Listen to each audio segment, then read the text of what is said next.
Note on research and on Uyghur and Han Chinese names. From August 2017 to September 2020, I interviewed 168 Uyghur refugees, technology workers, government officials, researchers, academics, activists, and a former Chinese spy who was preparing to defect. Most requested that I use pseudonyms if I published their interviews. This was the only way I could write an accurate book on the Uyghurs, Kazakhs, and other ethnic groups that are oppressed in Western China. Their families, who are still in China, can easily be harassed or tortured by the police or intelligence services. Some interviewees, public figures whose stories have already been widely published, requested that I use their real names. The protagonist's name in this book, Meysem, is a pseudonym for a young Uyghur woman I met in Ankara, the capital of Turkey, in October 2018. I interviewed her 14 times from October 2018 to February 2021.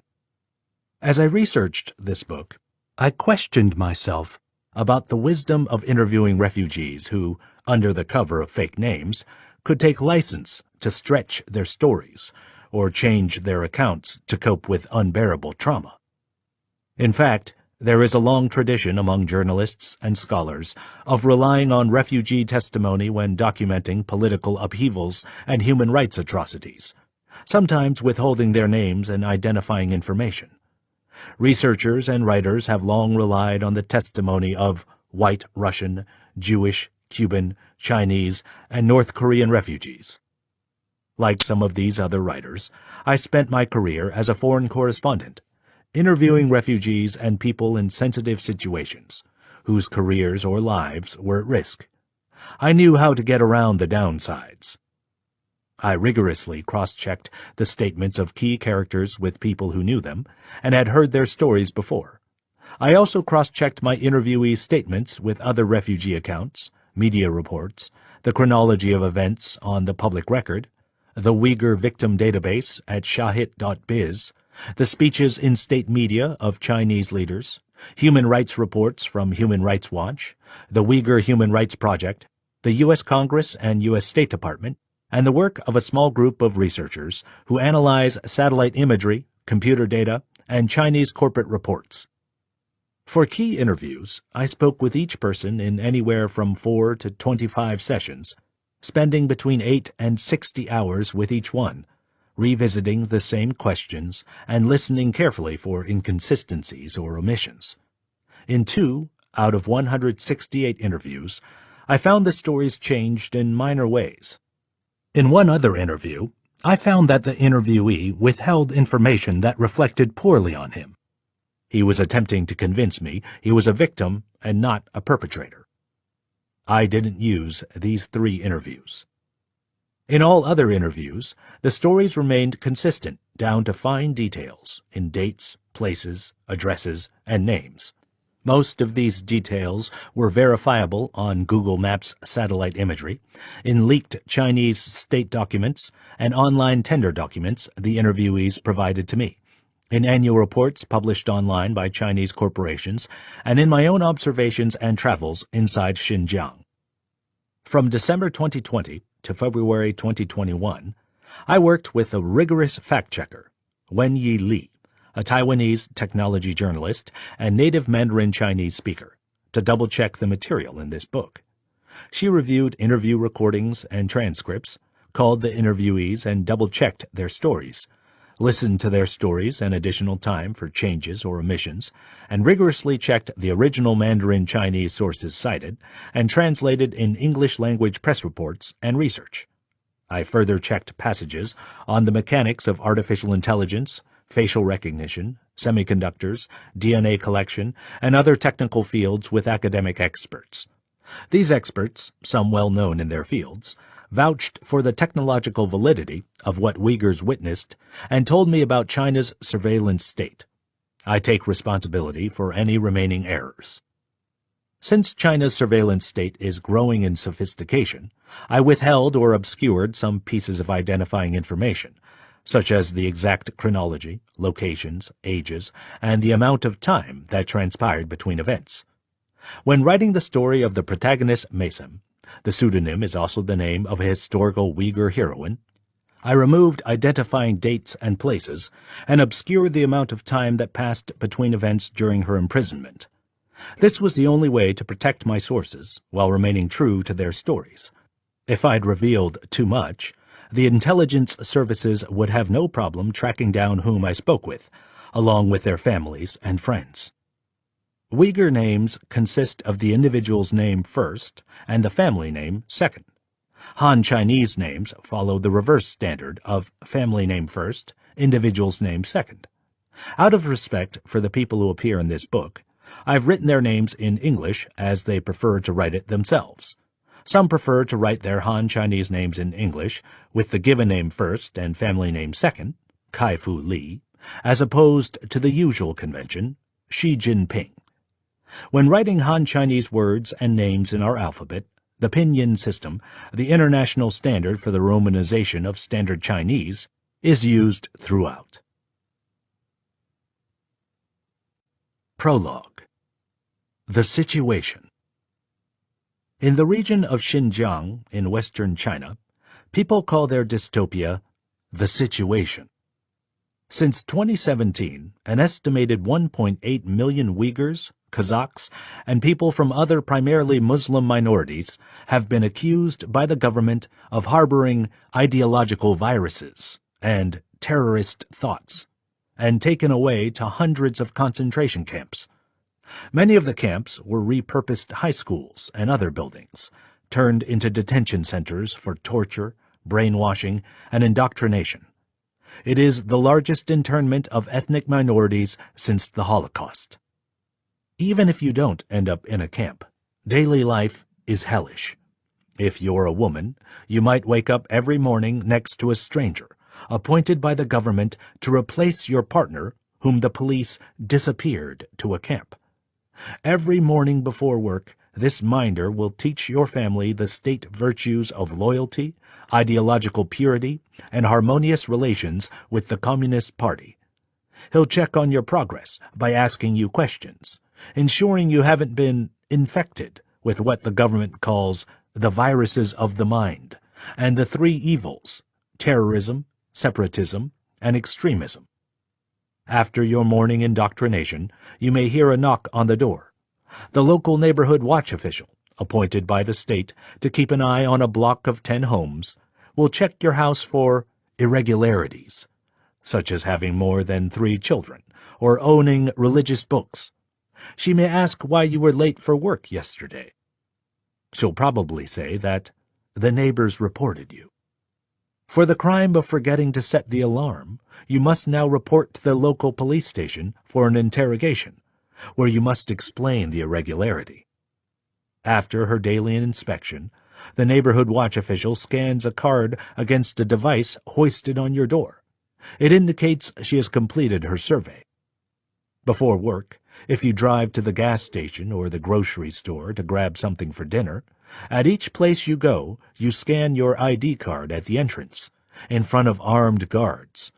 After you scan it, a display next to the scanner shows the word trustworthy, meaning the government has declared you a good citizen, and you'll be permitted entry. A person who receives the notification untrustworthy is denied entry, and after a quick check of his statistical data records, may face further problems. Maybe the facial recognition cameras caught him praying in a mosque, or the cameras recorded him buying a 6-pack of beer, and the artificial intelligence, AI, suspects he has an alcohol problem. He may never know the reason, but everyone knows that any little hiccup can cause the state to lower your trustworthy ranking. Police officers approach and question him. They double-check his identity on their smartphones with a program called the Integrated Joint Operations Platform, which consists of mass data the government has gathered on every citizen using millions of cameras, court records, and citizen spies, all of it processed by AI. Under the Predictive Policing Program, the AI determines he will commit a crime in the future and recommends sending him to a camp. The police officers concur. They take him away in their police car. He may return at some point after a period of re-education, or he may never be seen again. After standing in a segregated checkout line for minorities, you pay for your groceries. Government cameras and your WeChat messaging app monitor your purchases. You exit the grocery store and drive to work. On the way, you pass a dozen police checkpoints called convenience police stations.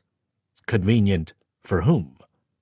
At 2 checkpoints, the police stop you, demand to see your identification documents, and ask where you're headed. Satisfied, they whisk you through, but only because you're trustworthy. At the office, your coworkers watch you constantly. Before the day starts, you all stand and sing the national anthem, then watch a short propaganda film on how to spot a terrorist. It explains that a terrorist is likely to stop smoking and drinking, doing so suddenly. You want to laugh, but your colleagues might report such disrespectful behavior, hoping for a reward from the government or a stronger trust ranking. You stay quiet throughout the film. At noon each day, if you're female, you're required to take a government-mandated birth control pill. Still, you are one of the lucky ones. The government frequently summons female coworkers to a local clinic for mandatory sterilization. The government says it wants to cut down on minority birth rates, claiming lower birth rates will lead to prosperity.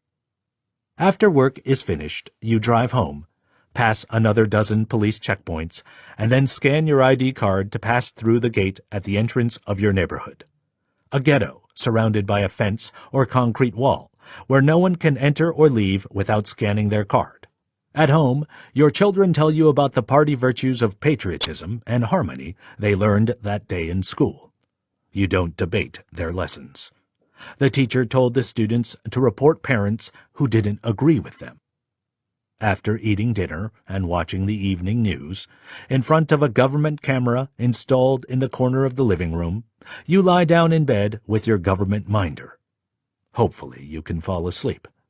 You remember that he has the power to do whatever he wants here in bed, because he was sent by the state. If you resist his advances, he'll invent an allegation and report you, and you'll be sent to the camps. Luckily, tonight you're okay. But your luck might not last. You fall asleep, then repeat your routine the next morning. This is a day in the life of a Uyghur, Kazakh, or other ethnic minority in Xinjiang. This book tells the story of how Xinjiang became the world's most sophisticated surveillance dystopia, how the situation came to be, and what it means for our future as we embrace unprecedented advances in AI, facial recognition, surveillance, and other technologies. When, in September 2001, the Twin Towers fell in New York, it was the most visible terrorist act the world had ever seen. More than 6,800 miles away, the Chinese government in Beijing saw this as an opportunity to elevate its authoritarian rule. 1 month later, China commenced its own war on terror, and its main focus was extremist groups consisting of Muslim Uyghurs from Xinjiang. Xinjiang, however, enjoyed relative peace and prosperity from 2001 to 2009 as a result of oil wealth and a construction boom. But China didn't distribute the fruits of prosperity fairly among Xinjiang's minorities, who had a historical claim to this land, and settlers from the Han Chinese majority group who had arrived from the east seeking riches and opportunity. After nearly a decade of simmering resentment, Uyghur rioters took to the streets of Xinjiang's regional capital, Urumqi, in July 2009. The government responded by shutting down the internet and communication lines, and disappearing untold numbers of young Uyghur men. Some were executed, accused of fomenting a violent separatist plot. From 2009 to 2014, thousands of Muslim Uyghur men, having encountered persecution, traveled to Afghanistan and Syria, training and fighting with groups connected to ISIS, hoping to one day return to China and wage a jihad, or holy war, against it. These new terrorists launched a campaign of shootouts, assassinations, knife attacks, and an attempted airplane hijacking in China. From 2014 to 2016, China escalated its counterterrorism tactics to unseen levels of brutality.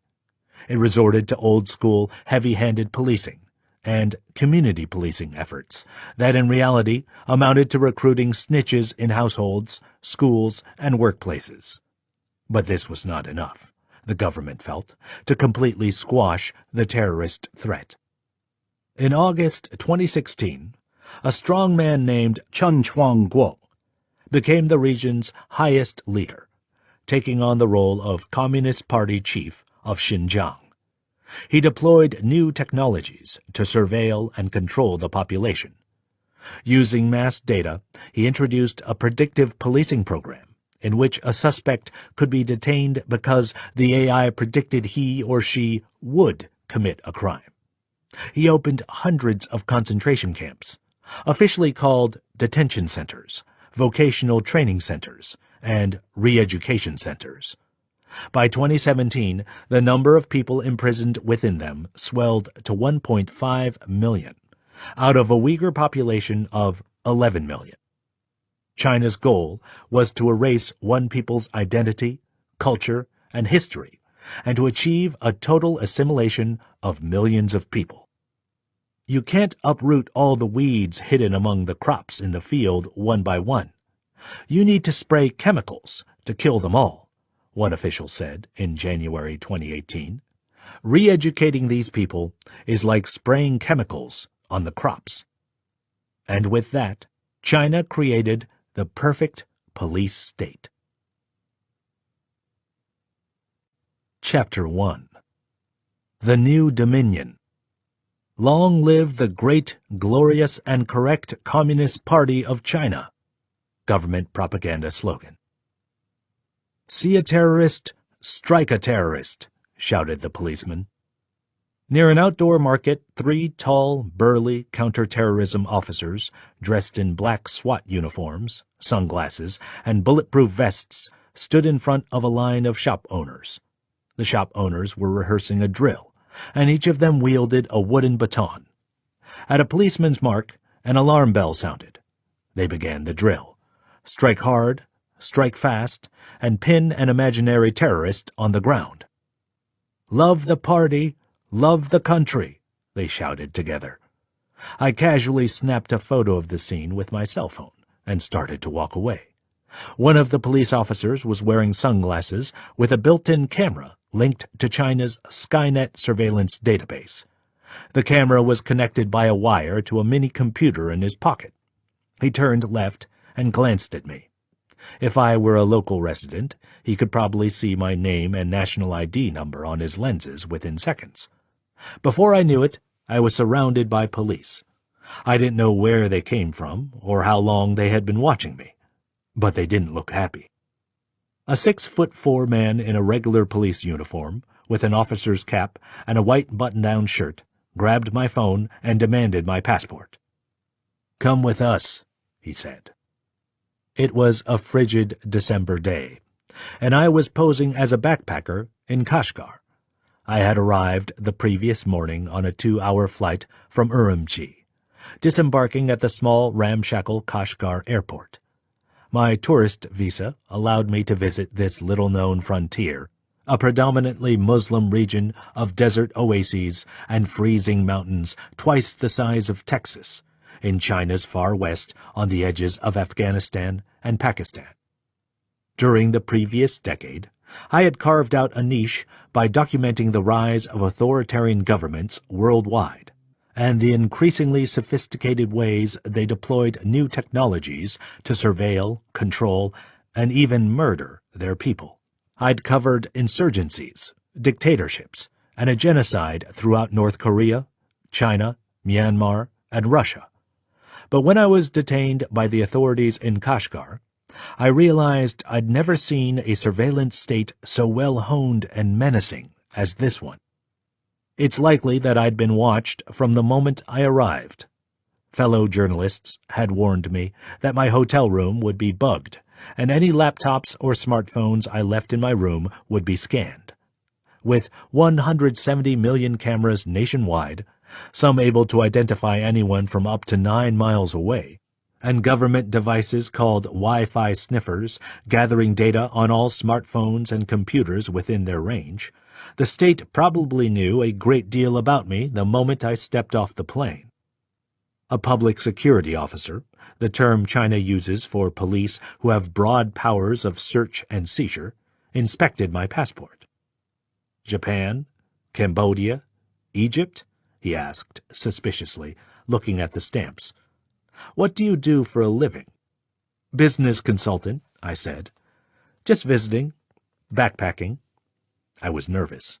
I hadn't seen a single other Western tourist because it was the dead of winter. I also feared that the police might discover I was wearing a hidden voice recorder disguised as a wristwatch. The officer called someone and then gave me a stern look. "You must delete all the photos on this phone." I had purchased the phone a few days earlier in China, and had used it for the sole purpose of snapping photos of curious-looking buildings, propaganda signs, and the police. He watched as I did so, then handed me back the phone and my passport. "Welcome to China," he said. "Please do not take sensitive photos. Now you can go back to your hotel." When I woke up in my hotel room the next morning, my mind was racing. It was December 10th, 2017, and at 8 o'clock it was still dark. Distant police sirens had been blaring all night. After only 3 days, I was exhausted. Before arriving, I'd had no appreciation of the intensity of the government surveillance, monitoring, and paranoia I would experience. I felt like I was being watched constantly, but I couldn't put my finger on where or how. I had come with the intention of discovering how China had built the most sophisticated surveillance apparatus humanity had ever seen. I thought I could get a glimpse of how artificial intelligence and China's vast camera surveillance network operated, maybe through the occasional comment from a local, or through run-ins with the police that I could then use for my reporting. Instead, I felt overwhelmingly that the state was reporting on me. I descended in the elevator to the lobby of the Chinibok Hotel, the former residence of the British Consul General, which had recently been renovated. Facades made to appear like rugs and wall paintings, similar to what you'd find in Afghanistan or Iran, bedecked the grounds. The hotel felt more plastic than historic, as if the owner was trying to prove something, or worse, cover something up. As I ate a Western buffet breakfast of scrambled eggs and sausage, the restaurant TV showed a news documentary about terrorism and chaos in the Middle East, playing spooky music that sounded like the Twilight Zone theme. Bombs were exploding, terrorists were shooting AK-47s in dusty desert villages, and Muslims were depicted at a mosque praying for the death of innocent people. Then the Twin Towers were shown falling. "Love the party, love the country," the news announcer concluded. Because the Chinese government mandated that Kashgar run on the same time zone as the capital city of Beijing, despite Beijing being an almost 7-hour flight east, the mornings stayed dark until 10 o'clock. I left the hotel in pitch black, passing through a gate guarded by an armed security guard. I began to explore the city, walking through alleyways and markets and a plaza where police pillboxes sat on almost every street corner, and even the children wore a look of suspicion. "Passport," said a Chinese police officer, approaching me on the street. He pointed to my beard. "Pakistani? Afghan? Muslim?" I shook my head. "American," I told him in Chinese. He checked my passport and waved me through his checkpoint with a warning. "Don't go too far." I have lived in Asia and then the Middle East since 2008, which has opened my eyes to a world Americans don't ordinarily see. In the West, an area spanning the Atlantic Ocean that consists of North America and a sliver of Northwest Europe, We live under an apparatus of organized nation-states, with a shared language and a set of laws and customs that stand above our loyalties to ethnic groups, political factions, and religious leaders. From my perch in Asia, I had begun to see the world differently. As a region informed by centuries of trade, conquest, and the rapid transformation of ideas and faiths that created new kingdoms and just as quickly swallowed them up. I am a small-time collector of antique maps, focusing less on Europe, East Asia, and North America, and more on the landmass extending from China to the Mediterranean Sea. It too tells a story. What's called Eurasia is a stretch of oases, steppes, and mountains that is messy, conflict-ridden, and difficult to govern. Just look at the Balkans, Syria, Turkey, Israel and Palestine, Libya, Ukraine, Chechnya, Iraq, Iran, Afghanistan, and Pakistan. It's a region littered with crisscrossing ethnic and religious loyalties that both precede and supersede modern governments. Most violent conflicts in the world today are happening in Eurasia. It's also rich in oil, rare earths, and mineral wealth, and rife with dictatorships, inequality, and religious fundamentalism. I became fascinated with the history of the Silk Road, the thread of trading routes winding from Europe to Asia, over which gold and precious metals flowed east to China and silk flowed west to Europe. It was first made famous to us in the West by the travels of Marco Polo in the 13th century. I read the accounts of European explorers who traveled through the harsh and unforgiving Taklamakan Desert, one of the world's largest, just beyond Kashgar, the city that is the heartland of the Uyghurs.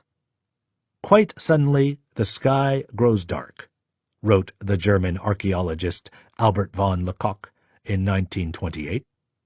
The sun becomes a dark red ball of fire, seen through the fast thickening veil of dust. A muffled howl is followed by a piercing whistle, and a moment after, the storm bursts with appalling violence upon the caravan. Enormous masses of sand, mixed with pebbles, are forcibly lifted up, whirled round, and dashed down on man and beast. The darkness increases, and strange clashing noises mingle with the roar and howl of the storm. The whole happening is like hell let loose. Any traveler overwhelmed by such a storm must, in spite of the heat, envelop himself entirely in felts to escape injury from the stones dashing around with such mad force. Men and horses must lie down and endure the rage of the hurricane, which often lasts for hours.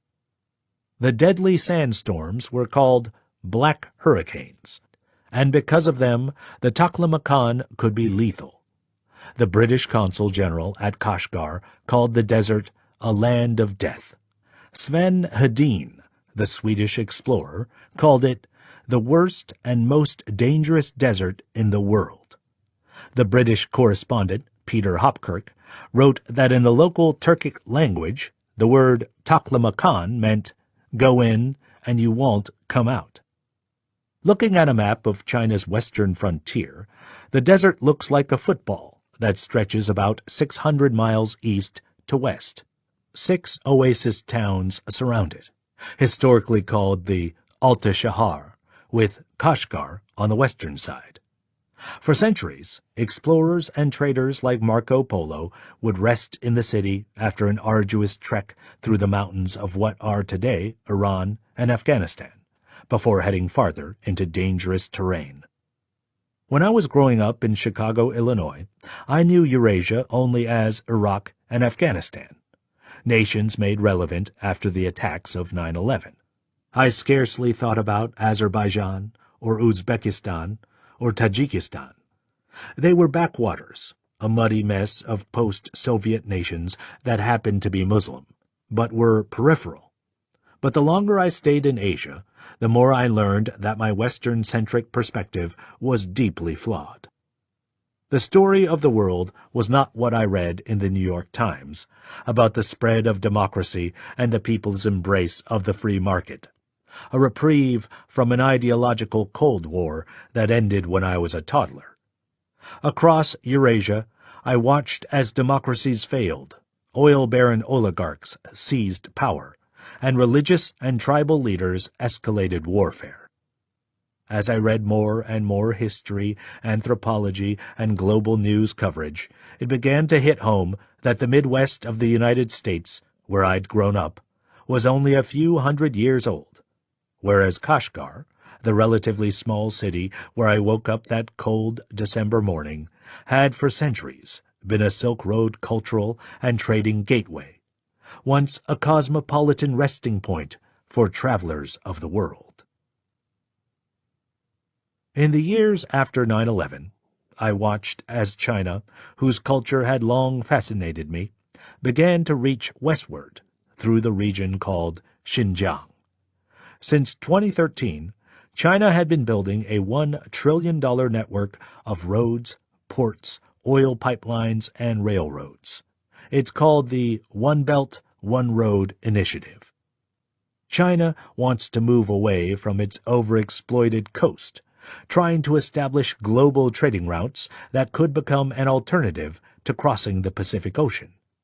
It wants to convince companies like Foxconn, the manufacturer of Apple's iPhone that makes devices on the southeast coast in Shenzhen, near Hong Kong, to move their manufacturing inland. The companies would then use land routes, which are becoming cheaper, to reach export markets in the European Union and Middle East. But there is a grander idea as well. China's revival of the historic Silk Road has the potential to reshape the world order. Xinjiang means New Dominion, and it was the starting point for the new road and pipeline networks. It quickly became China's most sensitive border, where the One Belt, One Road project would first be exposed to foreign inspection. It was where the world would first encounter China. But there was a problem. Xinjiang needed to be pacified. From 2011 to 2014, Uyghur terrorists escalated their attacks on civilians in Xinjiang and across China.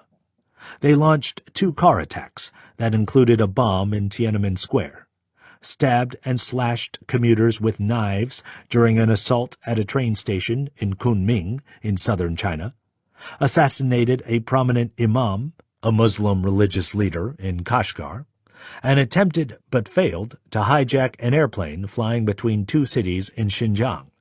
The passengers, crew, and plainclothes police overpowered the 6 hijackers and beat 2 of them to death. The attacks were the work of a radical fringe contingent of Uyghur terrorists who had trained in Afghanistan and Syria. The Turkestan Islamic Party, as they were called, announced their goal was to form a caliphate, an Islamic nation ruled by a religious leader who would be the successor to the Prophet Muhammad, across Xinjiang and Central Asia. The Chinese government seized on the attacks and turned them into an opportunity to unite the nation against a common enemy. All ethnic groups nationwide should cherish ethnic unity and work together to thwart the political intentions of the 3 forces of separatism, extremism, and terrorism. Xinhua, China's state-run media and a government voice, wrote in a commentary in August 2014. It was a declaration of intent. In 2013 and 2014, China began intensifying an apartheid relationship to Xinjiang that it had been building since the end of the Cold War, openly admitting its ethnic underpinnings. The Uyghurs were a Turkic ethnic group, tracing a shared heritage with the peoples who had founded Kazakhstan, Kyrgyzstan, Azerbaijan, and 3 other nations. From the 6th to 11th centuries, they had descended into Eurasia from the steppes of Siberia and Central Asia.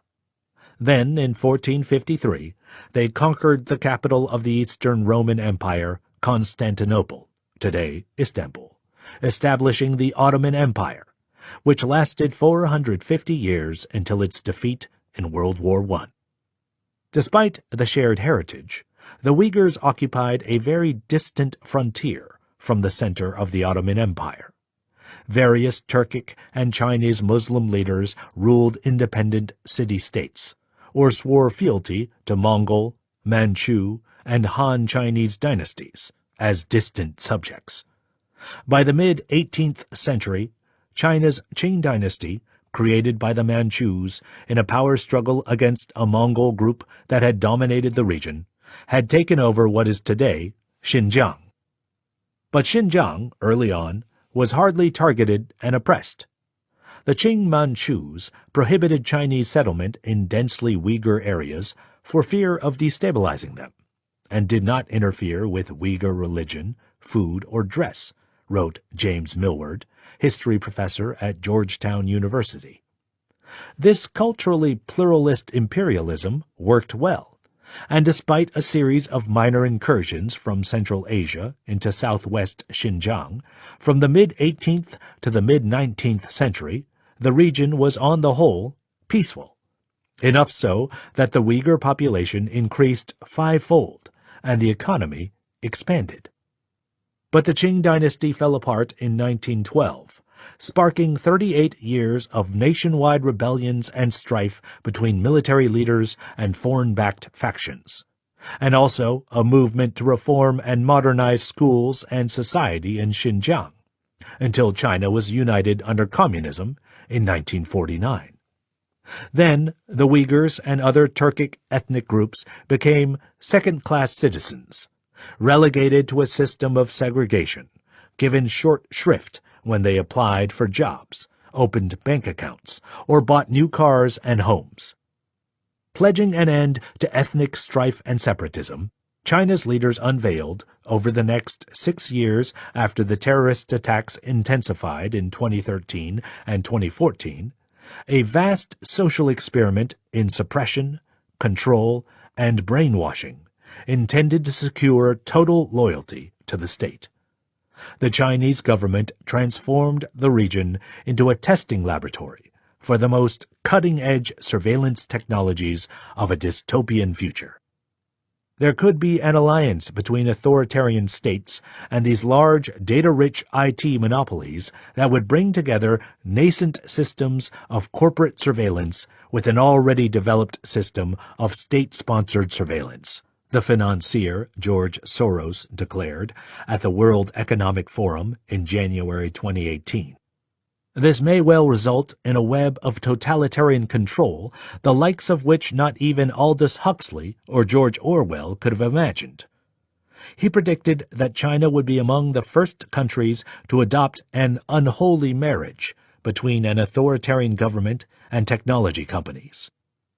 In August 2017, when I began planning my trip, several foreign correspondent colleagues and diplomats who had been visiting Xinjiang warned me off. "Wait till you get to Kashgar," a journalist in Beijing told me. "It's apocalyptic." On August 24, 2017, just as I was preparing to board my flight from Chiang Mai, Thailand, where I was on a quick vacation, I received alarming text messages from journalists and human rights investigators. The Cambodian government, a Chinese ally, had somehow learned about my work in Western China and spun it into a conspiracy. I'm not sure how the Cambodian government knew about my proposed trip to Xinjiang. I suspect they somehow got access to my flight data from a Chinese airline, or monitored my social media posts. But I had only written one post on Facebook about the deteriorating political situation in Xinjiang, low-key enough to avoid the attention of a government or intelligence agency. Or so I thought. Jeffrey Kane left Cambodia on August 18 to Xinjiang Province, China, the region where the Uyghur ethnic group is rebelling against Beijing's government. The article on the popular website Fresh News, which is connected to the government and cited on all of Cambodia's primetime evening news shows and big newspapers, claimed. It accused me of fomenting unrest all over Asia, in South Korea, Cambodia, and another country it didn't name. As a spy, employed by an unnamed superpower country. The accusations, of course, were ludicrous. I hadn't even been to Xinjiang yet. But an Australian filmmaker had already been arrested in Cambodia on similar espionage charges and was set to face trial. So I didn't go to Xinjiang. Instead, I stayed in Thailand, then retreated to Washington, D.C., hoping that my one-man superpower spy scandal would blow over. It didn't. 9 days later, Cambodia's opposition leader was arrested, accused of working with a so-called spy ring that included me. Cambodia's prime minister ordered the government to investigate the presence of all people of American nationality suspected of conducting espionage. Then his military commanders declared their goal was the elimination of all foreigners whose intent is to commit aggression against Cambodia, and that they'd smash each and every person. I waited 4 more months for the paranoia to blow over, in which time I grew restless. I was curious to see the surveillance dystopia of the future after covering authoritarian governments elsewhere. I stopped in Beijing for a few days to debrief with people familiar with Xinjiang and had dinner with an American diplomat. "Where are you going next?" she asked me. "Xinjiang," I said, "for a project." "Don't go there," she shrieked. "They'll follow and detain you. You're not going to be safe." Chapter 2. The Panopticon. The Panopticon is a marvelous machine which, whatever use one may wish to put it to, produces homogeneous effects on power. Michel Foucault. Discipline and Punish, the Birth of the Prison. I flew to Kashgar the next day, where I met my guide, Mansour. I've changed his name for his protection. Mansour was a warm and well-informed character whose wife had been summoned to hours-long patriotic classes almost every day for no clear reason at all. He wanted to tell his story to the outside world. He told me she had been attending the classes, where she studied and recited government propaganda for a few months. "Let me tell you about the situation," he said. On our first of 4 days together, we left Kashgar on a day trip through the snowy sandstone landscape of the countryside, away from cameras and informants. "Being a guide, that's my connection to the outside world," he explained. "That's the only way I don't go crazy. That's how I don't lose my mind." They called the surveillance system Skynet. It sounded ominous, not least because that's the name of the AI controlling the world in the dystopian future of the Terminator movies. Then he began to tell me the 3 steps of creating the perfect police state. Mansour, who held a degree in business and was well informed about current events, talked about these steps for 3 hours of our 6-hour trek up a mountain, when no one was around, and so I've condensed and often paraphrased his observations. "Step 1, he said, is to identify an enemy, minorities, immigrants, Jews, or in this case, Muslims, and blame them for your problems. Convince your people that these enemies are everywhere, that they're a threat to national strength and honor. Step 2 is to get control of technology, to monitor your enemies. At first, technology executives will look the other way if profits are strong and collaborate if profits are weak, because they need government support. It helps to deploy cameras and social media that can gather data on your enemies, their facial features, DNA, voice recordings, what they do on the web. Spread fake news about your enemies on the social media and apps. The goal is to create a mood of hysteria, accusation, and paranoia. Step 2, he explained, comes with a twist. New technologies in AI and facial recognition will almost always have imperfections. Maybe new software or devices aren't as efficient or smart as you think, unable to track down criminal suspects that easily. But you can turn these technological weaknesses into strengths. How can you do that? I asked. Conceal and obfuscate the details of how your technology works. Use optimistic newspeak that makes your tools impenetrable to the common person. It's not just about making your people scared, Mansour said. Making your people uncertain is a good way to keep them under control. Step 3 is a tricky one for any government, he said. He went on to explain the idea of exploiting the post-truth paranoia you created with tech tools. With cameras, artificial intelligence, and facial and voice scanners, you can turn your country into a panopticon. What's a panopticon? I asked. A panopticon is a prison set up in a circular format, in which a guard can see everything from a sentry post in the middle. But none of the prisoners can see the guard, Mansour replied. The panopticon is an effective tool for controlling people, since everyone thinks they are being watched, but nobody knows when or where. They were pioneered by 18th century British philosopher Jeremy Bentham, the man who influenced George Orwell. And how does this play out now, I asked, out here in Xinjiang? You've seen it already. Cameras everywhere, hacking smartphones and computers, forcing everyone to scan ID cards when they enter markets and schools, recruiting family and friends to snitch on each other, also giving everyone a social ranking for trustworthiness. Then, he explained, enforce your rules at random. Take your enemies away to concentration camps, even for minor infractions, like having dinner with someone with a low social ranking. Society quickly breaks down, he went on. Blocked from facts and truth and constantly under surveillance, most people cannot discern between enemy and friend, and don't have the information they need to challenge the government. Friends betray each other, bosses snitch on employees, teachers expose their students, and children turn on their parents. Everyone must turn to their government for protection. Technology used this way, I realized, is no longer a liberator of our better angels. It's a prison for our darkest impulses. And in China, people who control the technology also control the nation. 2 days later, I was detained for taking photographs. I decided it was time to leave. My next step was Cairo, Egypt, where a Uyghur contact told me exiled Uyghurs were being hunted down and deported back to China. As I boarded a flight for Cairo, I loaded up a list on my computer that a contact in China had sent me.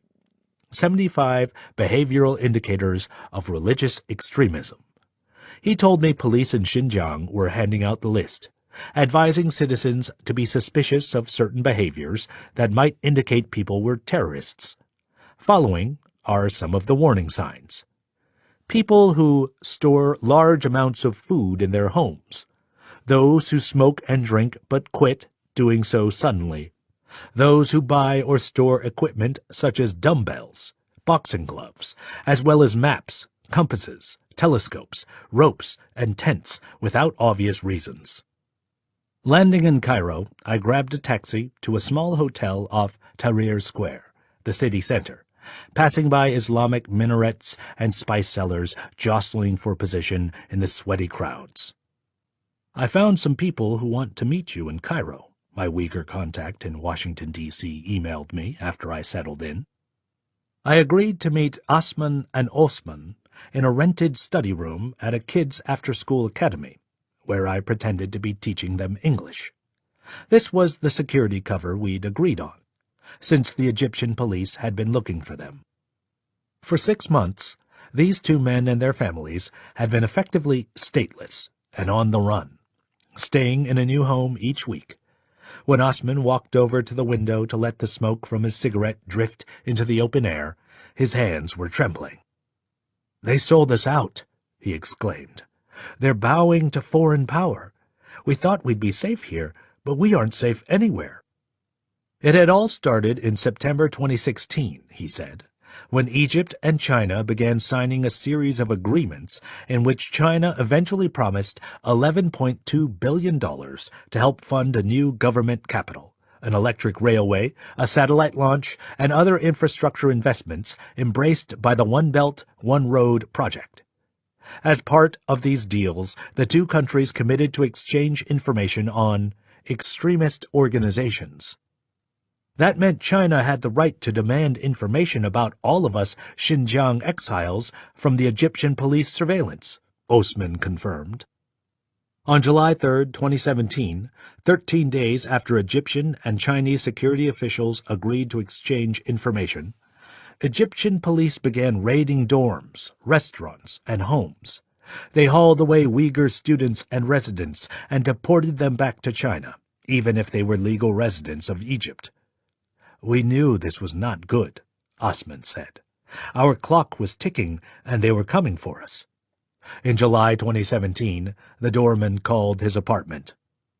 I looked out the window and saw the Egyptian police waiting outside, he told me. So I ordered everyone, all my house guests and my family, to go to the roof and stay quiet. After searching through his room, the police left, but Osman knew they would return. Osman told me he was planning an escape from Egypt, but wasn't sure if he and his family would make it out, or even survive, if they were forced to return to China. In 2017, the news service Al Jazeera reported that 90% of the 7,000 to 8,000 Uyghurs in Egypt had returned to China. All this shows the power of China, Osman said ruefully. It shows how willing governments are to do what China wants, once China gives money. It's truly terrifying. I spent most of 2018 in Washington, D.C., where I interviewed more than 100 Uyghur refugees, among them Tahir Hamut, one of the foremost modern poets writing in Uyghur. Since the late 1990s, he'd also worked as a film director, with his own film production company, making features and documentaries. His biggest hits were Uyghur pop music videos and documentaries on Uyghur culture and history. Because Hamut's movies explored Uyghur traditions, the Chinese government later censored them. In August 2017, Hamut resettled in a Virginia suburb of Washington, D.C., with his wife and 2 daughters. "We almost didn't make it out of Xinjiang," he said. "The disappearances were happening more and more. If we didn't get out then, in August 2017, I don't want to think about what would happen. Technology is supposed to serve the benefit of humankind, but some countries want to monitor, oppress, and punish people. This is one of the greatest tragedies of our time." Every Uyghur I interviewed from 2017 to 2020 had at least 2 family members and 3 friends who had disappeared, hauled away, probably to a camp. They often couldn't say for certain what had happened to them, but about 1/3 reported that their entire families were gone, and they were the only ones who had escaped. In 2017, China had begun building a network of at least 260 concentration camps, so-called vocational education and training centers, throughout Xinjiang, and also repurposing high schools, gymnasiums, and government buildings as camps. The government claimed people went to these centers voluntarily, and that they could leave of their own accord. While in the camps, the visitors learned job skills, like making footwear and clothes, and speaking the Chinese language, in addition to taking de-extremization courses that taught them not to be terrorists. The real purpose of the camps, however, was far more sinister. China treated the camps as functioning outside the criminal justice system. No one detained there was charged with a crime. Of all the police tactics and technologies deployed in Xinjiang, what went on in the camps was the most chilling. The endgame of escalating government paranoia and control over the lives of every citizen. It wasn't enough for the government to monitor and surveil its people. It wanted to reach further still, to purge their thoughts, to treat and cleanse the virus from their brain and restore their normal mind. Medical language like this recurred in government speeches, state media reports, and leaked documents. "Round up everyone who should be rounded up," declared Chen Chuangguo, Communist Party chief of Xinjiang, in internal government documents. In February 2017, in a speech made in a town square in Urumqi, he told thousands of police officers and military troops standing in formation to prepare for a smashing, obliterating offensive.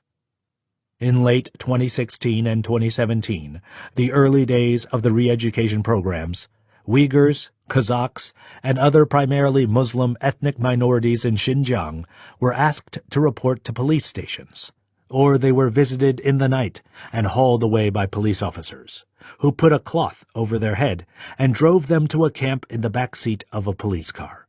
Dozens of former detainees told me the police promised them they'd be held for 10 days, or at most a few weeks, while they attended re-education classes. Once they graduated, they'd be released. Instead, all of them said they were required to stay for months that often extended to years, accused of harboring extremist and terrorist thoughts. Detainees were shuffled around between camps seemingly at random. Their eventual release came because of the extreme overcrowding. Before they were allowed to leave, however, guards pressured them into signing a document stating they promised not to tell anyone about what had happened to them in Xinjiang. In 2017, Xinjiang accounted for 21% of all arrests in China, despite making up only 2% of the population. Arrests were running at 8 times the level of a year before. Some party officials had doubts about the effectiveness and the ethics of the sweeping campaign. One county official secretly released thousands of detainees and was imprisoned, according to leaked government documents. China's government responded with purges and the firing of officials it thought stood in the way. As prison numbers swelled, the Chinese government began building new camps with even stricter security measures and more imposing architecture, including guard towers, heavy concrete walls, and giant iron doors at the entrance, usually patrolled by police with well-trained attack dogs. The camps were completed in 6 months, as opposed to the many years needed to build prisons. Some camps ran their own factories, where inmates were forced to toil on garments and shoes, infecting the global supply chain with slave labor. Most were big enough to hold 10,000 prisoners each, according to a BuzzFeed investigation. By October 2018, I was back in Istanbul to pursue the story. Turkey was home to tens of thousands of Uyghur and Kazakh refugees from China, as both the Uyghurs and Kazakhs were Turkic ethnic groups.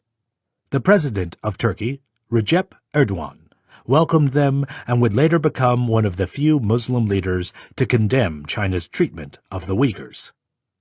Tahir Hammoud introduced me to Abduweli Ayub, Teacher Abduweli, as his disciples and acquaintances called him.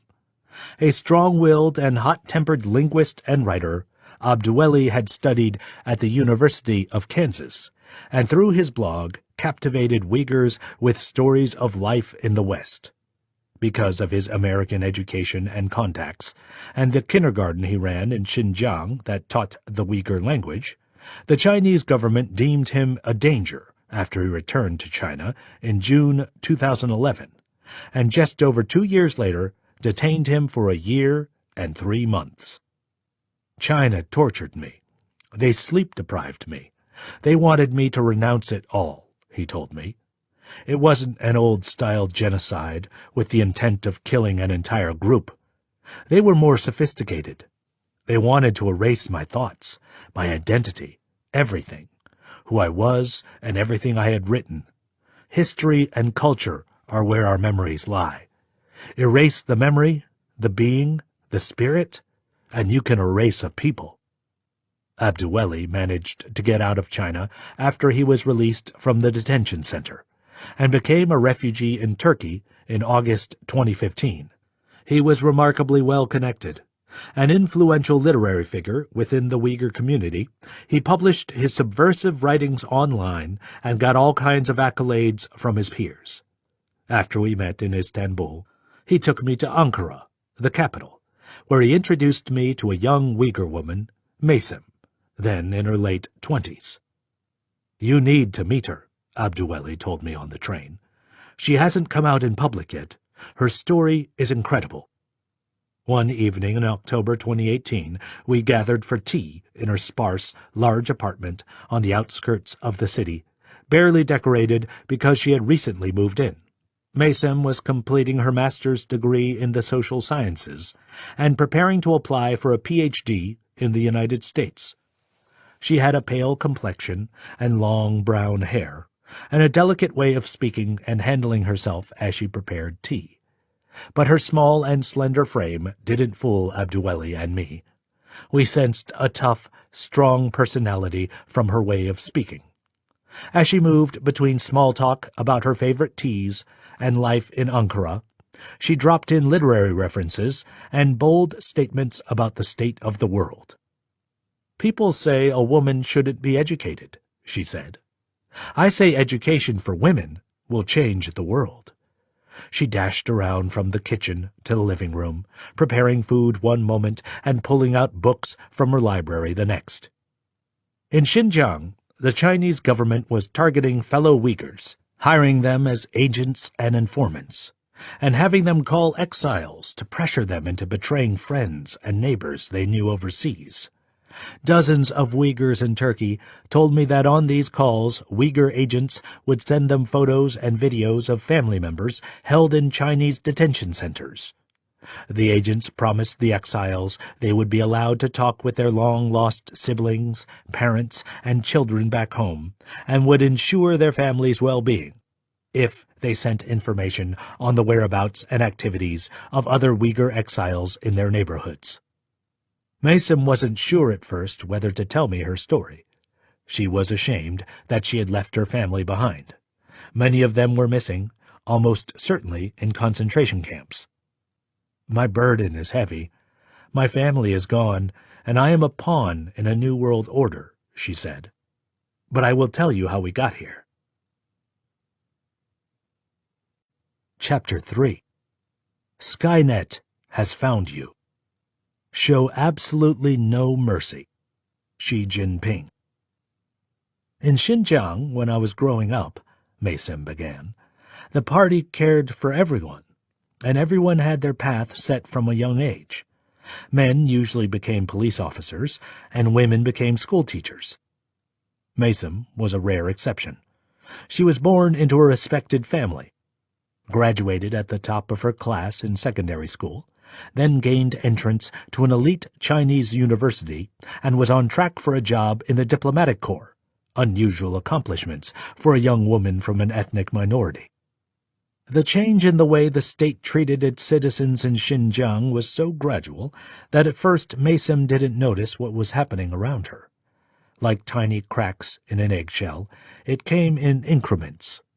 It started in July 2009, when, after ethnic riots against the government in Urumqi, the police began rounding up young men suspected of whipping up unrest. From 2009 until 2014, disaffected men traveled to Afghanistan and Syria to learn the ways of jihad. Some hoped to return to China. Others wanted to settle under ISIS permanently, believing they would find community and belonging. The Chinese government responded to terrorist attacks with brute force, arresting and executing the suspects. Then, from 2014 onward, the government extended its authoritarian hand to the population at large, unable to distinguish who was a terrorist and who was an innocent bystander. First, in August 2014, public displays of religion, including beards for men and veils for women, were banned on public buses during a sporting event. Soon, these bans were extended to beards and veils in any public places. That summer, Mason had to show her ID card to enter the shopping mall and the gas station, where guards surrounded the gas station as she pumped her car with gas. That year, she heard announcements from the government that it was going to create a safe city in her hometown of Kashgar. Then surveillance cameras started to appear in larger numbers, more and more until there were thousands everywhere you looked. The police told us they were doing these things to fight crime and stop terrorism, and keep an eye on foreigners and Muslims who could have extremist views, she said. Too many people agreed at first. Too many people went along with it. By 2016, Mason was a graduate student, kicking back at her family home during her summer vacation, 1 year away from completing her master's degree in the social sciences in Ankara. One day, in June 2016, she was summoned to the local police office in Kashgar. After checking her identification papers, the guards held up a smartphone that scanned her face and confirmed her identity. Then there were mandatory medical checks. An officer took her DNA by swabbing her mouth, then drew her blood and checked it in the government database. Then her voice was identified by recognition software. Skynet had found her, and Skynet knew her. Name, Maysom redacted, flashed the guard's computer screen, which Maysom saw. Social ranking, untrustworthy. Because of her time overseas, the police ordered her to take weekly propaganda classes in civics and government. After that, she intended to return to Ankara, complete her master's degree, join the diplomatic service, and make her family proud. But one day, a local neighborhood watch official, appointed by the Chinese government, knocked on Maysom's apartment door, handing her papers directing her to report to the nearby police office once again.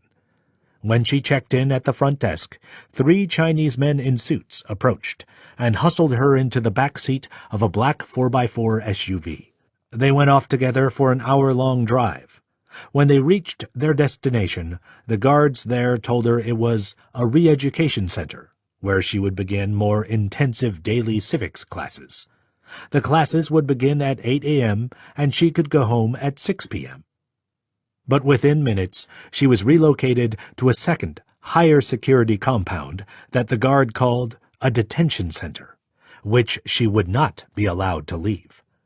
She was escorted to the courtyard of a building that looked like a remodeled home, with a sign posted in front, "Love President Xi Jinping." "You will go inside," the guard told her. They shut the doors behind her, and Maysom found herself standing alone at the beginning of a long cement hallway. Cameras were pointed at her every few dozen yards.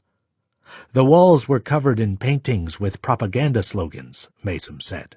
On one side of the wall, a painting showed Muslim women wearing veils who seemed sad and repressed, and on the other side of the wall they had women in high heels and modern clothing, enjoying the city life. On one side, they showed crying children being taught by a Muslim Uyghur teacher. On the other side, they showed happy children being taught by a Han Chinese teacher. Maysom was escorted to a courtyard and told to wait. She stood there, numb and bewildered. 10 guards surrounded her. "Do you know why you're here?" "It's a mistake," she said. "I shouldn't be here. I've done nothing wrong. I come from a good family." "Let's show this bitch who's boss," one of the guards shouted. 2 of the men pushed her on the ground, pulled off her shoes, and dragged her by her feet outside and into a smaller courtyard, where there were several other angry and unhappy-looking men and women, clearly also there against their will. "Slut," the guards shouted. "Bitch! Whore!" Maysom thrashed her arms and legs, struggling to escape. After a few minutes, the guards backed away, laughing. By then it was around noon. A boiling August sun stood high in the sky. The guards picked Maysom up and dragged her to an iron chair fitted with cuffs and restraints. They secured the cuffs around her arms and legs. The discomfort was extreme, she told me. It was the tiger chair. We'd all heard of it. That's how they made an example of you, torturing you by contorting your body. The other prisoners watched. But they were like patients who'd recovered from the head trauma of a car crash and lost their personalities, she said. They didn't seem able to think, ask questions, show emotion, or speak. They just watched me with an empty stare, and then they were herded away back into the building. The guards left Maysom in the sun for 8 hours, until her skin reddened and burned. As I was sitting there in the heat of the day, I imagined waking up from this nightmare and being home with my mother. I felt the hugs, the kissing of both cheeks, the stories of life and adventure and travel overseas, and the never-ending conversations about the latest books I was reading. The pain from her scalded skin jolted her back to reality, and for the following hours Maysom swung back and forth between unconsciousness and fever dreams of her life at home. How did I get here? She kept asking herself. For the past 2 decades, Maysom's world in Xinjiang had been on a slow descent, culminating in a sudden collapse into despair and distrust. Her homeland had once been a place she remembered fondly. She never imagined she would end up in something as terrifying as a concentration camp. During the 1990s, Maysom enjoyed a quiet, fairly rural upbringing with her parents. "My life at home was close to nature," she recalled. "We woke up early and had simple corn soups and fruits for breakfast. No television, not in the morning. I liked books anyway." She would walk out to her family's little allotment just outside Kashgar and pick fruits and vegetables. No adult in the family was allowed to sleep during the day. That would be a sign of laziness. Every Friday we made a donation to the poor. We brought boxes of food, money, and clothes to poor women from around the city. My mom didn't want them to feel like they were only taking money, though. She would call them and ask for little favors, like helping around the house or driving the kids to school, and gave them small salaries for their help. Friday is important for Muslims, a day for doing something good, she said.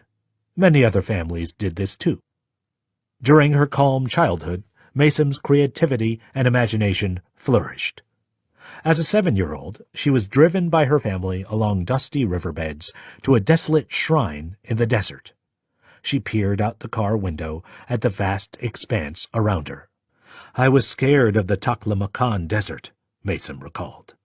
She was taken aback by what seemed like a haunted, wretched sight. The skull of an animal and so many white flags bound together with bundles of sticks or placed on top of bricks. These were tombs where a saint might lie, or sometimes a memorial to a historical figure who had become a character in Uyghur myths or epics. When people visited one of these shrines during a festival, the shrine's guardian, a storyteller versed in poetry, would stand before the crowds, reciting stories of the people who rested there, or telling tales of legendary kings and heroes and spirits. "My homeland was a magical place," Maysom said. "We listened to traveling storytellers recite their epics outside the bazaars.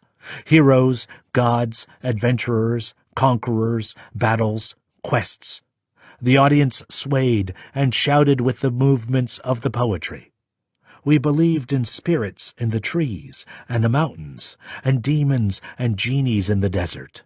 We heard stories of lost civilizations, ancient treasure, roving caravans, and the sandstorms that killed them off.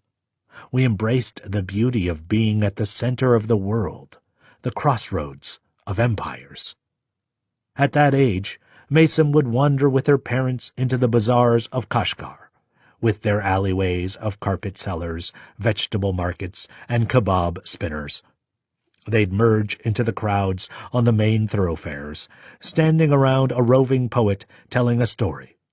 Her parents would throw the storyteller a few coins and join the audience. These tellers of myths passed along orally through the generations, drawn from written stories called the Tazkirah, would ask their audience to join them in the storytelling. She was enthralled as the listeners wept, shrieked, cheered, and cajoled their favorite fictional protagonists. "They will strike off this guiltless head of mine, and lay my diadem in my heart's blood. For me no bier, shroud, grave, or weeping people, but like a stranger I shall lie in dust, a trunk beheaded by the scimitar." Siavush, the story of a Persian hero. When Maysom went to school, she was in a different world altogether. Every Monday morning to begin the week and Friday afternoon to end the week, the class stood before the national flag and sang the Chinese national anthem, the March of the Volunteers. "Arise, ye who refuse to be slaves. Let us amount our flesh and blood towards our new great wall. the Chinese nation faces its greatest peril. The thundering roar of our peoples will be heard." "The song became a part of my childhood," said Mason. When she wasn't studying literature or math, she read comic books handed out by her teachers, which showed Americans as beer-bellied, blonde-haired men with giant protruding noses wearing soldiers' uniforms. They pointed their military rifles at poor women and children and basically terrorized everyone. Mason and her friends passed the books around and giggled. From a young age, I didn't really see myself as Uyghur. For me, communism and China and being Uyghur were all one. I was so proud. On weekends, Mason would visit her maternal grandfather at his country home. A retired local community party chief, he would sit in his living room, his head buried in book after book, until he'd look up to talk about the news of the day. He must have had more than 1,000 books, Mason recalled. Some of them were very old, practically antiques. Mason could make out the shimmer of the opulent old Persian and Arabic script. I'd steal the books for myself and read them. One day I'd read about history. The next day I'd be reading about the science of earthquakes. I'd get lost in them. The love of reading was inherited from her mother's side of the family. Her mother, she said, was an elegant, quick-witted woman who wore stunning, opulent dresses and knew exactly what to say at the right moment, drawing on an encyclopedia of personal knowledge gleaned through her love of literature. "Mom wanted me to study and succeed," Mason said. "She was just a schoolteacher, and she didn't even have a university degree." After the others had left the table, her mother would stay behind, reading newspapers, magazines, and books, sometimes out loud. "Did you hear about the new party chief?" she'd ask no one in particular. "George Bush is visiting China," she remarked on another occasion. But book learning had not proved to be a gateway to freedom for Mason's mother. She had shared with her daughter the painful story of her marriage, showing her faded photographs of herself as an ornate, stylish bride dressed like a true lady. The day of the wedding, her mother had waited alone at the altar for her groom. Hours passed, and he didn't arrive. Night fell. "Your father showed up the next day at my house. I figured out he had another woman. She was a beautiful dancer in our town." Mason was shocked, but remained quiet as her mother went on to explain why, despite her humiliation, she had gone ahead with the marriage. "Your grandfather basically forced me to marry that man, even though he wasn't honest or smart, because he was a Communist Party cadre. I was in the Cultural Revolution," he'd tell Mason's mother repeatedly, referring to the decade of political mayhem from 1966 to 1976, when communist youth leagues roamed the country, purging and executing the educated, the affluent, and anyone they considered opposed to communism and class struggle. Somewhere between 1.5 and 2 million people are thought to have died, though no official count has ever been released. And as a devout communist himself, Mason's father and mobs of his fellow students had denounced and beaten up elementary school teachers. His party loyalty earned him admiration and credits, and he was promoted through the bureaucratic ranks to become the head of a local administrative office. "What then," he asked Mason, "is the point of education? Be a simple girl. You're going to finish school, and then you'll become a schoolteacher." Mason saw the irony. Her dad had led student mobs against their teachers, yet wanted her to become a teacher now. "In Xinjiang, you didn't need a college education to become a teacher," she told me. "Our society saw it as a job for good girls and good women who finished high school and got married. That's how my dad thought about it." Mason's parents argued over her future. Changes were afoot for young people of the millennial generation in the 1990s and 2000s. Her mother began to sit beside her every evening, guiding her through essay writing and homework, recommending new poems and books. She taught me how to study, to do well and succeed at school. Her father's view was exactly the opposite. "Books are dangerous," he said. "Reading will only get you in trouble." But he stayed out of the way because he frequently went on work trips and wasn't at home to see what Maysom was reading. Maysom's family had prospered by building political connections. My mom's side of the family was actually influenced by the Soviet Union. Her parents spoke fluent Russian. In the 1930s and early 1940s, the Soviet Union supported Uyghur and Chinese Muslim military commanders in Xinjiang with money and weapons.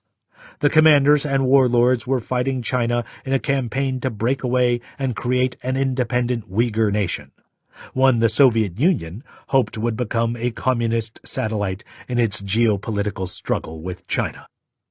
China didn't have a communist government then. Mao Zedong's communist troops would seize control of the country in 1949, and nationalist leaders and communist ideologues were embroiled in a civil war. When the Soviets came here, my grandparents, on my mom's side, were so influenced by them. They became the first cadres, the first communist leaders in their village back then. Even though my grandpa was an academic, he became politically powerful with the help of his Soviet education, and since he knew a lot of influential people as a professor, and so he had an easier time getting land grants and buying up properties. He was a landowner. That's where our wealth came from. By the turn of the millennium, as Maysom was coming of age, communism, as originally defined by Karl Marx and then developed by Vladimir Lenin and Mao Zedong and the Cultural Revolutionaries, was losing its hold in China. A hybrid form of capitalism and conspicuous consumption, guided by state planning, had begun to replace it. In her first year at a small high school in the early 2000s, there was only a single computer connected to the Internet. Still, intrigued, Maysom sat down with her friends and began clicking away. "I was curious," she told me. "I never saw the Internet before high school. Now, with this machine, I could download articles and books and read them. The Internet was censored, so I couldn't read everything, but it really showed us a new world out there. I saw the wisdom of the day. People were saying that China would soon be the center of gravity for the world's technologies and economy. We had more than 1 billion people, and they were all getting so interested in the Internet and turning China into something greater after a tough century. It was a chance to reverse the century of humiliation, as the Communist Party called it, referring to the long period when China was exploited, abused, and weakened by foreign powers. At the same time, a different sort of cultural awakening was taking hold in Xinjiang. It was a powerful mixture of ethnic nationalism, religious influences from Islam, Chinese communist thinking, and Western liberal thought, Esset Suleiman, a Uyghur intellectual historian based in Washington, D.C., told me. Since it couldn't actually be all four, there was conflict and struggle and factionalism. The existentialist Uyghur writer Perhat Tursun, influenced by the French author Albert Camus, published his controversial novel The Art of Suicide in 1999. It had descriptions of suicide, shocking content for a society that had been closed under communism and was now under the influence of Sunni Islamic clerics. The editors at state-run presses were supposed to act as censors. Tursun received death threats and became a symbol of liberal thought in a newly thriving literary scene. He challenged the taboos head-on, his friend, the poet Tahir Hammoud, told me. The conservative writers and the Islamists were deeply upset. One school in southern Xinjiang staged a book burning of The Art of Suicide. Tursun's wife left him, unwilling to put up with the mob that threatened their family. Hammoud, Tursun, and others began foregoing traditional journals and magazines, which went through state censors, and started publishing their work on a thriving collection of indie Uyghur language websites that somehow evaded official scrutiny. Don't get us wrong, there was still repression in China, Abdueli, one of these online writers, told me. People went to prison for sedition charges. But we truly thought things were getting better, that we were in an age of globalization, and that any kind of heavy-handed rule could not continue forever. It was an exciting, hopeful time, Mason recalled, as we sat drinking tea so many years later in a different country altogether. But there was a problem. We had a blind spot. The same forces that lifted us up could also tear us down.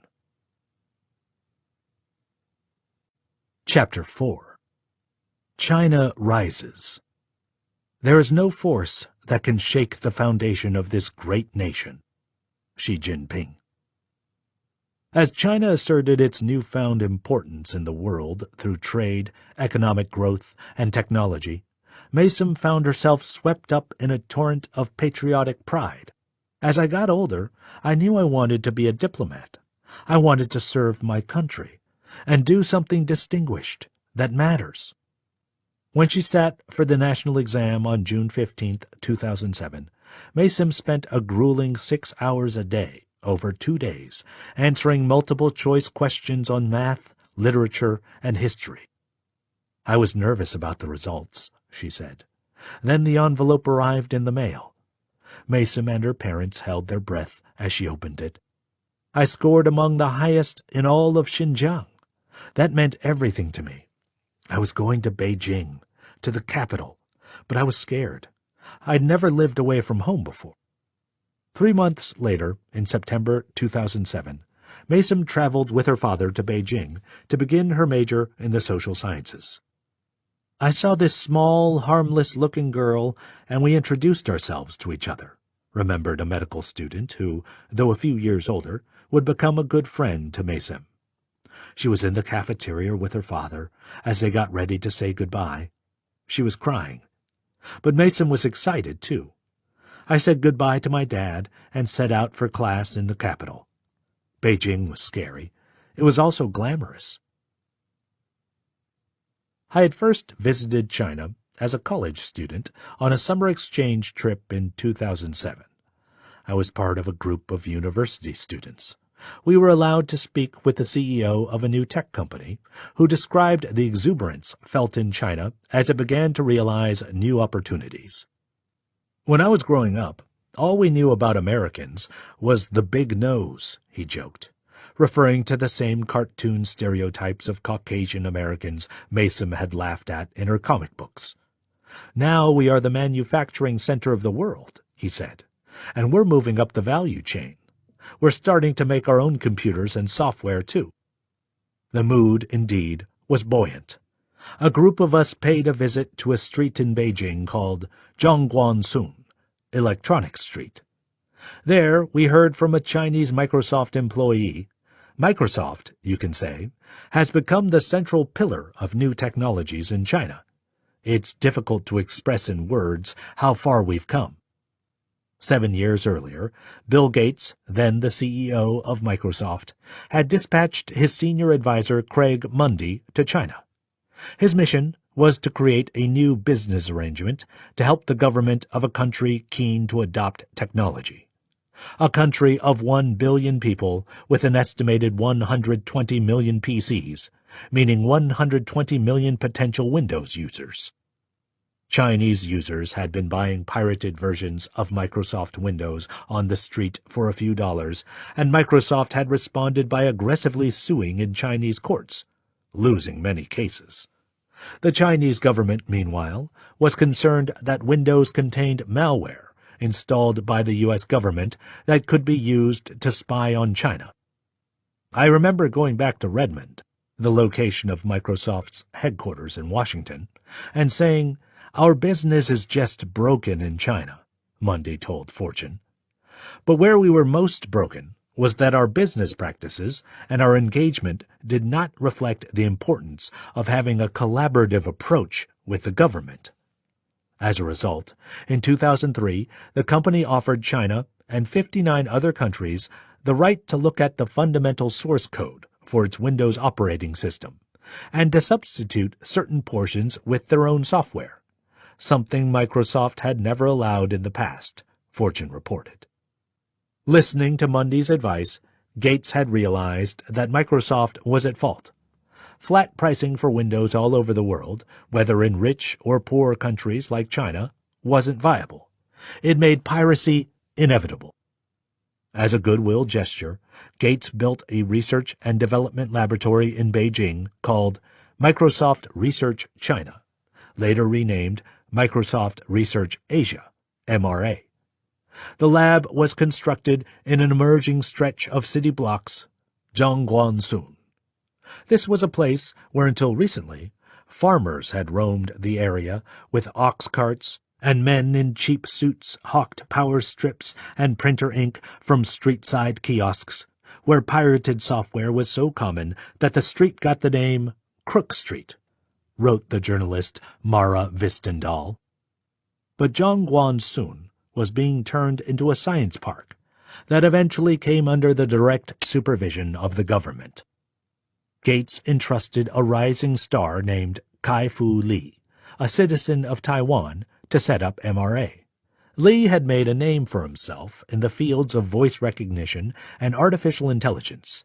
As a PhD candidate in computer science at Carnegie Mellon in the 1980s, he developed the first AI program that could defeat the world champion of the relatively simple 8x8 board game Othello, a major feat at the time. Then he joined Apple as a software executive, and in the early 1990s created the company's first voice recognition technology called Casper. Based in California, Kai-Fu Lee had fallen into a career slump when Microsoft approached him to build MRA. Its mandate was to snatch up China's best minds and develop breakthrough technologies 5 to 15 years in advance of the market.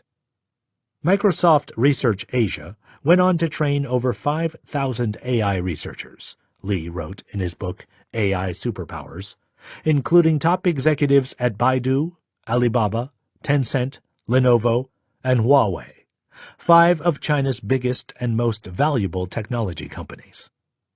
Until now, American corporate giants Microsoft, Apple, Yahoo, and IBM had called the shots all over the world. But with MRA, China was laying the groundwork for an ecosystem that could stand on its own. That emerging ecosystem was cutthroat. Companies rose and fell on what seemed like a weekly basis. Entrepreneurs copied each other's products and websites, rather than innovating on their own. They got their start in garage-like conditions, developing a system of innovation with which they could swiftly tweak their hardware and software. This allowed them to expeditiously copy and mimic Western and Japanese technologies, and sell them cheaply to the insatiable Chinese consumer market. The messy markets and dirty tricks of China's copycat era produced some questionable companies, Kai-Fu Lee wrote. But they also incubated a generation of the world's most nimble, savvy, and nose-to-the-grindstone entrepreneurs. That would change as the government became more involved. The Chinese government saw the potential of the Internet to power the economy of the future that it so desired, to allow for the easy exchange of goods and academic research, and to realize its vision of Chinese technology attaining a global reach. But the prospect of citizens organizing protests online or accessing subversive websites was deeply opposed by those in the government who believed China had to remain a one-party authoritarian state. So from 2000 onward, the government began enacting regulations that required Internet service providers to make sure the information sent through their services adhered to policies of the state. In 2002, China blocked Google for the first time and established 4 principles for Internet self-discipline: patriotic observance of the law, equitableness, trustworthiness, and honesty. It meant that when in China, Internet companies would be expected to conform to China's rules, no matter how heavy-handed or authoritarian. Yahoo, the U.S. search engine, was one company that signed the pledge. 2 years later, in April 2004, Yahoo notified the government that the Chinese journalist Shi Tao had leaked a Communist Party document instructing the media on how to cover the anniversary of the 1989 Tiananmen Square massacre to a website in New York. Xu Tao was sentenced to 10 years in prison. The following year, in 2005, Microsoft signed the pledge. Google signed on in 2006. The Great Firewall became the nickname of China's system of internet censorship, one that blocked websites based outside China. It was developed by computer scientist Fang Binxing. Fang became hated nationwide for his role in censoring the internet, pelted with shoes and eggs by one angry man in 2011. But the policy took hold, and China developed a related second system called the Golden Shield that allowed the government to inspect any data being received or sent, and to block domain names within China. The U.S. government was beginning to notice the fledgling and fast-growing Chinese tech firms, and worried that China's technological modernization could pose a threat to American military interests and national security. In 2005, the U.S. Air Force commissioned the RAND Corporation, the prominent Cold War-era think tank, to write the first comprehensive report on the future of Chinese military capabilities. The report would come to define the conversation about Chinese technology, and whether or not it could bolster authoritarianism and make military conflict more likely. This kicked off talk of a second Cold War.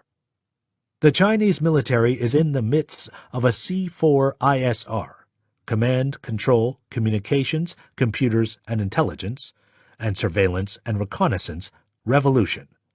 The authors of the report wrote, characterized by the wholesale shift to digital, secure communications via fiber optic cable, satellite, microwave, and encrypted high-frequency radio. The RAND researchers called China's emerging system a digital triangle that consisted of booming commercial information technology companies like Huawei, the State R&D Institute and funding infrastructure, and the military. What the report claimed, in other words, was that China was building a novel military-industrial complex, reconfigured for the needs of the future. In reality, however, in 2005, Chinese technology still lagged far behind the suspicions and fears of the Pentagon. The Chinese Academy of Sciences, a government-run body, lamented that year that Chinese technology firms were short-sighted and not very innovative.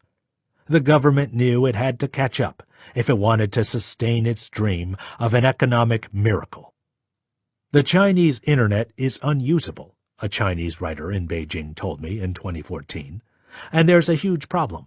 The government has been censoring its own people so heavily that I really don't think it knows what's going on in the country. I concurred. I had recently finished a project as a consultant to the World Health Organization, WHO, in Beijing, where I designed a curriculum for Chinese journalists on how to report on the innocuous topic of road traffic safety. Almost half of the 40-person audience at my training session turned out to be police officers, the WHO representative told me. They'd been invited to attend to build goodwill between the press and the police, but I suspected it was really an effort to keep the government involved, to allow the police to keep check on what reporters were saying and maybe even intimidate them. If you don't know the topic, argued a policeman in the audience, standing up, then you shouldn't write about it. The problem was that few of these reporters had access to reliable data.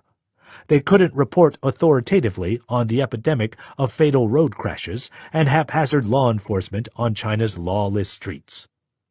Foreign Policy's James Palmer later lamented the near-total absence of reliable data in the article, "Nobody Knows Anything About China."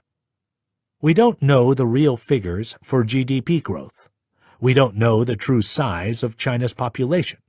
We don't know anything about China's high-level politics. We don't know what people really think. We don't know the real defense budget. We don't know how good Chinese schools really are. The Chinese state was almost as much in the dark about the lives of its citizens as foreign China watchers. So it set about trying to design ways to track its citizens. Among the Uyghurs and Kazakhs who once worked for the Chinese government was Irfan. He was a technology worker in his 30s who came from Urumqi, the regional capital and commercial hub in northern Xinjiang, where he implemented mass surveillance projects until he left his job in 2015. He fled Xinjiang in 2018 and settled in Turkey. Irfan had originally experienced trouble finding a job in the poor Urumqi region. Many of the top jobs went to Han Chinese migrants who sidelined the local Uyghurs. But I had a friend who had some access to the mayor of Urumqi, Irfan explained. He put in a call for me, and then the telecom company contacted me in 2007 with an offer. They needed an IT manager who could help set up one of the first surveillance systems there. You should understand how important this was to me, he said. Uyghurs can rarely work these jobs, and yet I got into a position that offered me the government's protection and good money. In his new job, Irfan was granted access to 2 key locations: the local public security office, where he helped manage the company's surveillance network, and the telecom company's network itself. My access, he said, was pretty deep. China had set up Skynet 2 years earlier. Our mandate was to scour the city and plant cameras everywhere we could. My supervisors said the government wanted us to fight crime. I accepted that. I thought it was an honorable mission. With a small team, Irfan searched street corners, alleyways, streets where cars tended to speed, and pockets known for robberies and purse snatchings, as documented in municipal data. Then his team would connect cameras to optic cables that went back to the public security buildings, where police operatives would survey the city from a control room. When I saw the right place for a camera, it was like a light bulb in my head. That's the spot, I told my colleagues. Over time, it became an art. In the parts of the city that still weren't electrified, they installed battery-powered cameras good for 8 hours at a time. A technician would arrive with a camera branded with the logo of a government agency called the Zhongjian Haikang Group, which owned a 40% stake in a rising surveillance camera giant called Hikvision. Irfan would watch as the technician mounted the camera on a pole or building, and then plug the device into the government's surveillance system. Huawei, another big Chinese firm, provided the switching system that helped power the cameras. Irfan described how, throughout the late 2000s, a number of Chinese tech companies came together to build an early surveillance system consisting of what were called Internet Protocol, IP, cameras.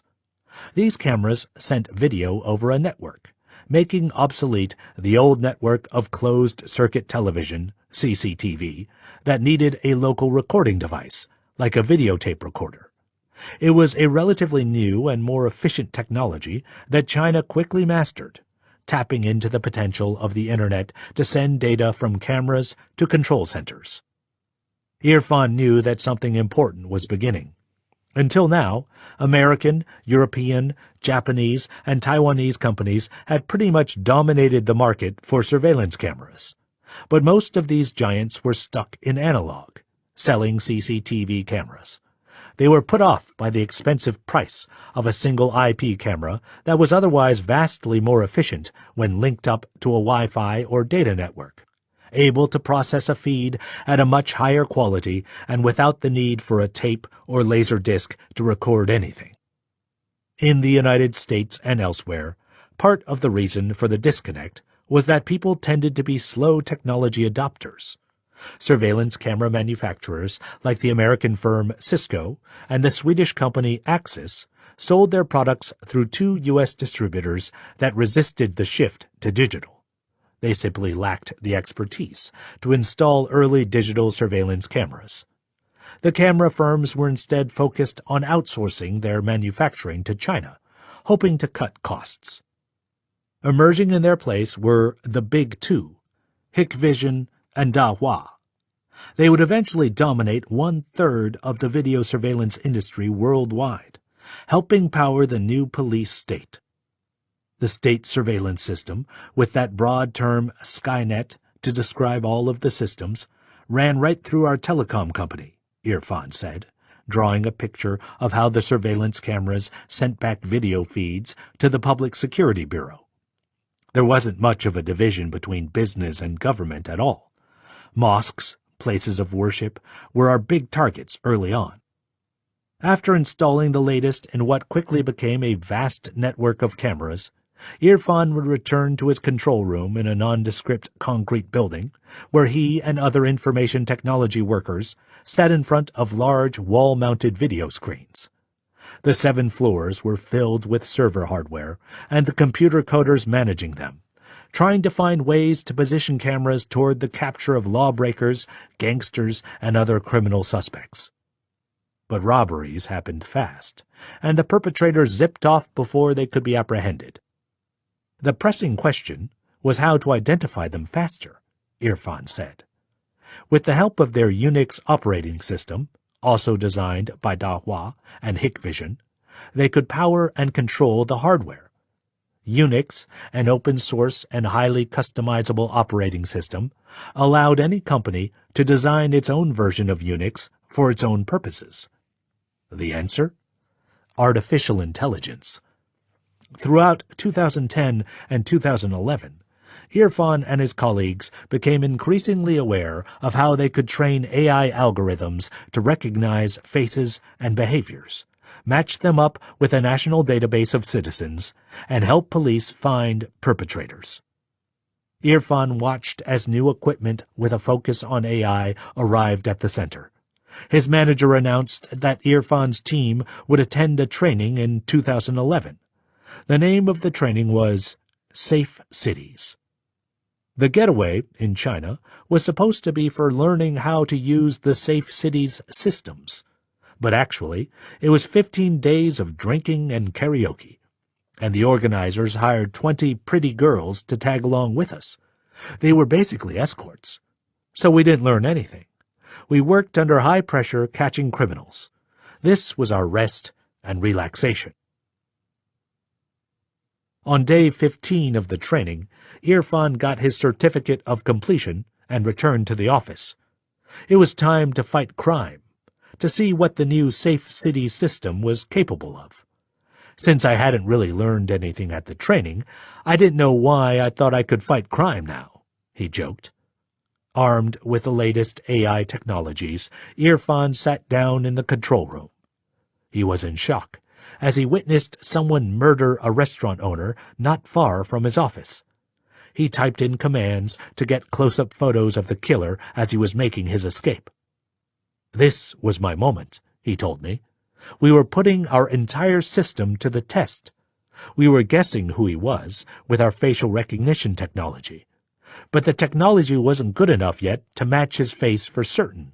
We forwarded the photographs to the police. And to his great surprise, the police filed a report, but then did nothing. The killer got away. He was never punished for his crime. Another time, someone broke my car window and stole my computer inside. We had the video footage, but the police still couldn't find him and press charges. With many other similar cases, early AI was considered a failure. Police complacency made it worse.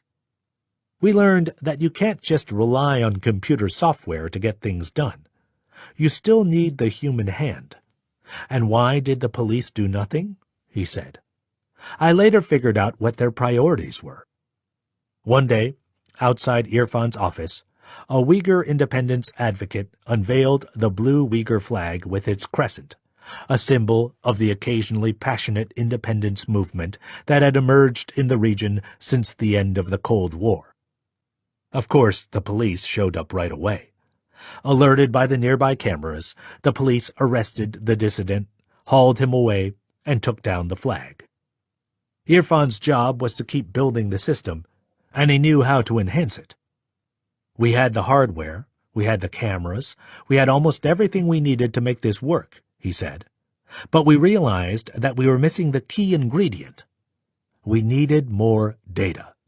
Otherwise, the facial recognition technology was useless. The AI needed data, in the form of either facial images, social media, criminal records, credit card swipes, or whatever other data resulted from some kind of activity or transaction. Then the system could plow through all the information we fed it and find correlations that humans couldn't, in a fraction of the time. Why was there so little data? I asked him. State secrecy, Irfan replied.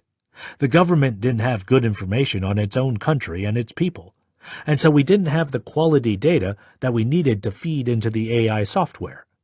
Without a good database on all our citizens, we couldn't match up people's faces or criminal records that easily. We couldn't use AI to catch criminals. It was a terrible system. Irfan's team scoured other company offices and the government for data. They came up empty-handed. The solution didn't come from the government, Irfan confirmed. It came from the corporations. In October 2010, a small team at Tencent, a technology company set up in 1998 and staffed by alumni of Microsoft Research Asia, began toiling away on a project in the southern city of Guangzhou. Few took notice. After all, the app they were developing, called Weixin, micro-message, didn't seem especially groundbreaking or innovative. Anyone could already send messages on their computers using Tencent's other successful PC application, the instant messenger QQ, or using its QZone social network, similar to Facebook. QQ had nearly 780 million active users. Tencent released the new mobile app on January 21, 2011, about 3 months later. It offered basic services like text messaging and the ability to send other people voice recordings and photos. The dominant American-made app of the era, WhatsApp, which would later be acquired by Facebook, had been released the previous year. So what could this new, obscure messaging app possibly offer in an already crowded market? At the time, Irfan explained, all the telecoms companies had their own messaging apps that were pretty popular. WeChat united them on a single platform, and that was our solution. Weixin, rebranded now as WeChat, quickly took off. Within a year, it had 100 million users, and 300 million users within 2 years. Facebook had taken 4 years, and Twitter 5 years to reach that number. As time went on, part of WeChat's success rested on clever marketing and thorough functionality that enabled users to live their entire lives on their phones. The app released features that allowed them to book a doctor's appointment, call a taxi, pay at the local 7-Eleven, hire a house cleaner, match with a potential date, and manage investments.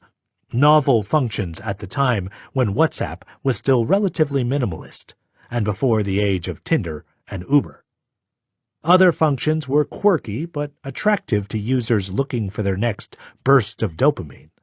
For example, if they wanted to connect with a stranger from around the world, they could shake their phones to connect with anyone else who also activated the shake feature.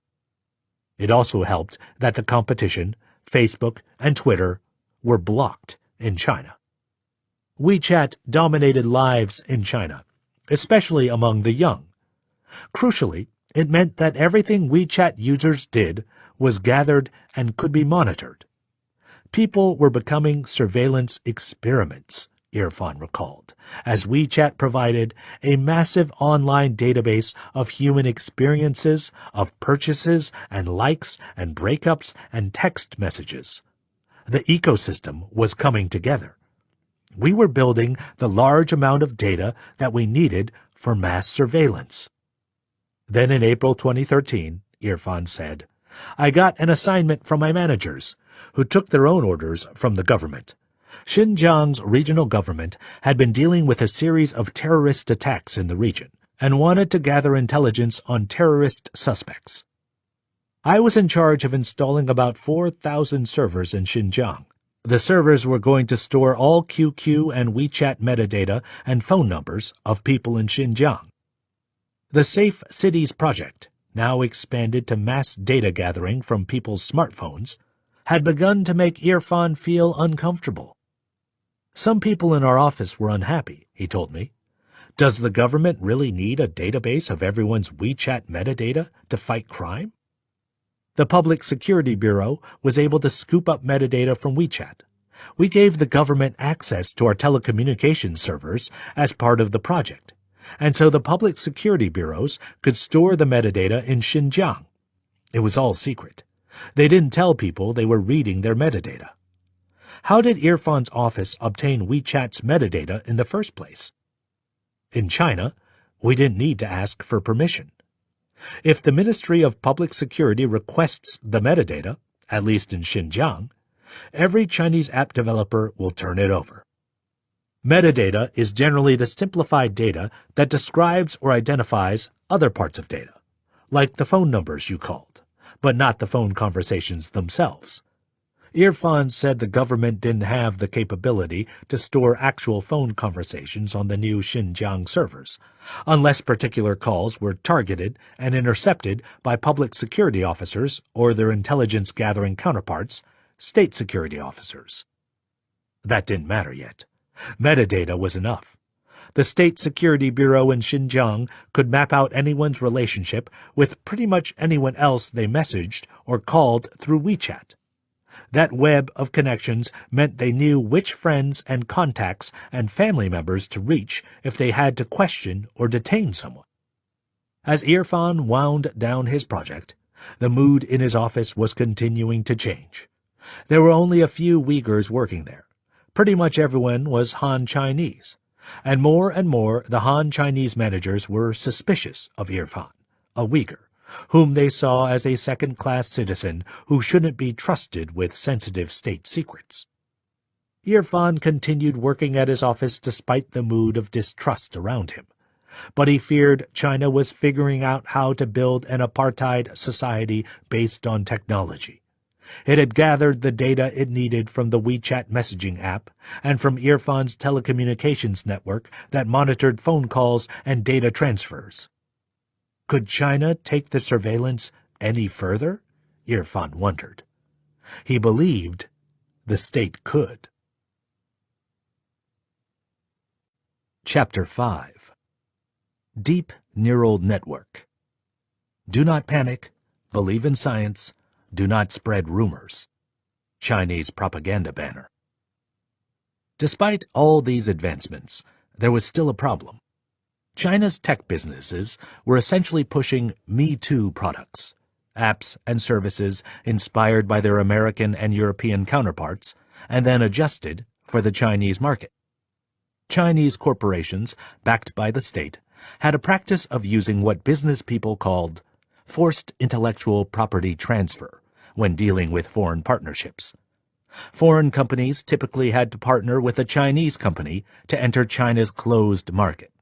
And one informal requirement was that the foreign partner transfer its sensitive technologies in semiconductors, medical equipment, and oil and gas to the Chinese firm. The practice was illegal under World Trade Organization rules, but American businesses begrudgingly gave up their trade secrets anyway, eager for access to China's 1.4 billion potential customers. Once China started to amass data on all its people, netting information on their use of apps and services like WeChat, the country's nascent technology businesses were especially interested in becoming leaders in the growing, lucrative field of artificial intelligence. China's burgeoning pool of AI researchers was paying close attention to breakthroughs being made in the United States, the world's AI leader. Chinese companies hope to unlock AI's secrets by scouting out talented Chinese AI developers who had studied overseas and worked at Microsoft and Amazon, luring them home with remunerative pay packages and appeals to their patriotism. By the early 2010s, China's computer scientists were getting closer to building a deep neural network, the holy grail of the surveillance state, a system that could learn to find patterns between millions of images and data points. For years, AI researchers had relied on what's called the rules-based system of programming. The researchers would program a computer to recognize a cat by telling it, look for a circle with two triangles on top. The approach made sense, since computers lacked the processing power to do much more. But this method also limited what AI could accomplish. Not all images of cats are a perfect circle with two triangles on top, nor are all circles with triangles on top actually cats. The newer technology, deep neural nets, had all kinds of benefits. Humans no longer needed to go through the monotonous, time-consuming work of manually categorizing images and data, and then writing all the rules for an AI system. Instead, the software could connect the dots on its own when looking at vast datasets, and then learn from that data. The software could then improve its algorithm for the task its creators built it for. With fewer humans supervising and limiting the software, businesses could deploy AI for far broader uses. Deep neural nets could control self-driving cars, help physicians diagnose patients, and detect credit card fraud. Until 2012, the idea of creating a deep neural network that could impact the market was dismissed as quackery. No matter how many times they tried, the computer scientists at Microsoft Research Asia and other emerging companies were hitting a wall. AI developers in China and Silicon Valley told me in 2012 that building a neural network would be a gold mine for Microsoft. Microsoft had acquired Skype, the popular visual calling and conferencing software used worldwide, for $8.5 billion in May 2011. Its largest acquisition up to that time. If Skype or Microsoft Windows could secure the ability to recognize speech and faces, it would be a breakthrough. It would form the basis for real-time translation abilities and cybersecurity that depended on facial recognition. In 2011, I had met a group of young Chinese researchers in Beijing who, enduring late nights and weekends, toiled away at a gnawing set of problems. Their big questions were, how can a computer system learn to see and perceive a person? How can it hear and identify their voice? Can AI learn to speak? The timing is right, one of them told me at dinner, after work. The internet and social media can be a source of data that can power AI. We can gather information on people's clicks, purchases, preferences. The Chinese, he said, had less than 10% of their population linked up to the internet in 2005, but had rapidly become the world's most enthusiastic users of social media, mobile apps, and mobile payments. In 2011, almost 40% of the population, or about 513 million people, had their own internet connections. All those internet users were producing the data, through their purchases and clicks, that could train the neural networks to solve myriad tasks, including surveilling the users. The same year, in 2011, a pair of research assistants working for the famed AI researcher Geoffrey Hinton, a computer science professor at the University of Toronto and Google AI researcher, made a hardware breakthrough that made these advances possible. The researchers realized they could repurpose graphics processing units, GPUs, the components installed in devices that allowed for advances in computer game graphics, to improve the processing speeds of a deep neural net. With GPUs, AI developers could utilize the same techniques for displaying shapes and images on a computer screen and use them to train a neural network in finding patterns. Building a neural net had once been prohibitively expensive, but the GPU breakthrough was important because it slashed the costs of the key hardware that would power the software. For years, GPUs had been getting cheaper and more commoditized, even as the industry elevated their memory and processing power. With better hardware and a growing number of datasets, the timing was perfect to build a deep neural network that could process that data. Through trial and error, a Microsoft team led by Dr. Sun Jian set out to build more layers in a neural network that would allow the AI system to constantly update its knowledge and learn from the data that flowed through it. Neural net layers are like a collection of neurons that receive inputs of data, process them, and pass them on to more layers for more processing, so the AI can learn about the subject it is analyzing. The more layers, the more sophisticated the intelligent machine, in theory. Success proved much harder in practice. One challenge was that signals disappeared as they passed through each layer. The Microsoft researchers were hindered from training the system. In 2012, the team trained a system with 8 neural layers to recognize images. By 2014, the system had 30 layers. By adding more layers, the team had instigated a breakthrough in a computer's ability to intelligently recognize objects in videos and images.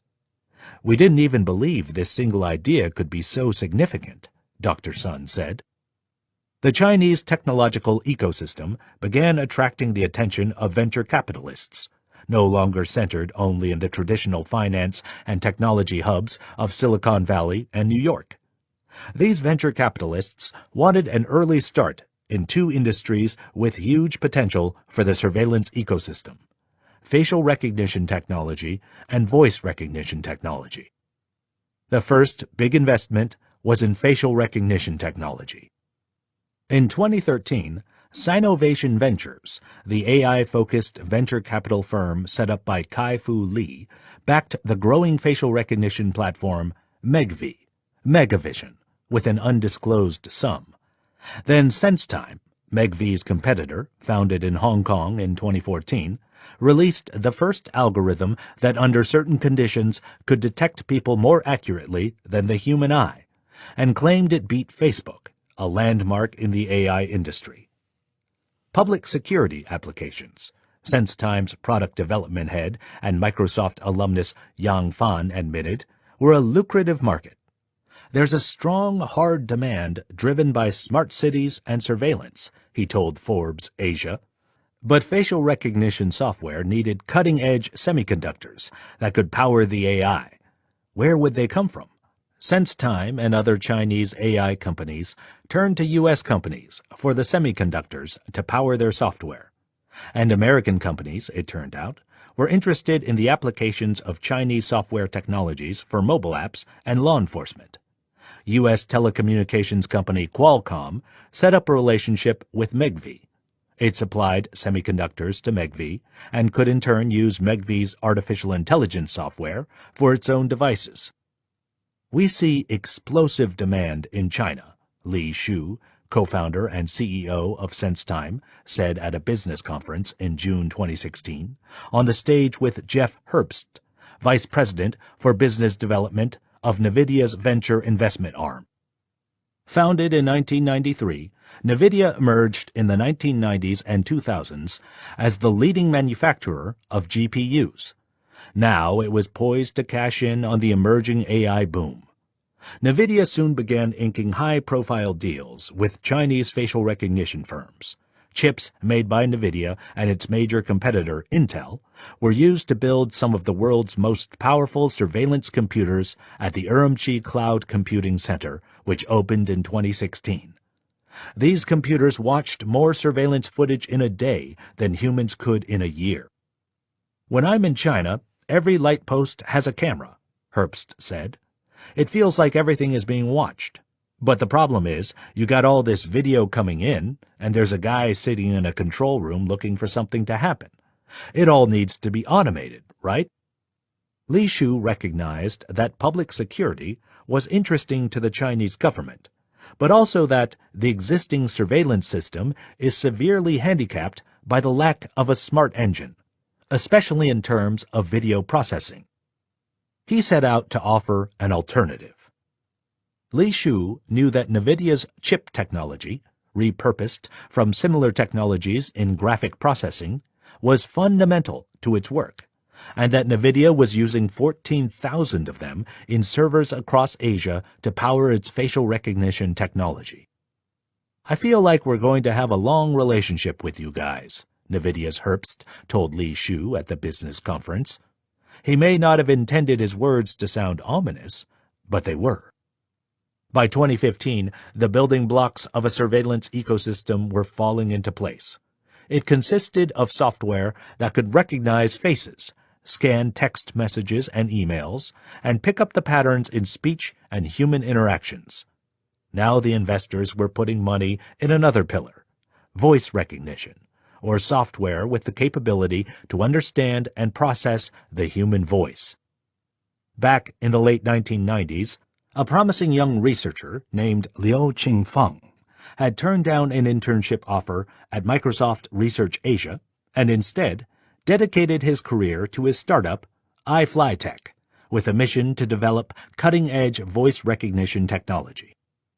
I told him that he was a great young researcher, but China lagged too far behind American speech recognition giants like Nuance, and there were fewer customers in China for this technology, Kai-Fu Lee wrote. To his credit, Liu ignored that advice and poured himself into building iFlyTek.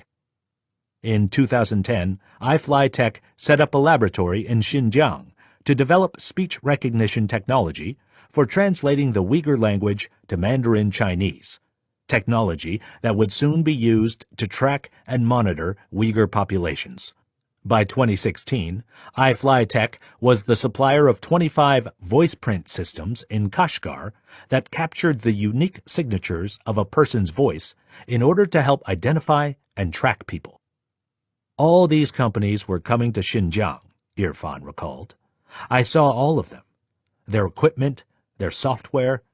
Dozens of Uyghurs who fled Xinjiang in the years after 2014 remembered seeing the company logos on equipment, and the presence of these companies in Xinjiang is shown in online government tender documents, official corporate reports, human rights reports, and U.S. sanctions documents, and Chinese state media reports. But so many people saw it as harmless. The feeling was, we're just fighting crime. Finally, Huawei, a national symbol of Chinese technology, stepped up its presence in the Xinjiang market from 2010 to 2015, after working with local police to build cloud computing services. Huawei, roughly meaning China shows promise, was started with $3,000 by former military engineer Ren Zhengfei. It began by developing telephone switchboards in the 1980s, which it reverse-engineered from foreign examples. An early supporter of the government's acceleration of technological development, Huawei became known at home and abroad for its surveillance and network equipment, and was building its presence in the smartphone market.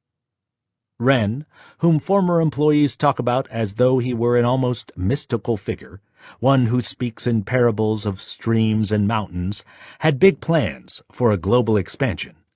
Plans his company could only accomplish by reassuring Western democracies that Huawei was not connected to the Chinese Communist Party, CCP, and would not use its technology to spy on them. At the same time, Huawei executives were eager to sell network equipment to the government in Xinjiang, seeing public security as a lucrative business. We were at a team-building event in 2015. William Plummer, a former American diplomat who became Huawei's vice president for external affairs in Washington, D.C., told me. Somebody put a slide up. The slide said, "What's Huawei's identity?" And the first bullet says, "For domestic audiences, Huawei is a Chinese company that supports the Communist Party of China." Then the second bullet said, "For overseas audiences, Huawei is an independent company that follows internationally accepted corporate practices." What they were actually saying was that in China, you follow the regulations, and in other countries, you follow their regulations. But to put that on a slide, that slide alone was damning. By 2015, the last piece needed to complete the surveillance ecosystem was coming tantalizingly within reach: cheaper surveillance camera technology. Cheap enough that it could be made commercially at scale. Hikvision, based in China and the world's largest manufacturer of surveillance cameras, joined the market in Xinjiang. It supplied millions of cameras that enabled the authorities to surveil the population. Cameras so advanced they could identify people from 9 miles away, and used the AI software developed by iFlyTek, SenseTime, and others to analyze people's faces and voices. Skynet, the government's radical and thorough surveillance system unveiled conceptually a decade earlier in 2005, was finally realizable. All this technological advancement and the somewhat sinister combination of various elements to create an AI state had not occurred entirely unnoticed. As early as 2010, China's biggest foreign adversary, the United States, was getting nervous. American policymakers had started to suspect Huawei and its peers were fronts that enabled the People's Liberation Army, PLA, of China to plant backdoors in servers and software, allowing it easy access for cyber spying.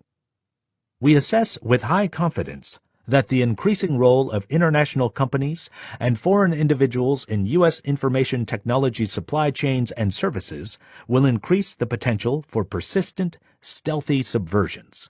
The U.S. National Security Agency, NSA, charged with intercepting communications around the world, wrote in a 2010 slide leaked by the whistleblower Edward Snowden. Edward Snowden's leaked documents also revealed that the NSA was tracking 20 Chinese hacker teams attempting to break into U.S. government networks and companies like Google. Huawei was also laying undersea cables that the NSA hoped to intercept, so it could read the communications of Huawei customers that happened to be high-priority targets like Cuba, Iran, Afghanistan, and Pakistan. The NSA hacked Huawei's headquarters, monitored the communications of its top executives, and ran an operation called Shot Giant, aimed at finding a link between Huawei and the People's Liberation Army. The NSA then took it a step further, looking to exploit Huawei's technology, so that when other countries and businesses bought its products, the NSA could surveil Huawei-made servers and phone networks, and launch cyber attacks on those countries. The NSA was able to accomplish all this with the vast hacking capabilities and backdoors it had created with the cooperation of American telecommunications firms, thus circumventing the usual technological barriers to engaging in mass spying on foreign citizens. Talk of a Cold War was brewing between the United States and China, even though the two nations were joined at the hip through trade and technology. In 2012, a congressional panel released the results of a year-long investigation, claiming it had obtained documents from former Huawei employees that showed Huawei supplied services to a cyber warfare unit in the Chinese army. The U.S. government began taking aim at CEO Ren's daughter, Meng Wanzhou, who went by the English nickname Kathy. As Huawei's globe-trotting socialite, Kathy hosted business events that had Q&As with Alan Greenspan and others. Behind the scenes, the FBI and Department of Homeland Security were monitoring the business activities of Kathy and Huawei. It's suspected that she oversaw a front company in Iran called Skycom that broke U.S. trade sanctions by doing business with Iranian telecommunications companies. We had made representations to the U.S. government about Huawei in Iran and about Skycom and how it was just an independent company even though she, Kathy Meng, sat on the board for 2 years, Plummer admitted to me. We made those representations because that's what we were told, and that's what we believed was in good faith. None of that was true. The employees in Iran for Skycom were wandering around with Huawei business cards. Plummer said he got a frantic call from his Huawei bosses one day in 2013. After one of her glamorous business galas, Department of Homeland Security agents had pulled Meng into secondary questioning as she prepared to board her flight at New York's JFK airport. They had her PC, her tablet, and both of her phones for 4 hours, Plummer said. Those things were cloned by the U.S. government. Meng was released. Huawei executives prepared for the legal fight to come, shutting down Skycom's office in Iran's capital of Tehran and distancing Huawei from Skycom.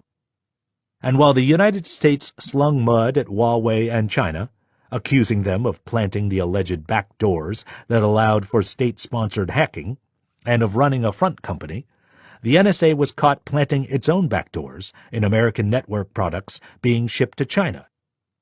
Der Spiegel, the German newspaper, obtained a 50-page catalog created by an NSA unit called the Advanced Network Technology, ANT Division, charged with intercepting difficult-to-access networks.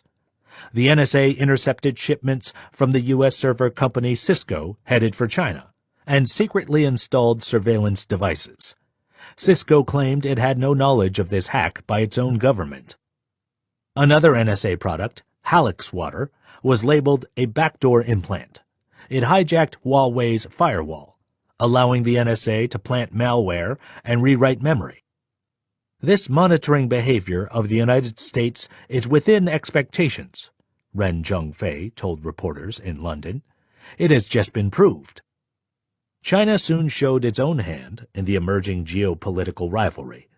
The country mined 93% of the world's rare earth minerals like lithium and cobalt, exported and used to improve the batteries and displays in iPhones and TVs worldwide.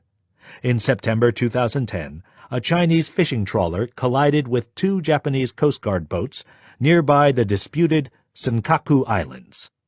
Japan arrested the fishing trawler captain on suspicion of violating Japan's fishing rights in an area Japan controlled, but that China had long claimed. China retaliated.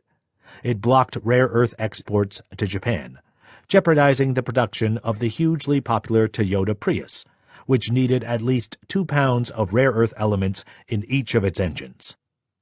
More than 2 weeks later, Japan released the crew members without charges. China and Japan are important neighbors with important responsibilities in the international community, declared Prime Minister Naoto Kan emolliently in New York City at the UN General Assembly. But as Cold War II heated up, a distinction between the American and Chinese technology strategies became apparent. China was attempting to steal U.S. technology, including commercial trade secrets and intellectual property, and then hand those technologies to private Chinese companies which wanted an edge over Silicon Valley. The United States, on the other hand, wanted to infiltrate Chinese companies like Huawei. The point wasn't to steal Chinese technology, still inferior at that point, and pass it on to private companies like Amazon and Google.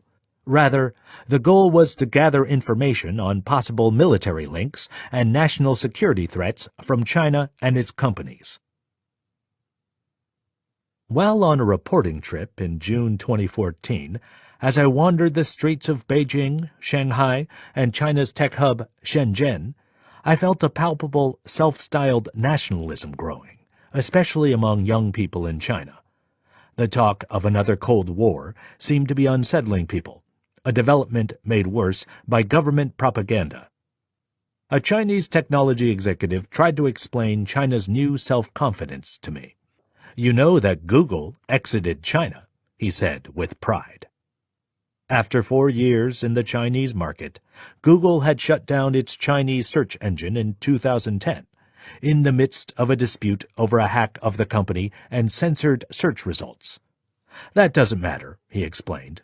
"We have our own search engine, Baidu. We have our own companies now. The world is changing, and I hope that Silicon Valley and the NSA will not dominate forever." "But don't you think if China wants to get to the level of Silicon Valley, it'll have to open up the Internet?" I asked him, "so researchers can get the information they need to make good technology?" "That doesn't matter either," he said. "In China, our technology is connected to the future of our country. We don't have strong separation of powers like in the U.S. Our only goal is to make China great. We want to stand as equals with the Americans, so that no one will look down on us again." Chapter 6. Do you think I am an automaton? Many people, united by one heart. Chinese propaganda banner. Maysim had entered college in Beijing, proud and enthusiastic about China's rise. But she quickly found that her country's patriotism came with an underbelly of racism and xenophobia. The Han Chinese ran the country. In the capital city, Uyghurs were looked down on as backward, blindly religious, and a bit dumb. College was hard for Maysim, an experience mirrored by other students from ethnic minorities in China. Despite stellar grades and hard work, her professors routinely passed over her when she raised her hand in class. "You're a foreigner," one professor told her, pointing out her pale skin and the fact that she was from the Uyghur ethnic group.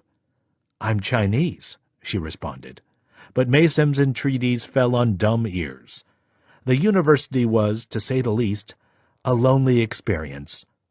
Nevertheless, with her small group of friends, she scoured both the physical and online libraries, pulling out classic books at random and discussing them. "It was then that we discovered Jane Austen," she said. "Pride and Prejudice was my favorite." Pride and Prejudice is the story of a woman, Elizabeth Bennet, who rejects a marriage proposal from a wealthy man whose character she misjudges. Then she must overcome interference from her family as she figures out her true feelings for him. It was ironical and witty at the time it was written in England almost 200 years earlier. From the broader perspective she was gaining, Maysim was beginning to embrace the complexity and uncertainty of life, an ambiguity her strict communist education hadn't afforded her. The heroes didn't always win. Sometimes people choose money. They choose comfort. They choose the convenient life given to them by the system, even if that means giving up what they believe in.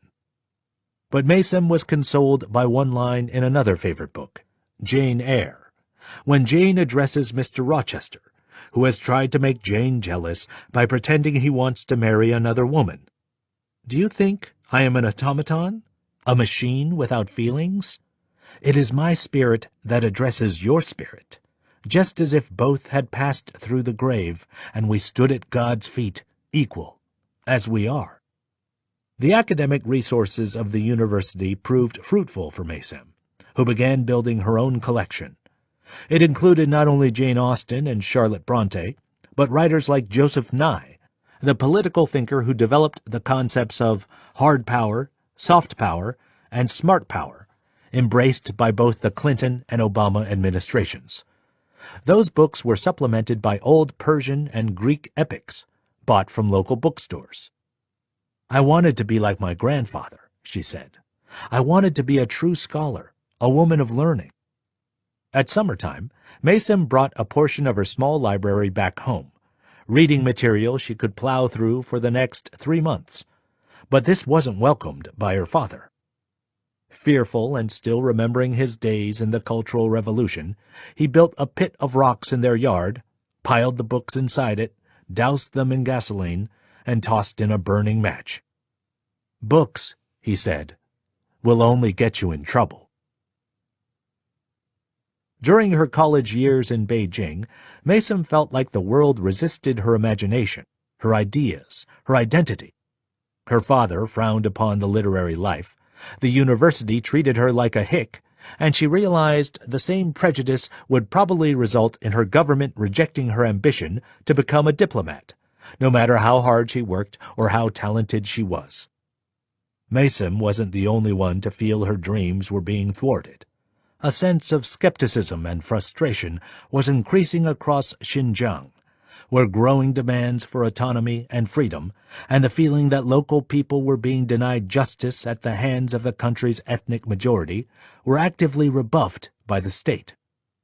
The frustration exploded on July 5, 2009, when protests and riots erupted in the regional capital of Urumqi. This was more than a week after 2 migrant Uyghur workers were killed in a 4-hour racially charged melee outside a toy factory in the southeast city of Shaoguan. The fighting was sparked by an anonymous online blog post claiming 6 Uyghur workers had raped 2 Han Chinese women, but city officials said the rape never happened. I looked outside my office and I saw people gathering in the city center, Tahir Imin, a Uyghur businessman who witnessed the events, told me. The Uyghur protesters gathered near key Communist Party buildings to protest the police handling of the Shaoguan incident. A crowd also formed at the Grand Bazaar in the city center.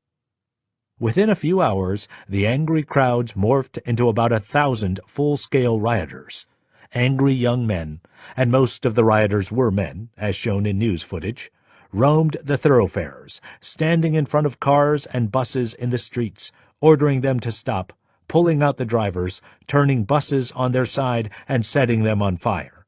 Homes and stores were looted, windows were shattered, crowds shouted, "Down with China," and "Down with the Communist Party," according to a dozen witnesses I interviewed later. One woman who was there told me she saw a pregnant woman lying unconscious on the road with her belly cut up. It was a scary day, a local Uyghur told me. There were bodies on Dawan North Road. The local police didn't come to protect us until much later.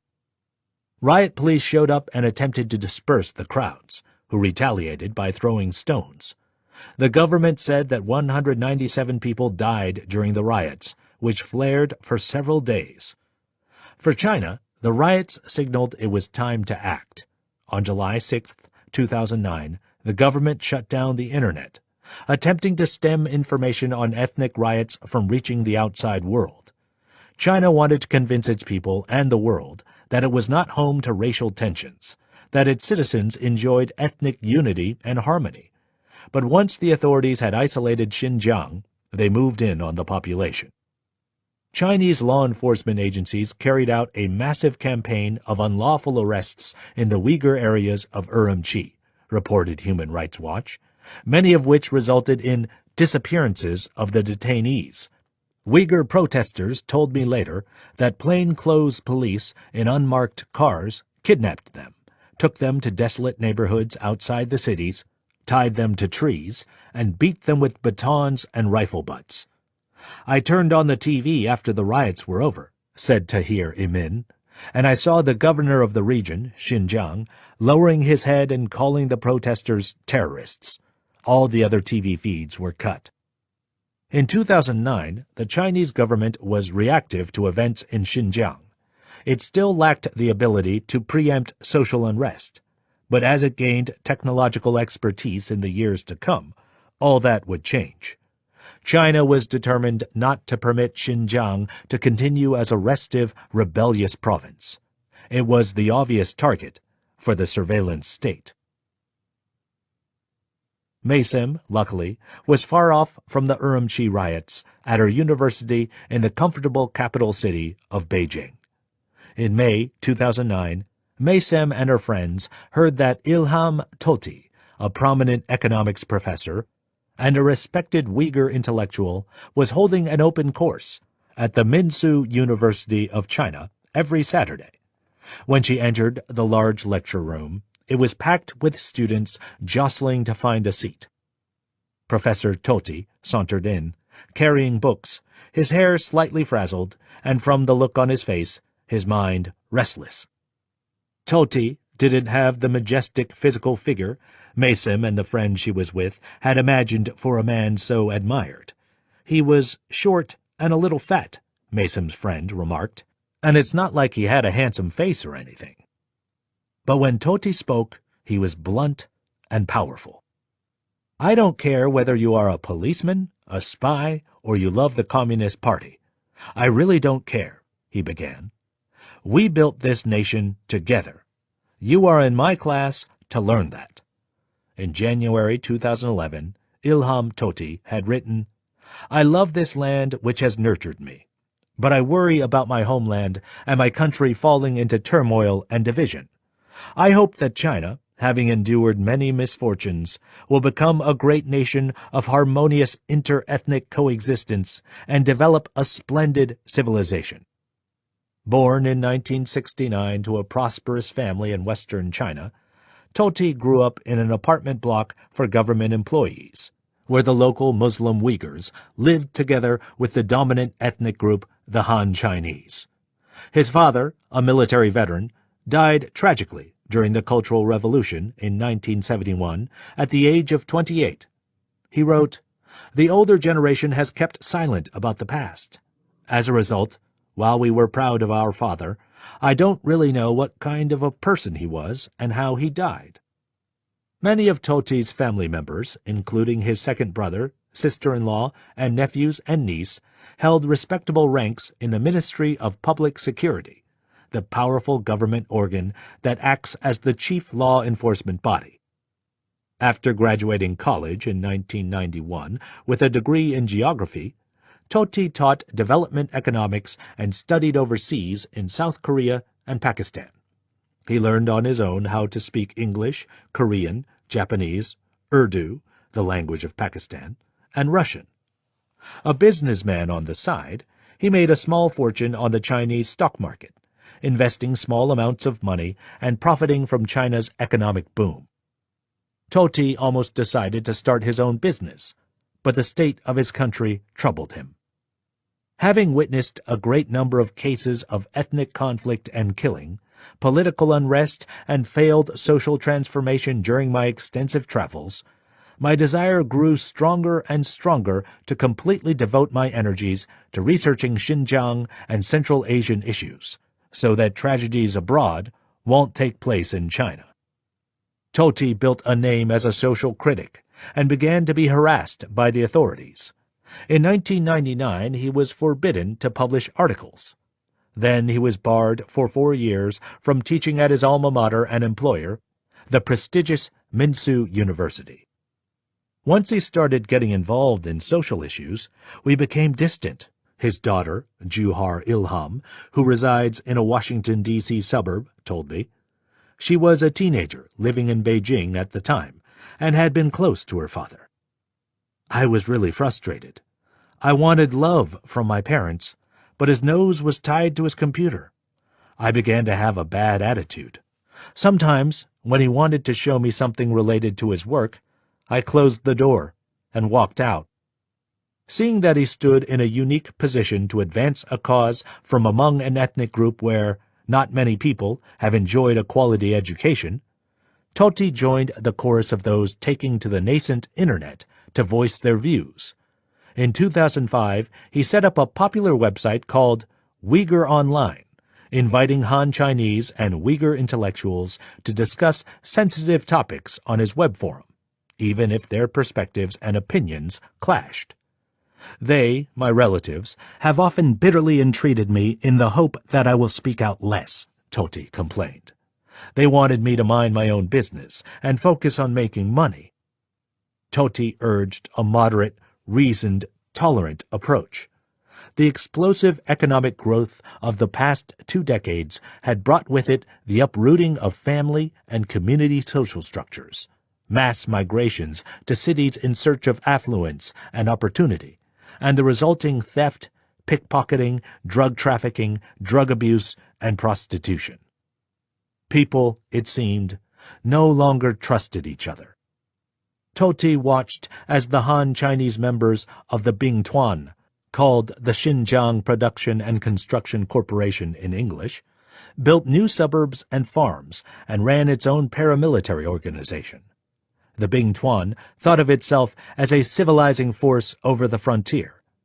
But the organization, with 2.7 million members, consisted of mostly Han Chinese settlers who devised policies that pushed the Uyghurs off their native lands. Uyghurs told me that the term Bingtuan aroused their frustration and anger. The Chinese Communist Party had founded the organization in 1954 as a paramilitary force, consisting of decommissioned soldiers, with the goal of building schools, hospitals, and roads. It also wanted to rewrite history to cast China as a benevolent power that, it falsely claimed, had controlled Xinjiang for more than 2,000 years. In reality, the lands we know as Xinjiang today were ruled by Turkic, Mongol, and Manchu empires, by a Soviet-supported warlord, and were independent at times, before the Han-dominated Chinese Communist Party took control. The CCP had taken power in Xinjiang in 1950 and sought to pacify the region. For 48 years, the Bingtuan reported to the regional government, expanding and consolidating large landholdings and strategic waterways that gave it political power over the local population. Then, in 1999, the national government elevated the Bingtuan to the same bureaucratic status as the regional government, turning it into a state within a state, with political authority separate from the regional government of Xinjiang. With the help of the Bingtuan, Han Chinese migrants poured into China's Wild West throughout the 1990s and 2000s. offloading from trains and setting up residence at flashy new high-rise apartment blocks. Meanwhile, the government slated Xinjiang's stunning old cities for redevelopment, meaning they were bulldozed under the claim they had poor sanitation and wobbly structural foundations. Both sides were increasingly suspicious of and hostile toward each other. Han Chinese migrants saw the Uyghurs as backward religious fundamentalists, while Uyghurs looked at the Han as money-grubbing opportunists, pushing them off their historical homeland. Ilham Tohti emerged as a vocal critic of the Bingtuan, a precarious position since he was challenging a powerful organization. He called the Bingtuan a throwback to 6 decades of centralized economic planning, a redundant bureaucracy propped up by vested interests and extolled by political propagandists. The atmosphere around it, the Bingtuan, is both plain strange and also terrifying, Tohti wrote in another essay on January 17, 2011. The situation is getting gradually worse. Fewer and fewer people dare to speak out. Tohti, for all his public challenges to a potentially dangerous paramilitary force, announced that he didn't want to be seen as a political leader. He just wanted, as an academic, to contribute good thinking about moderation, reason, and reconciliation. He wanted to be seen as moderate, as a peaceful figure who could reach across the divide, Tahir Hammoud, who knew him personally, told me. He did not agitate for fighting or independence. He knew that to get things done, to build a nation, you had to work together, even with the people you disagreed with. He represented the best in thinking, the most enlightened, said my Uyghur translator and assistant, Abduweli Ayub, who also knew Tohti personally. He didn't let his passions get the best of him. He knew he had to keep an even temper. He inspired others to be optimistic. Every Saturday, Maysim and her friends attended Professor Tohti's wide-ranging lectures on global economics and politics, which covered everything from the effects of steel tariffs to comparisons between the Chinese Communist Party and the U.S. electoral system. The problem, he told the class in May 2009, according to Maysim, is that our government looks to the worst-case scenarios. They're building a policy towards minorities based on fear and suspicion. But what about the best-case scenarios? What about the countries where minorities have been integrated and have become a part of these societies? He told stories about Nelson Mandela and Abraham Lincoln to make his point. He treated his students like he was a parent, Juhar told me. We always had students coming to our house, dining with us, cooking with us. My father even gave part of his salary to his students as money for the Eid holidays. Eid is the Islamic holiday that marks the end of Ramadan, when parents and elders are expected to give a little cash to younger people. He loved to sing and loved to laugh, she said. He loved making silly jokes. He thought he was funny, but actually he wasn't. That was Ilham Tohti, Esset Suleiman confirmed to me. He was from the modernizing camp. There were 3 camps, the Islamists, the modernists, and the traditionalists. He believed that to get somewhere with your cause, you had to work with the real world. This man, we thought, was going to become our leader, Maysim's friend told me. But Tohti insisted that he didn't want to become a political leader. He only wanted to be seen as a scholar. I'm sure my father wouldn't want to be the leader, Juhar confirmed. He always wanted to be a simple man.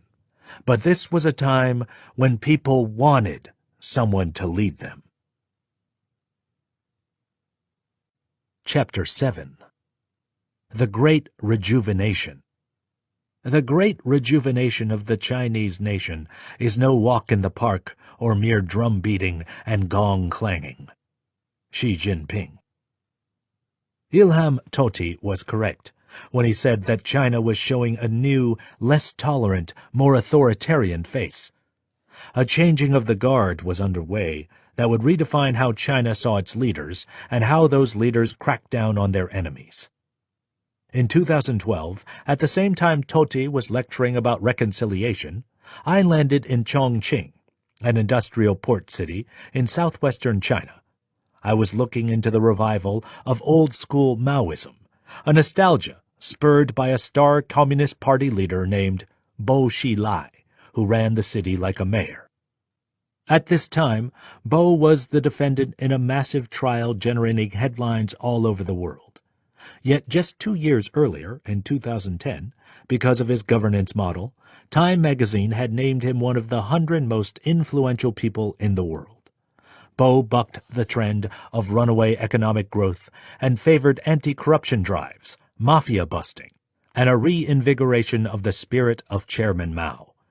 That spirit represented a return to heavy state intervention in the economy and business, and circumventing the law to detain criminal suspects and seize their assets.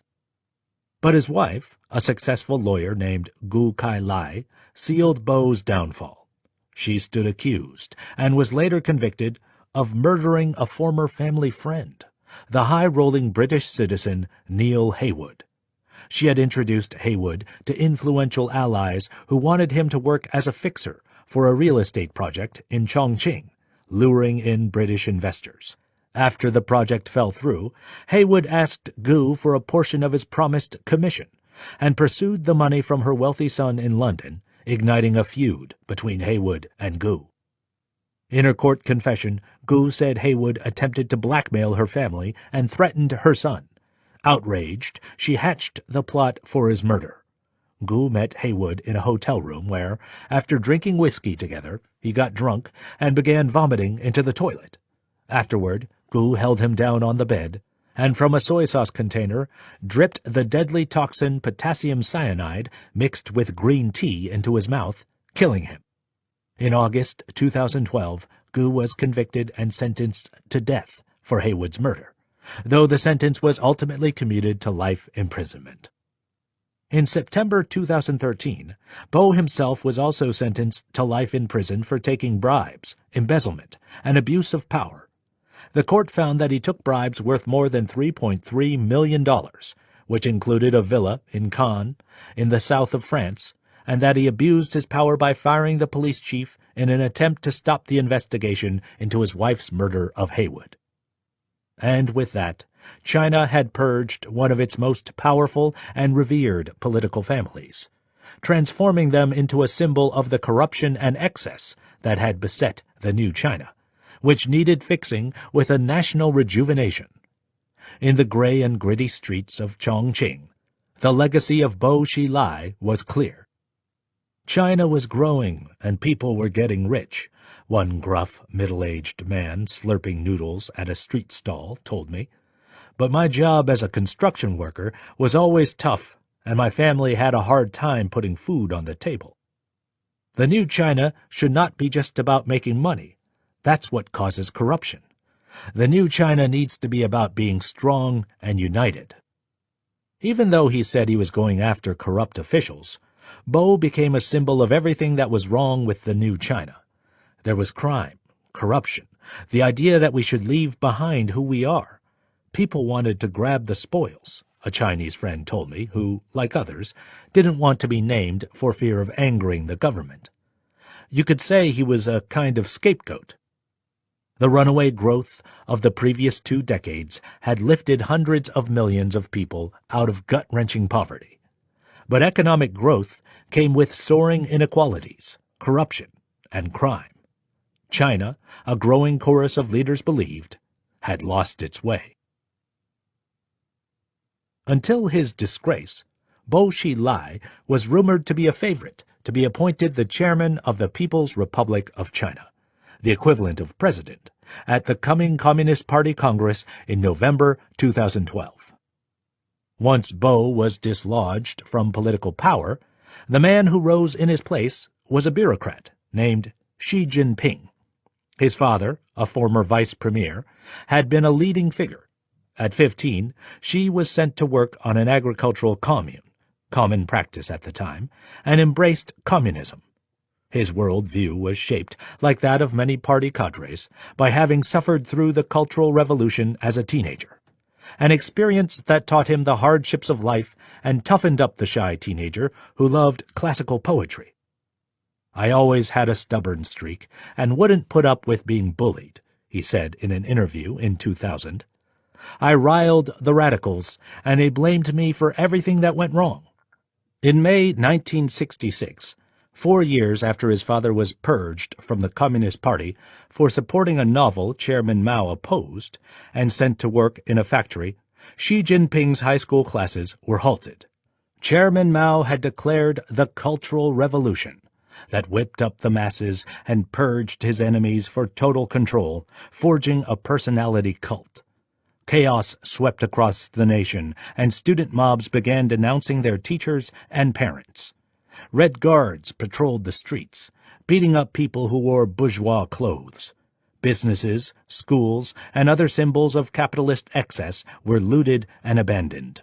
As a result, China was submerged in a decade of hunger, destitution, and violence. The revolutionaries looted Xi's family home. His father, the former party cadre, was paraded in the streets in humiliation. His own wife denounced him. But Xi didn't blame the Communist Party for his suffering. Rather, like other leaders of the first generation to lead China under Mao, he saw himself as a legitimate heir to the communist legacy of his parents' generation. He learned to be suspicious of the populists and rabble-rousers, such as the young cultural revolutionaries who upended hierarchy and order, instigating chaos. For Xi, the desirable status quo was a kind of obedient patriotism. A pragmatist, he chose to survive hardship in China by becoming redder than red, according to one leaked U.S. diplomatic cable based on a discussion with a well-connected embassy contact. Xi moved to a small village where he lived in a cave and worked as a local government administrator. His sister killed herself on an unknown date during this time. Xi was rejected from party membership 7 times, being admitted finally in 1974, but only after befriending a party official. Like other party bureaucrats, Xi studied engineering in college, though he never worked as an engineer. He graduated in the late 1970s and began rising steadily through the party ranks, just as China was beginning its market reforms and opening up to the world. Xi's political career began as old-fashioned Maoist communism entered its twilight years. The generation that grew up with a totalitarian system of Chairman Mao was fading in favor of a more collectivized, bureaucratic leadership system. For some, including Xi, China was losing its soul. The party had become corrupted and devoid of an ideological center, wrote political scientist Elizabeth Economy in The Third Revolution, Xi Jinping and the New Chinese State. In the eyes of Xi, nothing less than dramatic revolutionary change could save the party and the state and propel China forward to realize its full potential as a great power. In 2012, Xi Jinping was elected by elite cadres as the new chairman of the Communist Party. He succeeded Chairman Hu Jintao, a soft-spoken and methodical bureaucrat.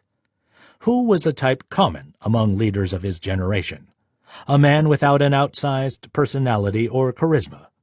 The rise of Chairman Xi represented a departure from Hu's softer style of leadership. Xi wasn't afraid to bust corrupt officials, shake up the system, or make enemies. Xi believed his mandate was to remake the system.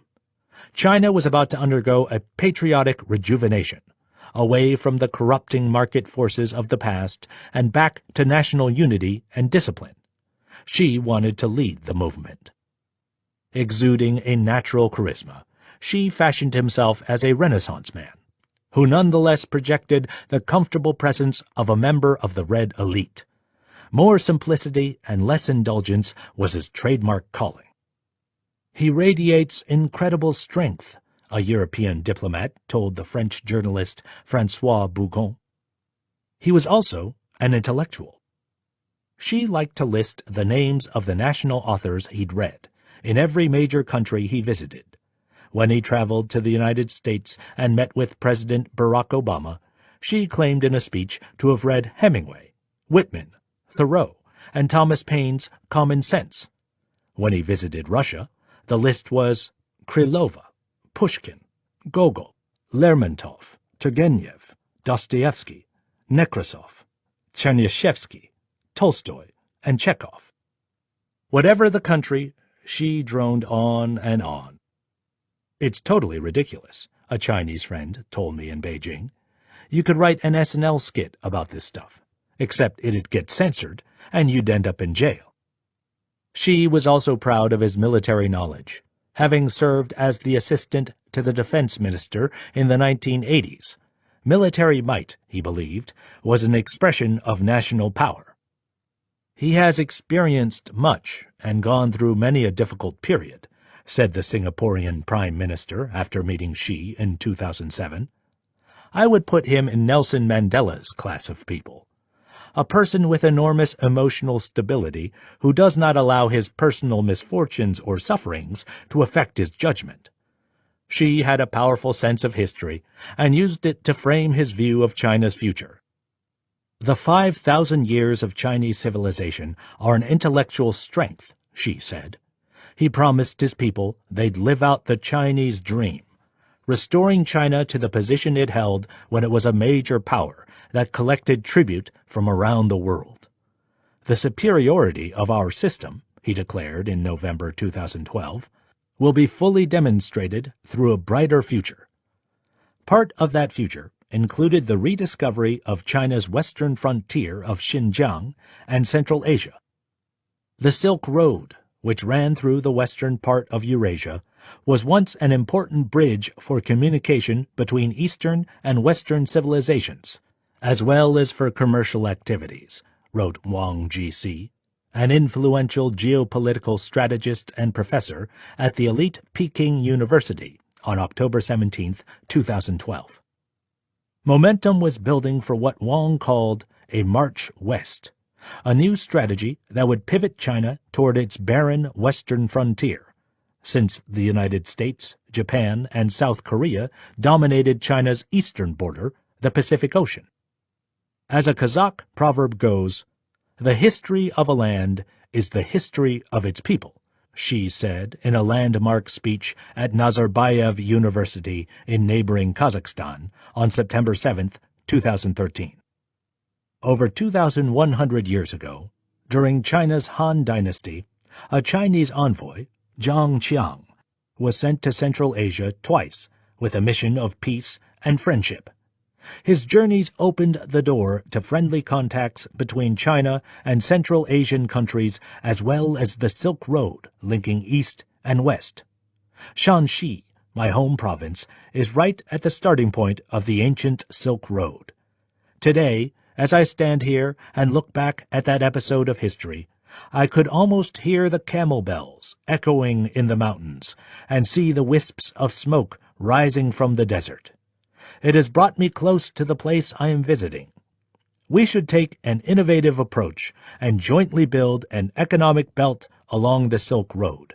This will be a great undertaking benefiting the people of all countries along the route. So began the One Belt, One Road initiative, the planned $1 trillion network that harkened back to the history Xi had studied carefully. At the beginning of the 16th century, when European explorers were first arriving in the New World, Eurasia generated 89% of the world's gross domestic product. Europe, at the time, was emerging from an era of seemingly endless plague, famine, and warfare. Europeans were seen throughout Eurasia as primitive Christian barbarians who harassed their lands with ragtag crusading armies. In the meantime, Asian and Middle Eastern empires had developed biology, paper, movable type, gunpowder, and algebra. China's Ming Dynasty was a regional hegemon, sending its seafaring explorer Zheng He to India and Africa. But China's strength didn't mean that it dominated Eurasia. A mosaic of kingdoms, empires, and tribes had populated the Silk Road for thousands of years. The Oxford University historian Peter Frankopan writes that Europeans shifted their share of the global economy and political power away from the East when they began massacring indigenous peoples of the New World and looting the Americas' wealth. Global trading and military power transferred from the land to the sea, and the creation of modern European navies helped kickstart the Industrial Revolution in the 18th century. While Europe mechanized its forces and built powerful modern nation-states, China's leaders were dismissive of modern technologies and weaponry. They clung to the idea that their emperor was the son of heaven with no equal, who had an uninterrupted heritage predating the lineages of neighboring powers like Japan and Korea. Gifts given to the emperor by an envoy from King George III were treated as tributes rather than gifts presented to an equal sovereign. By the middle of the 19th century, China's feudal kingdom was becoming increasingly outdated, corrupt, and ineffective in a changing world. The ruling class, hooked on opium, had fallen into debt, addiction, and crime. China attempted to halt the British opium trade, but Britain sent gunboats to Hong Kong to keep the market open in what became known as the First Opium War. In the Chinese Communist Party's history writings later on, this marked the beginning of the century of national humiliation at the hands of Western powers, a shocking reversal of China's role in the world. The emperor was effectively placed at the feet of the most powerful seafaring empire the world had ever seen. And once prosperous Eurasia, too, fell into war, religious bigotry, and disrepair. This was the result of pilfering conquest by European colonials and the corruption of the tribal governments bought off by them. After years of Maoism and economic brutalism, in 1973, as China was about to inch toward market reforms, it accounted for only 5% of the global economy. The lesson for China's government? Modernize, stand strong, stand tall, embrace technology. Xi Jinping was explicit about it in passages from two speeches he delivered in July and August 2013. Advanced technology is the sharp weapon of the modern state, an important reason that Western countries were able to hold sway over the world in modern times was that they held the advanced technology. You cannot buy the truly core technologies. It's been aptly put that the sharpest weapon of a state should not be revealed. And our technology still generally lags that of developed countries, and we must adopt an asymmetrical strategy of catching up and overtaking, bringing our own advantages to bear. In core technological fields where it would be impossible for us to catch up by 2050, we must research asymmetrical steps to catch up and overtake. Internationally, if you don't have the advantage of core technologies, you don't have the political momentum. We must make a big effort in key fields and areas where there is a stranglehold. The same applies to the military. Xi never clarified what he meant by an asymmetrical strategy in technology. He might have been obliquely referring to copying and imitating Western technologies to catch up to them, as Japan and South Korea did in previous decades. Gradually, Xi began to oversee China's expansion into a supercontinent by exerting its influence across Eurasia. The United States had done something similar with its destruction of Native American lands and rights in its relentless march to the Pacific coast, and with its double-dealing to achieve the construction of the Panama Canal, which allowed it to move ships quickly between the Atlantic and Pacific Oceans, giving it enormous geopolitical power. The British did the same with the Suez Canal in the Middle East, speeding the trade route between London and its most valuable colony, India. Eurasia is by far the world's largest and most central supercontinent, with well over a third of the Earth's entire land area, noted the political scientist Kent E. Alder. Beneath its soil lies nearly 2/3 of the world's oil and over 80% of conventional gas reserves. Eurasia's constituent nations hold almost 85% of world foreign exchange reserves, while generating close to 70% of global GDP in PPP, purchasing power parity terms, not to mention nearly half of the world's manufactured goods. A supercontinent connected through trade networks and roads was exactly what China needed and wanted. With its economic growth losing momentum by 2013, China could move its workers and infrastructure projects to the underdeveloped West and through the plateaus, mountain ranges, and deserts of Central Asia and the Middle East. But China's leaders had other worries that went beyond the slowing economy, according to internal party documents leaked to me and other journalists. 2 years earlier, in June 2011, the United States had begun gradually withdrawing forces from neighboring Afghanistan, leaving behind a potential vacuum from which extremists and terrorists could launch attacks on their other godless enemy next door, Communist China. He, Chairman Xi, is a strong, bright man, then Vice President Joe Biden told students at the University of Pennsylvania in May 2013 after he visited China. But he has the look of a man who is not at all sure all is going to end well. On a chilly, overcast day in October 2013, Tiananmen Square, the symbol of national greatness and the famous site of the violent anti-democracy crackdown more than 2 decades earlier, was its usual self, crowded, congested, and smoggy. That morning, witnesses heard a car honking in the distance. An SUV appeared, racing down a thoroughfare. It plowed into the crowd and crashed into a bridge rail. It exploded, just steps away from the portrait of Chairman Mao that stood prominently in the square. When the smoke cleared, 2 people lay dead on the ground, along with 3 suicide terrorists in the burnt-out vehicle. Police in the crowd began forcing onlookers to delete the photos from their cameras. A BBC crew attempting to record footage was briefly detained, and online news reports were censored in China. But authorities soon released the BBC crew, and the news hit the outside world. It was an incredible strike at the heart of China. Heads were going to roll. In its wake, the top military commander in Xinjiang was removed from his position. Chinese authorities, in fact, had created their own terrorist problem, radicalizing part of the population after years of relentless arrests, repression, and forced disappearances of Uyghur suspects. Starting in 2009 and picking up in 2013, thousands of Uyghurs flew to Afghanistan and Turkey and then hopped in cars and buses to Syria, an exodus of people who saw themselves as the victims of government injustice and wanted to train themselves to use weapons and mount an insurgency.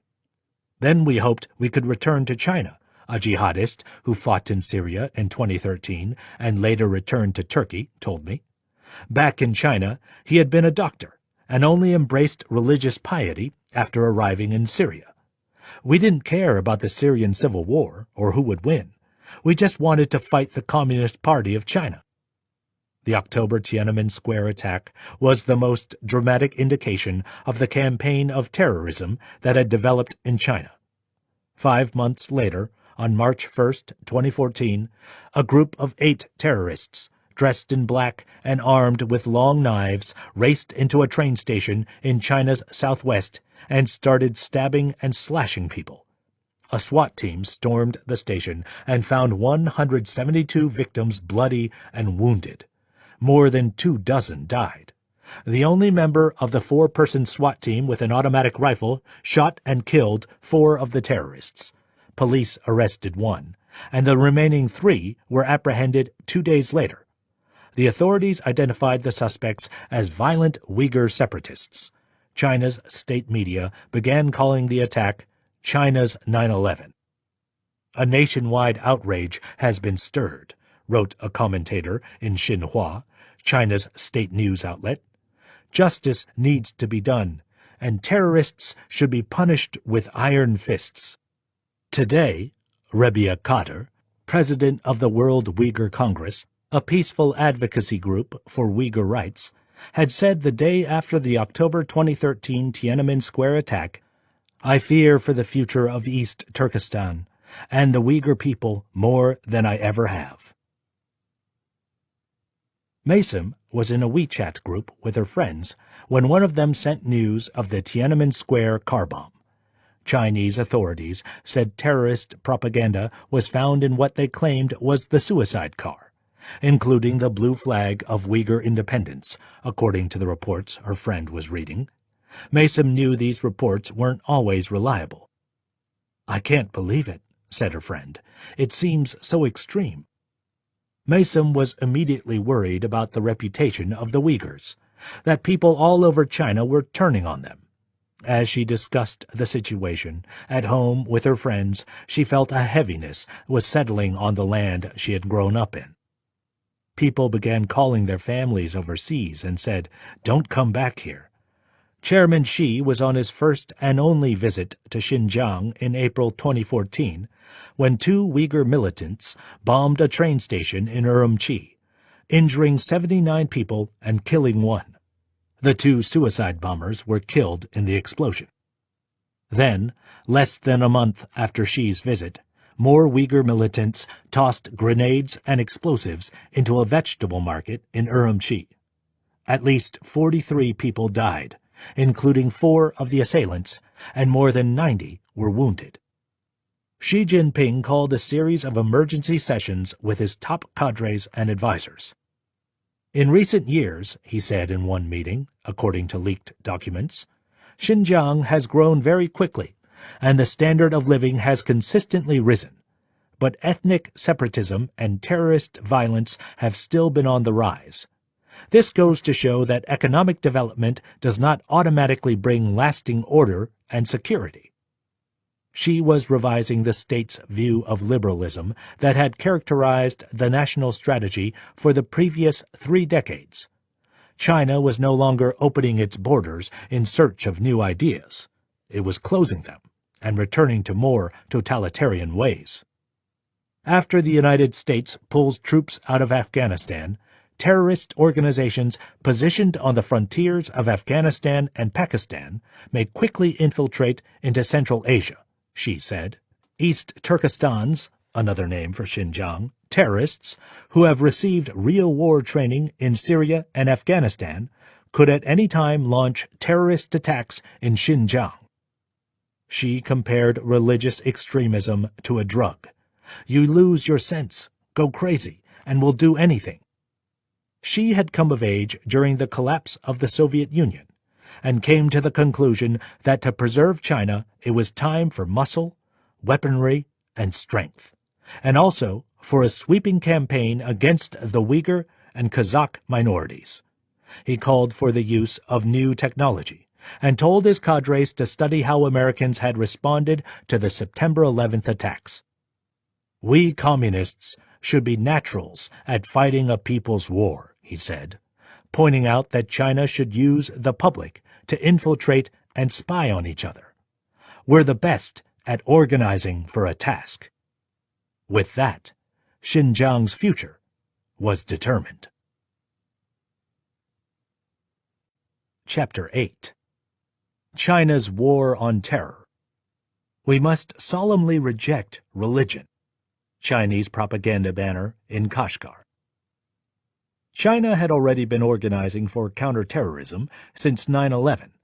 At that time, the Chinese ambassador to the United States declared at an embassy reception that China would stand side by side with the U.S. in the war against terror.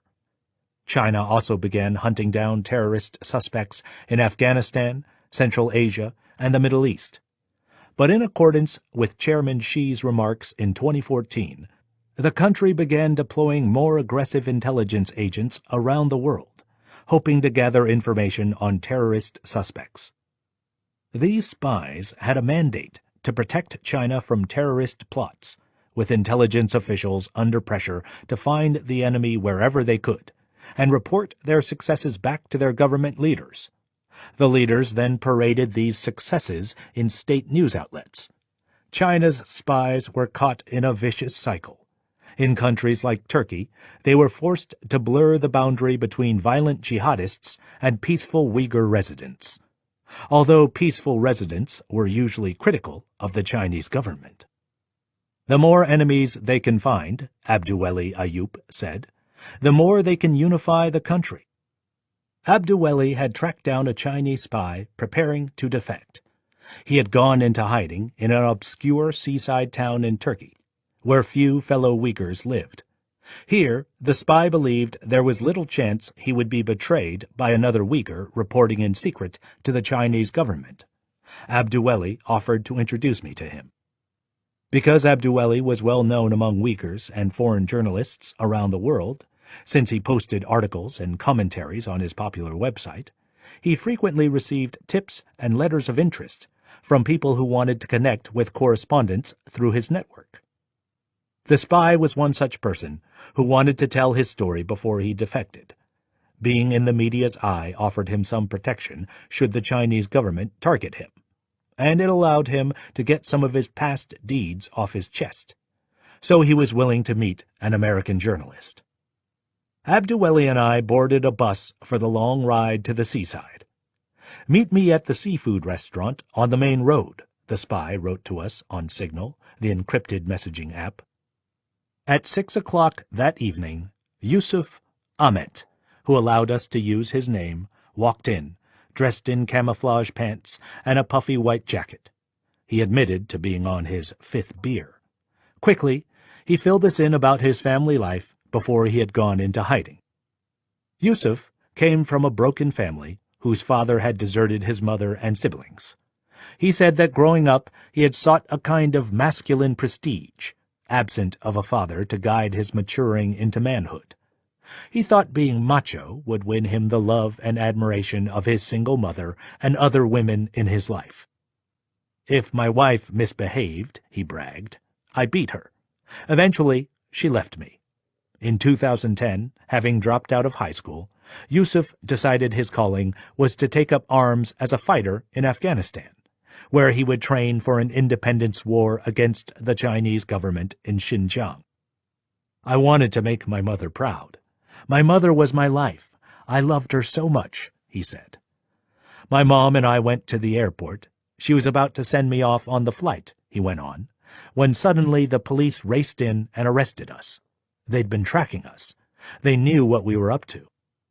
Yusuf spent 2 years in a Chinese prison, interrogated by intelligence officers who put him in the same tiger chair Mason had endured in the boiling courtyard of the detention center.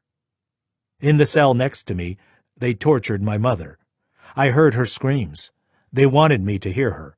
It was then that I met a chief of intelligence, a powerful local chief in a town in western China," he said. "That man called himself Abdul Shakur. Neither of us want to see you in prison for the rest of your youth. And think about your mother. We'll release her if you help us," the intelligence official told him. Then he laid his cards on the table. Instead of prison, Yusuf, young, healthy, and strong, could spend 3 years spying on his family in China. Then, having proven his loyalty, he would travel around the world, posing as a young man interested in joining terrorist groups. He would infiltrate so-called cells and report back to his new boss. They saw in me that I was a bit crazy. They played on my need for recognition. After a year on parole starting in 2013, reporting to the police every few days on his weekly activities, Yusuf did as he was ordered, and reported to the intelligence services on the harmless activities of his siblings and cousin. They were sent to detention centers as a result, he said. Then in 2016, the Chinese intelligence official explained that terrorist cells had infiltrated the entire Middle East and were plotting imminent attacks against China. He wouldn't say who the terrorists were, except that they were crazed, violent, troubled young men preparing a jihad. Yusuf was given a diplomatic passport. They sent me to Pakistan. I arrived at the airport and met our mole in the Pakistani government. This was a former Pakistani military commander who'd been paid off to smuggle foreign spies across the border into Afghanistan. After a flight over the mountains, I arrived at my target. It was a village in southern Afghanistan, where I was supposed to join a local militia that was connected to the Taliban. The Chinese government had already infiltrated the Taliban, and the group welcomed Yusuf as a new fighter, not knowing he was reporting their movements to his handler back home. My mission was to monitor Chinese citizens, meaning Uyghurs and other Muslim groups fighting in Afghanistan, who were joining terrorist groups. China did not want terrorists spilling over into its border. But the mission was much less exciting than he'd imagined. We had the occasional shootout, he said, little skirmishes with the Afghan government troops, didn't see any Americans. After 6 months, he was bored and restless. He had experienced none of the battlefield glory he'd envisioned for himself as an aspiring independence fighter before being recruited as a spy. Yusuf messaged his handler on WhatsApp to tell him he wanted out. We always used WhatsApp. We thought it was secure, he said. We didn't use WeChat. Even Chinese intelligence was concerned that they were being monitored, since the government could order WeChat to turn over its data. Yusuf showed me his WhatsApp messages from his handler, with whom he was still in contact. He is a master manipulator, Yusuf said. He knows the art of manipulating people. The handler immediately got back to him with a new assignment. You'll stay a little while longer, he said. You're a talented young man. You have a big future ahead of you. Soon we'll send you to the Middle East. China was building hundreds of oil pipelines, rigs, highways, and other infrastructure projects that would later place under the umbrella of One Belt, One Road. To protect China's investments, Chinese intelligence agencies needed spies who could go around the world, infiltrate Uyghur communities, and convince local authorities to send Uyghurs back home to China, where they'd be imprisoned. According to Yusuf, Chinese intelligence services were convinced overseas Uyghur communities were plotting to blow up Chinese bridges and oil and gas pipelines to impede the Belt and Road projects. Governments might be reluctant to work with China if their cooperation invited terrorist attacks. Under enormous pressure to stop the alleged plots, China's intelligence work became sloppy. The intelligence services decided on a dragnet strategy. Treat every overseas Uyghur as an enemy and monitor them until they could prove their innocence. Once this strategy was in place, the Chinese spies lost their focus on the real targets, the actual terrorists fighting in Syria and recruiting extremists in Turkey. It wasn't an effective way of conducting intelligence, Yusuf confirmed. In 2017, he crossed the border back to Pakistan. He then boarded a flight to Istanbul in Turkey, the country that hosted the most Uyghur refugees, and had a larger Uyghur population than any nation other than China. He was supposed to meet Uyghur businessmen and convince them to let me join their business associations. Yusuf walked into a local restaurant, met an elderly target, and made his pitch. I'm looking for a job, he said. I have all kinds of skills, but I just arrived here poor. Can you help? No job offer followed, but Yusuf kept setting up meetings, trying to pry his way in. The further his infiltration, the more ominous the orders from his handler became. He told me that there was a real purpose behind my business meetings, Yusuf said. He said I was actually meeting with terrorists. They were connected to a violent group in Syria called the Turkestan Islamic Party, TIP. He said I was supposed to get a regular job at some local business, so I could then get into the TIP, so they could ship me to Syria, and then I'd be hunting down terrorists. Although Yusuf had assumed he wanted an adventure, the growing paranoia of his handler unsettled him. The business association he was monitoring consisted of relaxed, elderly men who seemed rather moderate in their religious beliefs.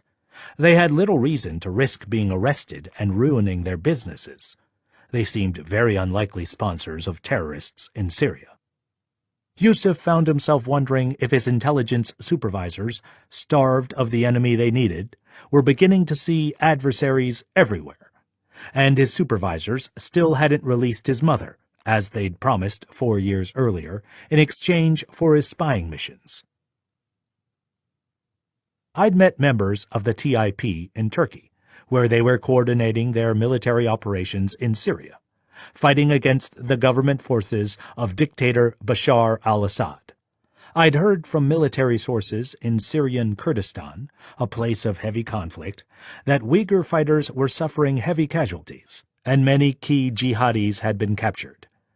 The idea that terrorists, hardened by battle against Assad's forces, would then return to Xinjiang to form a caliphate in China's west seemed far-fetched, but it was a narrative that suited the Chinese state, and the government cultivated it regularly. The story of Uyghur terrorists went back to 9/11. Through heavy-handed repression and paranoia, China helped bolster their ranks, legitimacy, and recruitment among young men who felt persecuted by the Communist Party. Among these men was a group of 22 Uyghurs who were captured in Afghanistan and flown to Guantanamo Bay in Cuba. They had been members of a loose coalition at camps in Afghanistan and Pakistan, where they had received weapons training they could use in the future against China, if the opportunity arose. Their detention was legitimized by an alleged political maneuver in 2002. At the United Nations, Chinese diplomats protested America's proposed invasion of Iraq. Hoping China might drop its opposition, lawyers defending the Uyghur terrorist suspects believed that the George W. Bush administration designated the Uyghur Independence Group, the East Turkestan Islamic Movement, ETIM, a terrorist organization. China continued to oppose war in Iraq despite the alleged favor, but didn't vote to block the Iraq invasion at the UN Security Council. All of the Uyghur detainees said they hadn't heard about al-Qaeda until after they were sent to Guantanamo Bay. But as far as the United States was concerned, they were not disgruntled dissidents fleeing persecution in China and passing through Afghanistan as they claimed, but militant jihadists waging a war on liberal democracy itself, even if the liberal democracy in question was Chinese. I'd never heard of the ETIM before. Sean Roberts, an expert on the Uyghurs and professor of international relations at George Washington University, told me. None of the experts had heard of it. Suddenly, with America's blessing, China had what it needed: a terrorist boogeyman. Chinese intelligence operatives were allowed to visit Guantanamo and interrogate the 22 captives, a red carpet treatment. China was the only foreign country whose representatives were allowed to enter the camp and photograph the Uyghur suspects. But the Uyghurs refused to cooperate and answer the Chinese intelligence agents' questions. They'd been tortured in China, after all, and their families back home were in danger. After the Chinese agents interrogated each Uyghur suspect for up to 8 hours, sometimes every day for 3 to 4 days, a team of Pentagon interrogators allowed the Chinese agents to take their photos. U.S. soldiers held at least one Uyghur in a chokehold as the Chinese visitors took their photos. The U.S. government then handed over the Uyghurs' classified files to the Chinese agents, despite earlier promises to the Uyghur detainees that their files would remain secret, free from Chinese eyes. I was disappointed in my country, their military translator, Rushan Abbas, told me. By October 2002, the Pentagon's interrogators had begun to conclude that some of the Uyghur prisoners were not jihadi terrorists, but separatist fighters training for an independence movement against China. Oops. Many of them were wonderful, sweet people. They clearly weren't terrorists who had some vendetta against the U.S., Abbas told me. Another month passed, but still the Uyghurs were held in their cells. The U.S. government wasn't sure what to do with them. Since they were held extrajudicially under the Defense Department's improvised label of enemy combatant, their detention had no grounding in any American law or the Geneva Conventions. Consequently, no legal procedure existed to determine where and how to release them. The legal limbo continued as, behind the scenes, American diplomats tried to arrange deals with other countries to grant the Uyghurs asylum as refugees, They weren't welcome in America, where members of Congress didn't want Guantanamo terrorists to be resettled in their districts. In May 2006, after 5 of the 22 men had been imprisoned in Guantanamo for 3 years, those 5 were resettled in Albania, the only country that would take them in. The 5 people accepted by Albania are by no means refugees, but terrorist suspects of the East Turkestan Islamic movement, declared a Chinese government spokesman 4 days after the release. It has a close relationship to al-Qaeda and the Taliban. The Communist Party had a hot list of threats to China, on which were the 5 poisons: democracy agitators, Taiwan supporters, Tibetans, the Falun Gong spiritual group, and Muslim Uyghur terrorists. Meanwhile, 17 Uyghurs languished in Guantanamo's highest security compound, Camp 6, nicknamed the Tomb. It was a place so dark and dank that its inmates clamored and applauded when the sun came over the prison's single rooftop window. Finally, in 2009, after 7 years in American captivity, 6 of the 17 remaining Uyghurs were resettled in Palau, a tiny Pacific island, while the remaining captives were resettled in Slovakia, El Salvador, Bermuda, and elsewhere. These were the only places that would take them, but only after the United States promised to pay $93,333 per man to help cover each Uyghur's housing and living expenses. Feeling unwelcome and not at all at home, most of them gave up their newly appointed abodes and later moved to Turkey. But China had what it needed. The decision to lock up the Uyghurs at Guantanamo Bay with no evidence of a terrorist plot helped China justify its treatment of the Uyghurs. It painted them as a terrorist time bomb that needed to be defused through heavy-handed measures. 15 years after 9/11, Yusuf had become part of that defusion operation in Afghanistan, Pakistan, and Turkey.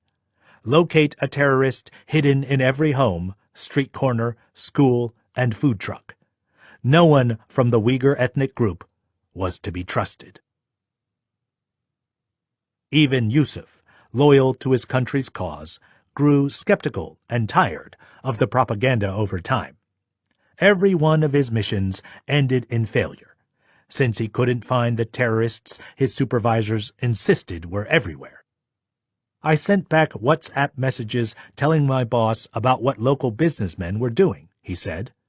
They really were just businessmen, going about their days. But the intelligence people got more and more paranoid. They were under pressure from the top to find the villains. They became convinced that I should trust no one. The final straw came when the government asked Yusuf to spy on an esteemed and charitable community leader. "We suspect he's a terrorist," Yusuf's handler told him. "We have strong evidence."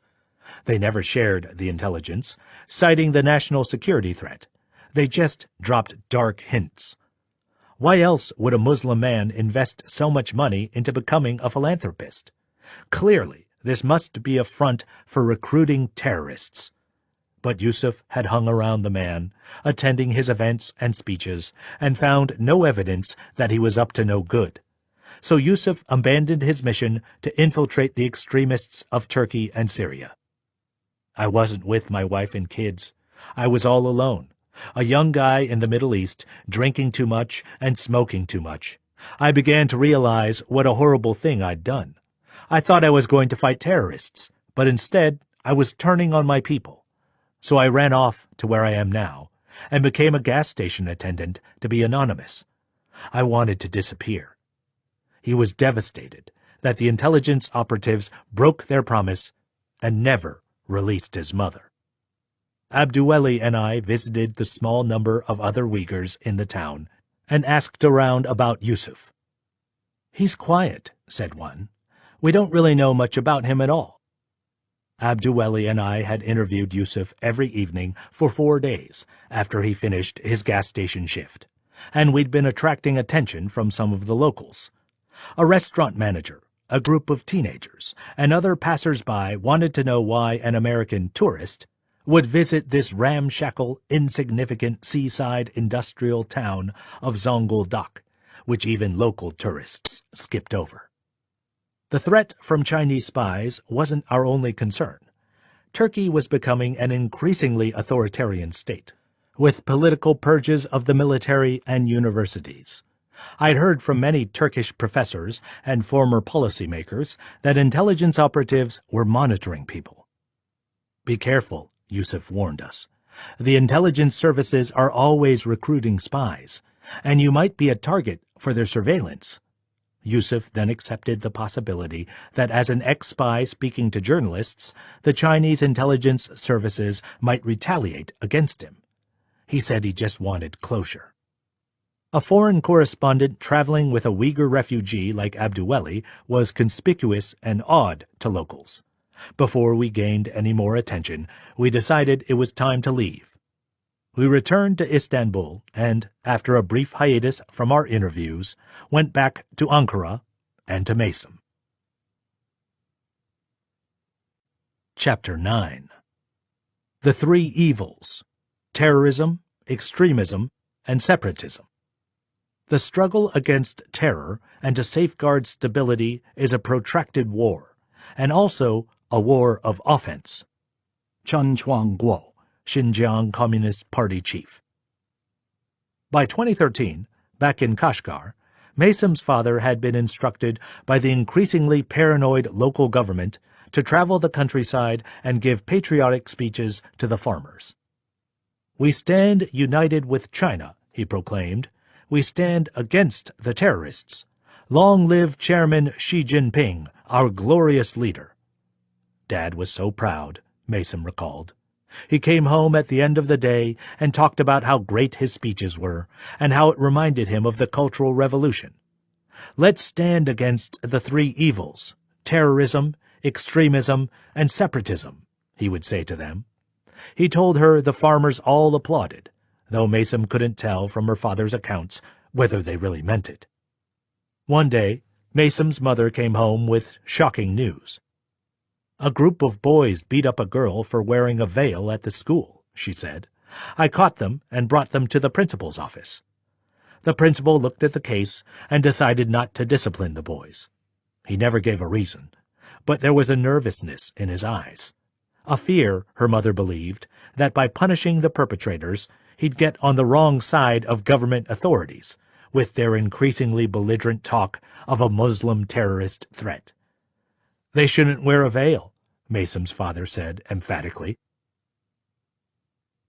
When, after 4 years of intense study, Maysom graduated from her Beijing University with a degree in social sciences in 2013, she applied to a graduate school in Turkey. "I want to see the world," she said. Turkey was a good choice, since it accepted so many Uyghurs as residents.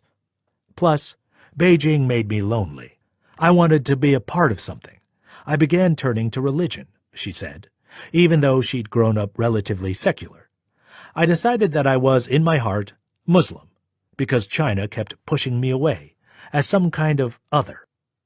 After passing the exams, she elected to do a master's course in social sciences in Ankara. The Beijing professor she was most sorry to bid farewell to was the one she most admired, Professor Toti. Maysom's mother was proud. Her father seemed unsatisfied, but admitted he would miss her. It was time for our goodbyes, so I set off in the fall of 2013. But home was never going to be the same after this. I just didn't realize it. Quick-witted and intelligent, Maysom didn't have trouble excelling in graduate school, where she continued her favorite pastime of devouring books and writing fluent essays and analyses. It also helped that she got on well with a new group of friends who understood her and her growing religious faith. At the Ankara University, she met a PhD student in her department named Arman, who'd previously been a journalist. He was an older, divorced man, a kind of eccentric loner, lost in the medieval texts he studied for his dissertation. Now that I was out of China, we could use Facebook. It opened up a world of communications for us. Facebook, censored in China, was important for their relationship because they could always be in touch while they attended classes and side jobs in Turkey. When I saw her in person, Armand told me over tea in her apartment, I knew I had found a special woman. We had the same interests. During the evenings, Armand serenaded her with poetry on Facebook Messenger. Some of the poems were taken from centuries-old texts.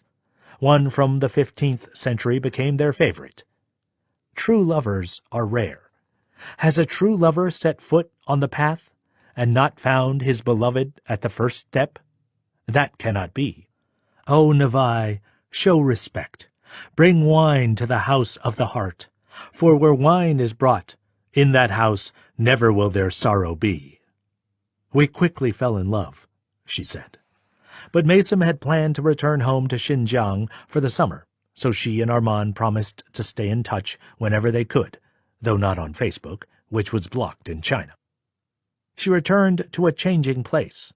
Xinjiang wasn't the same as I remembered it. In Kashgar, Maysom was riding the bus to visit family when it stopped at a police checkpoint. The police ordered everyone off, specifically checked the Uyghurs' IDs, and scanned them with their smartphones. "Why are you going to that town?" the police asked each passenger. They checked and double-checked all the luggage. Maysom didn't think much of it at first. This was part of the government's police campaign called Strike Hard, to ferret out criminal suspects who supposedly abided by the three evils of terrorism, separatism, and extremism. Sure, the mood in Xinjiang was different now, she thought, but campaigns with slogans like Strike Hard had come and gone for almost 2 decades since 1996, the first time the government instituted a Strike Hard campaign to clear out drug smugglers and criminal gangs. She assumed this latest campaign, despite her discomfort, would pass too. I didn't have any bad run-ins with the police. They checked me briefly and just whisked me through the checkpoints. It helped to be from a respected family. But over time, the mere act of going for a drive or a walk became psychologically burdensome. Maysom was stopped at checkpoint after checkpoint. Within a month, she was feeling mentally worn down. In this kind of world, she remembered, you become more and more defensive, like you don't want to talk to anyone. You don't want to go out and meet people, and you trust no one.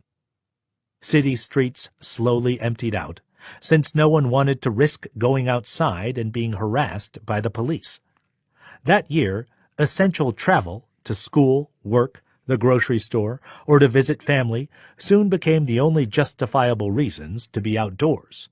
Xinjiang was in a kind of coronavirus-style lockdown, except the virus was excessive state control.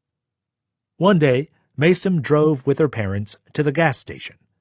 Armed guards stood outside and watched them as they disembarked, looking for any sudden moves or suspicious behavior, though it was never clear what behavior might be deemed suspicious. Maysom's mom scanned her ID card.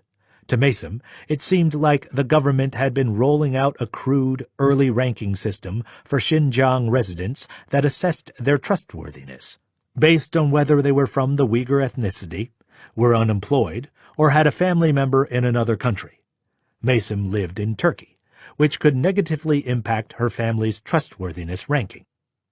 If they scanned their IDs and then the system ranked Maysom or her family members untrustworthy, they would be denied the right to buy gas. The police also had the latitude to make this determination themselves. It was tiring, Maysom said. As Maysom met with relatives and friends at local hangouts, police appeared, checked everyone's IDs, eyed them suspiciously, then left without ever providing a reason for the interruption. It was intrusive surveillance, a low-level but persistent intimidation. By the middle of the summer, even Maysom's mother, always the more liberal parent, counseled her daughter against meeting with friends too often or too late in the evening. "Stay at home," she told her. "The authorities don't trust us." But Maysom wasn't willing to withdraw into seclusion. When she went to a friend's wedding one day in August 2014, she wore the Islamic veil she'd adopted during her years in Beijing. A security guard stopped her at the door to the hall where her friend was to be married. "Take off that veil," he said. "Are you crazy?" "You can't dress like that," her father told her when he heard about it that night. "You're only going to attract the wrong attention." The family instigated a new rule. When they went outside, they would avoid wearing traditional clothing that might provoke the police. Instead, Mason was urged to wear unnaturally bright reds and pinks that didn't fit her style, but that were urbane, feminine, and made her look like a refined lady. Her parents also expected her to smile for the police officers, almost always men. A smile and a bright, tight red dress were a sure way to stay out of trouble. "People told me I looked beautiful," Mason said. But as she ran errands around town, visiting the grocery store and the pharmacy for her parents, she thought, "This is not who I am.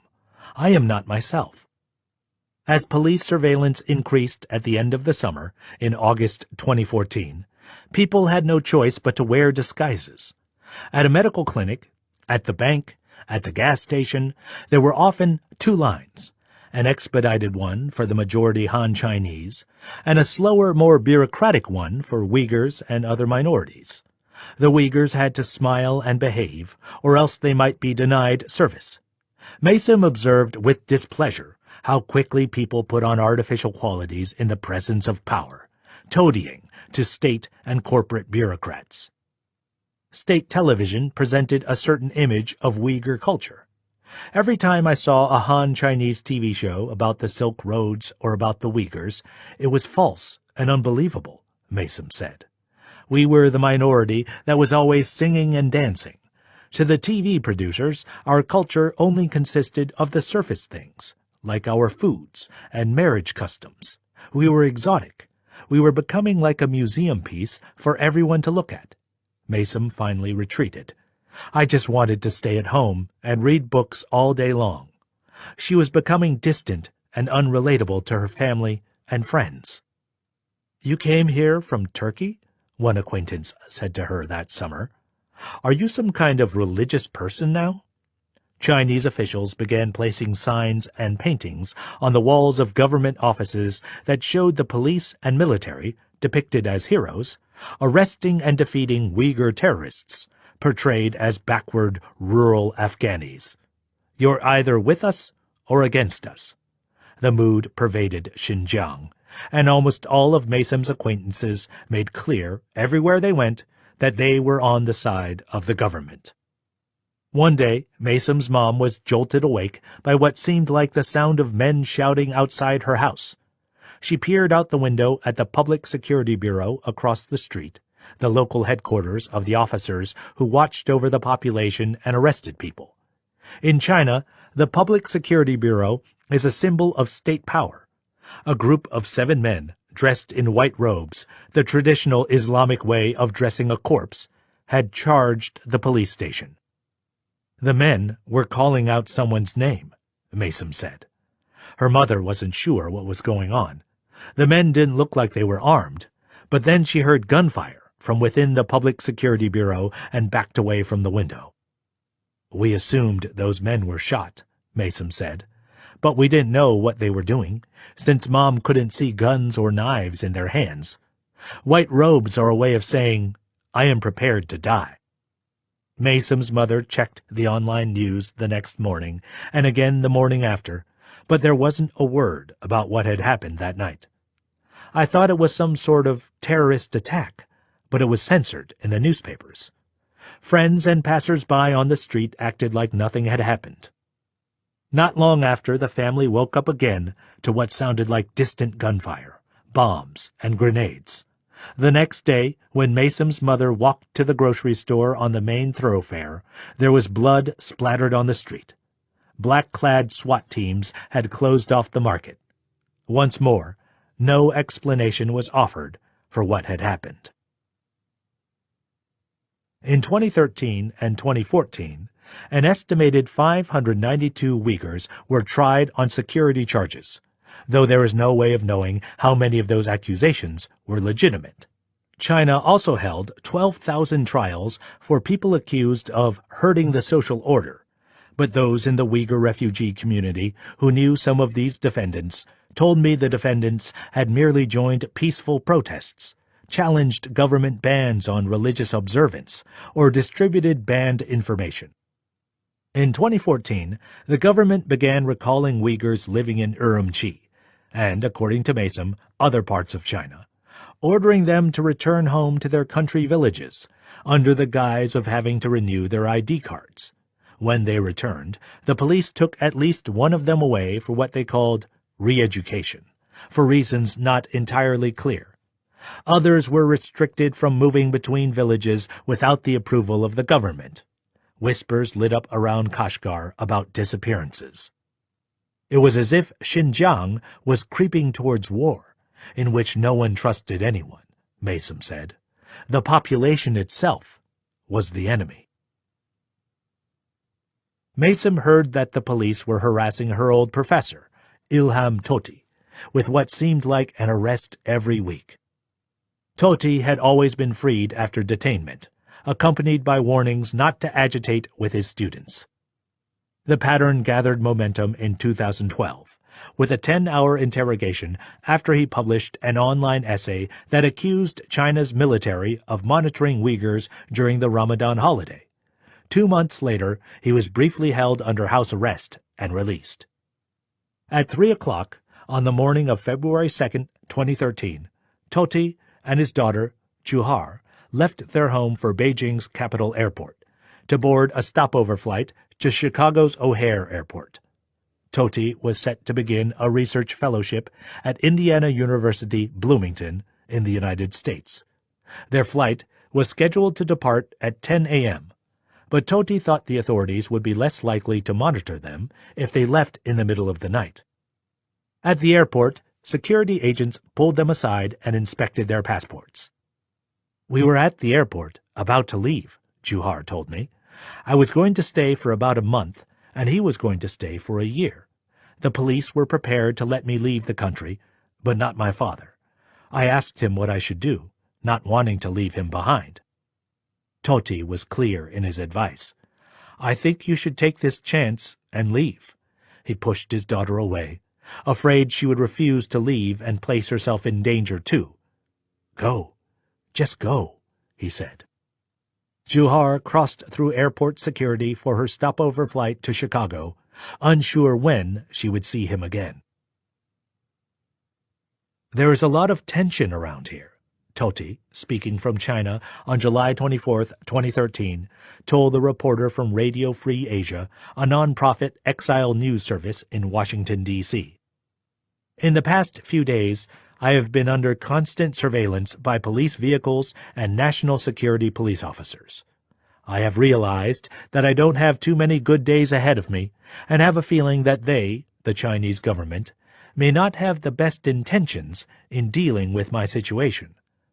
Therefore, I feel that it is necessary for me to leave a few words behind before I no longer have the ability to do so. If I do pass away in the near future, know that it is not because of natural illness, and it certainly will not be suicide. If I say anything that deviates from my morals after my arrest, know that those are not my words. Regardless of the interrogation strategy or the torture method, regardless of what body parts I'm about to lose, know that I will never speak words that will work against the interest of Uyghurs, nor will I ever betray the Uyghurs. I have relied only on pen and paper to diplomatically request the human rights, legal rights, and autonomous regional rights for the Uyghurs. However, I have never pursued a violent route, and I have never joined a group that utilized violence." After Juhar settled in Indiana, she began talking with her father on Skype every day, sometimes 3 times or more a day. One day, all of a sudden, he asked me to write down the names and phone numbers of journalists and American diplomats he knew, she said. "Why are you doing this?" Juhar asked, worried. "I have a bad feeling," he said. "You study hard. You need to get into college as soon as possible. Start creating your social media accounts. If I'm gone, remember that I have a lot of friends over there in America." Tohti knew influential journalists, activists, and diplomats, whom he hoped would help Juhar if something terrible happened to him. "You haven't met them, but they're going to help you. You'll need to reach out to them. And remember that social media is important to get your voice out for Dad. Juhar enrolled in an English language program, hoping to gain entry to Indiana University as an undergraduate. Her plan was to begin her undergraduate classes in September 2015. On November 4, 2013, an unmarked police car rammed into Ilham Tohti's vehicle while he was traveling with his wife and other kids. Luckily, there were no serious injuries, but no one believed it was an accident. In January 2014, police raided Ilham Tohti's home, taking away smartphones and PCs and arresting Tohti. The next day, Juhar was in her dorm room taking a nap when she was woken by a loud banging on her door. It was Elliot Sperling, a friend of her father's and a preeminent scholar of Tibet, but also an activist working to help minority groups in China. He brought grim news. Your dad was arrested. Elliot took me under his wing, Juhar told me. He took care of me for a few years, like a father. A prolific speaker who wasn't afraid to criticize either the Dalai Lama or the Chinese Communist Party, Sperling began traveling with Juhar, making impassioned speeches and generally alerting the world to the cause of Ilham Tohti, and warning of what was likely to come in Xinjiang. Tohti had been detained on unspecified criminal charges. A public security office soon accused him of inciting ethnic hatred on its government blog. One Chinese search engine began censoring his name. One day, in September 2014, Maysom opened her chat group of friends on WeChat. There was a message. Ilham Tohti, their mentor and professor, had been sentenced to life in prison. His crime? Separatism, largely for what he'd taught in class and posted on his website. Authorities alleged Tohti had formed a secessionist group that included 7 of his students, who were also detained and would face trial. People in the WeChat group suspected the government was monitoring their smartphones. I love the Communist Party, everyone wrote carefully, trying to avoid arrest. It was the most bizarre show of loyalty Maysom had ever seen. The life imprisonment of Tohti was deeply disturbing to Maysom and her friends, who were also Tohti's students. She needed time to get away. Now that she was back in China in the early fall of 2014, before her return to Turkey, she and her family took a week-long trip to their country vacation home. A traditional house with a center courtyard, it was painted light blue. Maysom and her mother lounged for hours at a time in the living room, resting on pillows on the floor in the Uyghur tradition, as they sipped tea and ate rounds of sweets and samosas. Here was a place for calm reflection, but Maysom's sense of peace was quickly interrupted by a knock on the door. It was a local party official. We've received reports from the neighbors that your interior is painted light blue, the man said. Blue, a traditional color, was also the color associated with the Uyghur independence movement, and was the color of the independence flag. But Maysom and her family didn't associate with the independence movement, didn't own a Uyghur flag, and had decorated their home many years before the independence movement grew. We're giving you an order to paint your interior red, he said, handing them papers. Red, the color of the Communist Party, was a trustworthy color. Maysom's mother protested. This is a beautiful old home. We can't damage it. But the local official persisted, and the family was forced to paint their home themselves, doing the best they could with simple brushes. The blue was erased. Upset and disillusioned, Maysom went to a local mosque near her family's country house, looking for solitude and contemplation. It was closed, and there was no indication when it would reopen.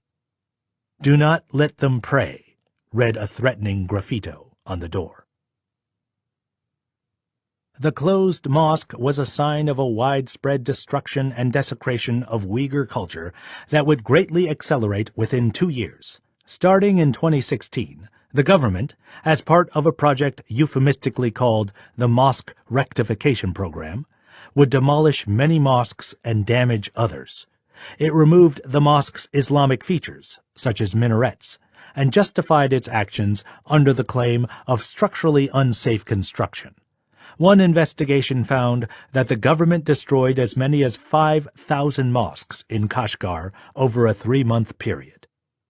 The head of Kashgar's Ethnic and Religious Affairs Committee, the body charged with overseeing the demolition of mosques and cemeteries, told Radio Free Asia that in 2016, 70% of Kashgar's mosques had been demolished because there were more than enough mosques and some were unnecessary. A few days later, Mason felt the urge to travel to the Eidgah, the historic main mosque that stood over Kashgar's town square, a symbol of Uyghur history. The Eidgah, meaning place of festival worship in Persian, was a majestic and historic Islamic mosque, more than 500 years old. According to my guide, the interior, with its courtyard of pear trees and apricots, was designed according to Uyghur tradition to reflect a mixture of indigenous and Islamic beliefs in the structure of the heavens. Beyond that was the prayer hall, adorned with ornate carpets and green pillars. For Mason, stepping inside the Eidgah gave her a consoling sense of an unbreakable connection to the mosque's long history. Ever since the 10th century, this site had been a cemetery, later turned into a prayer hall by Saksiz Mirza, the ruler of Kashgar, in 1492. The Eidgah survived invasions, new dynasties, and new governments. It was a cultural and political center, expanding through the centuries. With an enormous gateway that once led outside to a bustling market, home to political gatherings and protests. During China's Cultural Revolution, the decade of communist unrest from 1966 to 1976, the mosque was under its greatest threat and suffered severe structural damage. Yet it had survived China's unforgiving politics. Mason believed it was the only place that couldn't be demolished, even as the government destroyed other traditional buildings around Kashgar, transforming old neighborhoods into high-rise apartment blocks. 10,000 worshippers flocked there every Friday. She stood in the town square. Then she took a deep breath and began her approach. In the Central Asian tradition, women weren't allowed to enter, Mason explained. Mason paid the entry fee at a ticket booth.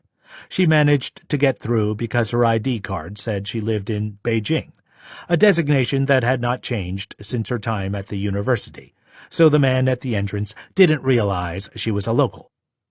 Mason paced through the courtyard wearing her veil. A few men there gave her odd looks.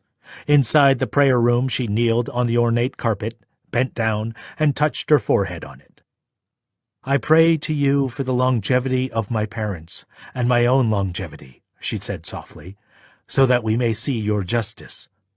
"What are you doing?" shouted an imam, a senior priest, who rushed toward her. State officials were also present and raced toward Mason. "Women can't pray here." "Look at all these women in our mosque," Mason retorted, pointing to the tourists snapping photos everywhere. "You have nothing to say to them. They're not even wearing headscarves." "What's wrong with you? What did your parents teach you?" "A mosque is a place for prayer.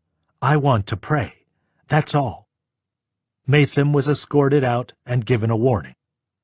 "But I was content," she said. "I made a stand, and in doing so, I kept a part of myself alive." When she went home and recounted what she had experienced, even her tolerant mother warned her daughter to never defy the authorities again. Chapter 10. People as Data. Tencent has a big user database, from which you can help disclose the most objective and accurate analysis and provide us a channel to hear the public voice. Xi Jinping, speech made during visit to Tencent, December 7, 2014.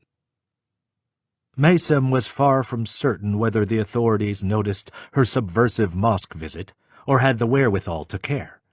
Didn't they have more pressing security problems? In 2014, Irfan, the Uyghur technology employee, admitted China lacked that one thing we needed: enough data to get the surveillance truly working.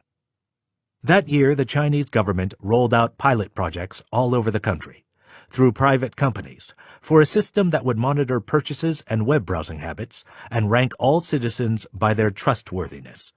The goal was to have the system fully operational in 6 years. For Chinese companies, the ability to control massive digital payment platforms — Chinese consumers didn't use credit cards, preferring to pay with their mobile apps — naturally led to the urge to expand into credit rankings, making use of all that data on hundreds of millions of people who are making payments every day. What if they could additionally be ranked in categories like trustworthiness, based on their online shopping and payment activity? It was like a credit score, but more all-encompassing. In rapidly developing countries like China, millions of people had never had access to traditional credit and hadn't established a credit score. By gathering mass data on everyone, China could leapfrog the credit hurdle and empower people across the country, giving them access to loans. But social credit was sinister, too. Li Ying-yun, an executive at one credit service, Sesame Credit, told the Chinese magazine Caixin that someone who plays video games for 10 hours a day, for example, would be considered an idle person, and someone who frequently buys diapers would be considered as probably a parent, who on balance is more likely to have a sense of responsibility. People all over China with better social credit scores would qualify for harmless benefits, VIP bookings at hotels and car rentals, and more prominent profiles on dating websites. Those who fell too low on the system could be denied bank loans and apartment rentals. But China's social credit system was far from centralized into an Orwellian panopticon that documented everything. China's impenetrable bureaucracies and office politics stood in the way. A Tencent employee admitted to me that each division in the company was reluctant to share the data being gathered from each platform we owned, like QQ and WeChat. The affiliates and the offices inside those companies all competed with each other. Irfan and other technology employees told me they saw their biggest fears confirmed in July 2015. Irfan opened his smartphone to a news article stating that China's legislature had passed the first in a series of game-changing national security laws, with 154 votes in favor, 0 against, and 1 abstention. The law permitted the government to make use, for law enforcement, of data it had accumulated by various forms of surveillance. The law's wording was vague and replete with euphemisms and doublespeak. It laid down the ultimate power of the Chinese Communist Party as a centralized, efficient, and authoritative national security leadership system. All citizens of the People's Republic of China, state authorities, armed forces, political parties, people's groups, enterprises, public institutions, and other social organizations shall have the responsibility and obligation to maintain national security, it stated. The New York Times suggested the law was a call to mobilization, a vague collection of principles exalting security as the national priority. 3 months later, Microsoft hit a landmark in the development of facial recognition technology, which could be deployed for surveillance and policing. Led by Dr. Sun Jian, whose research team had spent the previous 4 years perfecting AI software by adding more and more neural nets, Microsoft Research Asia now had ResNet, a new AI-powered facial recognition system with a deep neural network of 152 layers. ResNet eclipsed Google and other companies at an industry competition held in September 2015, showing its software to be far more accurate in identifying faces than anything else on the market. Then Dr. Sun, like many of his former colleagues at MRA, jumped ship. He joined an old friend from the Microsoft Research Office, who 4 years earlier had founded the facial recognition startup Megvii. Megvii made the facial recognition software Face++, used by the Chinese government and private corporations interested in harvesting the demographics of their customers. The emergent ecosystem, of which Face++ was just a part, was building the technology to do everything: watch people with cameras, draw connections between faces and voices, give police the smartphones and apps they needed to monitor the population, and link all that up to a massive surveillance network processed by AI. Now, by 2015, Megvii and its competitor SenseTime, the other big facial recognition developer, were getting more attention from around the world. SenseTime partnered with Infinova, a security camera manufacturer in New Jersey, to provide surveillance technologies in Xinjiang. In China, Infinova is also among the first batch of recommended brands by the Xinjiang Ministry of Public Security and has made an integral contribution to the construction of Xinjiang's Safe City project, the company wrote in a 2015 press release. In 2014, it won the IP operation and maintenance project for Safe City security in the entire Xinjiang Autonomous Region. We use their facial recognition software, but our own surveillance camera devices, Fred Zhang, former Infinova manager, told BuzzFeed about a project in Shanghai. We detect the face and store the picture, but we work with SenseTime to compare the pictures in the database. By 2015, seeing new breakthroughs from Microsoft, Megvii, and SenseTime, the Chinese government wanted a piece of the action, hoping to turn these startups into national champions for technology. It launched a $6.5 billion venture fund for startups, with much of the new funding coming from private sources. Private venture capital, previously not a feature of the state-run communist system, increased to greater numbers than ever before. The Financial Times reported in January 2015 that China's private equity and hedge fund industries had ballooned, with 3,100 hedge funds overseeing almost $56 billion, and another 2,500 private equity managers overseeing total funds of $172.5 billion. China was putting on a new face, technologically sophisticated, benevolent, and eager to show its growing national strength to its people and its companies. Meanwhile, Xi Jinping turned to America and put on a different face, promising a thaw in the emerging technology wars. In September 2015, President Barack Obama and Chairman Xi announced they'd reached an agreement to limit cyber espionage between their two countries. President Obama told Xi that Chinese cyber attacks that stole commercial trade secrets had to stop. We've agreed that neither the U.S. nor the Chinese government will conduct or knowingly support cyber-related theft of intellectual property, including trade secrets or other confidential business information for commercial advantage, Obama announced on the White House lawn. And with that, the campaign of Chinese cyber hacking with the intent of stealing American corporate technologies quieted down, though numerous former U.S. government officials told me regular intelligence hacking did not stop. It was a temporary understanding, a pause. In October 2015, 1 month after the U.S. cybersecurity deal, Irfan was in his office near the surveillance control room when a confidential government order came in, justified under the national security law.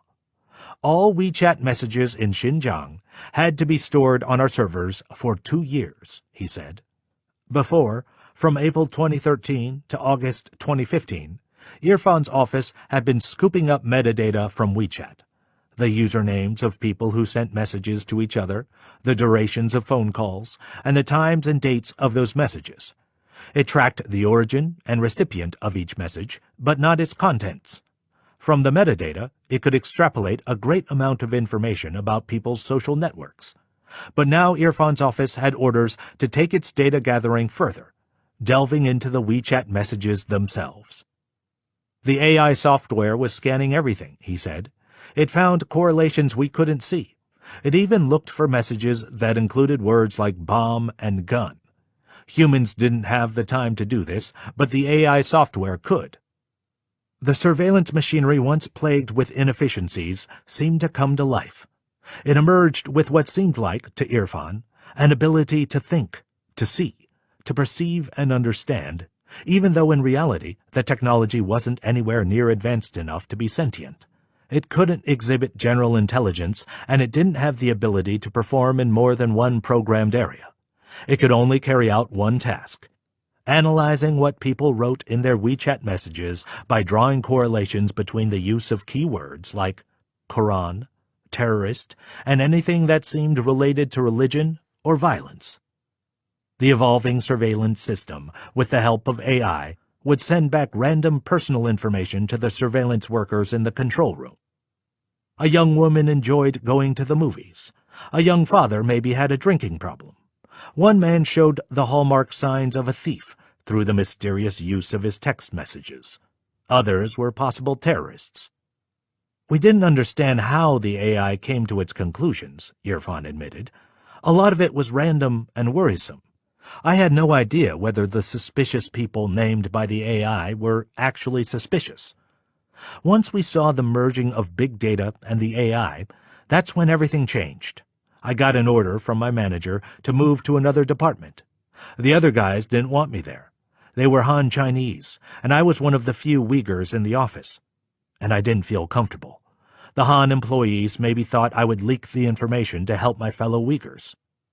By the fall of 2015, around the time of the passage of the National Security Law, whenever Irfan tried to greet old coworkers or talk during company meetings, he started to get the cold shoulder.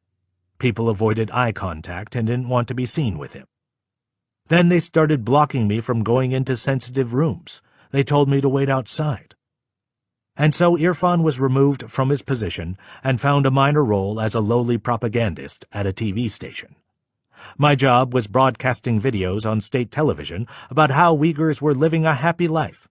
My bosses even wanted to distribute their propaganda movies around the world, but it never happened. Even though Irfan no longer had access to the sensitive workings of the surveillance program, he had little reason to believe the government would stop its mass data-gathering project. How else could the government monitor, surveil, and separate its minorities from the majority? Inevitably, they would try to find ways that went beyond social media and messaging apps alone. Chapter 11. How to rank everyone on their trustworthiness. For politics is not like the nursery. In politics, obedience and support are the same. Hannah Arendt, Eichmann in Jerusalem, a report on the banality of evil. Maysom had returned to Turkey in 2015 and in 2016 to focus on her master's degree in social science, which had been drawn out beyond the usual 2 years because she was working part-time. She failed to pay much attention to developments back home, except for the occasional gossip that made its way to her from friends on WeChat. She went back to Kashgar for summer vacation in June 2016. Stuck at home with a stomach flu, Maysom heard a knock at her door one morning. She opened the door. Standing outside was the woman she called Miss Gur. "The neighbors had something to report about you," Miss Gur announced. Maysom knew that being reported, as Miss Gur called it, was not a good thing. "The neighbors said you didn't go out for your walk today at 9 a.m., she added. "Any reason for the change in your behavior?" Miss Gur seemed concerned that Maysom had been behaving erratically lately, not leaving her house at the usual hour, not following a daily routine, not doing things as they were meant to be done. "I have the flu. I'm staying at home." "Can you offer documentation of your flu?" "I have a fever." Maysom knew she needed paper documentation from a doctor. She begrudgingly agreed to get a certificate to Miss Gur, went to the doctor that day, and delivered a doctor's note to the representative of the police. In Xinjiang, households were organized into groups of 10 homes, whose residents were responsible for monitoring each other, keeping track of visitors who came and went, and of the daily activities of friends and family members. It drew on the Baojia system of feudal China, when housing collectives were charged with enforcing laws and collecting taxes. Miss Gur was the newly appointed chief of her 10-household unit, a polite woman who knocked on the door every evening. She asked the family to report on their daily activities and whether they had noticed anything unusual about their neighbors' activities. Miss Gur's questions were an intrusion, but Maysom's family reasoned she was only doing her job. After asking her daily questions, Miss Gur wrote down the answers and reported them back to the authorities. A few weeks later, in early July 2016, she began scanning a QR code, a type of barcode, containing the family's personal information, hoisted to the outside of the apartment door to signify she had checked the apartment and all appeared fine. Then she went next door, continuing the process until she had checked all 10 households and reported to the local authorities.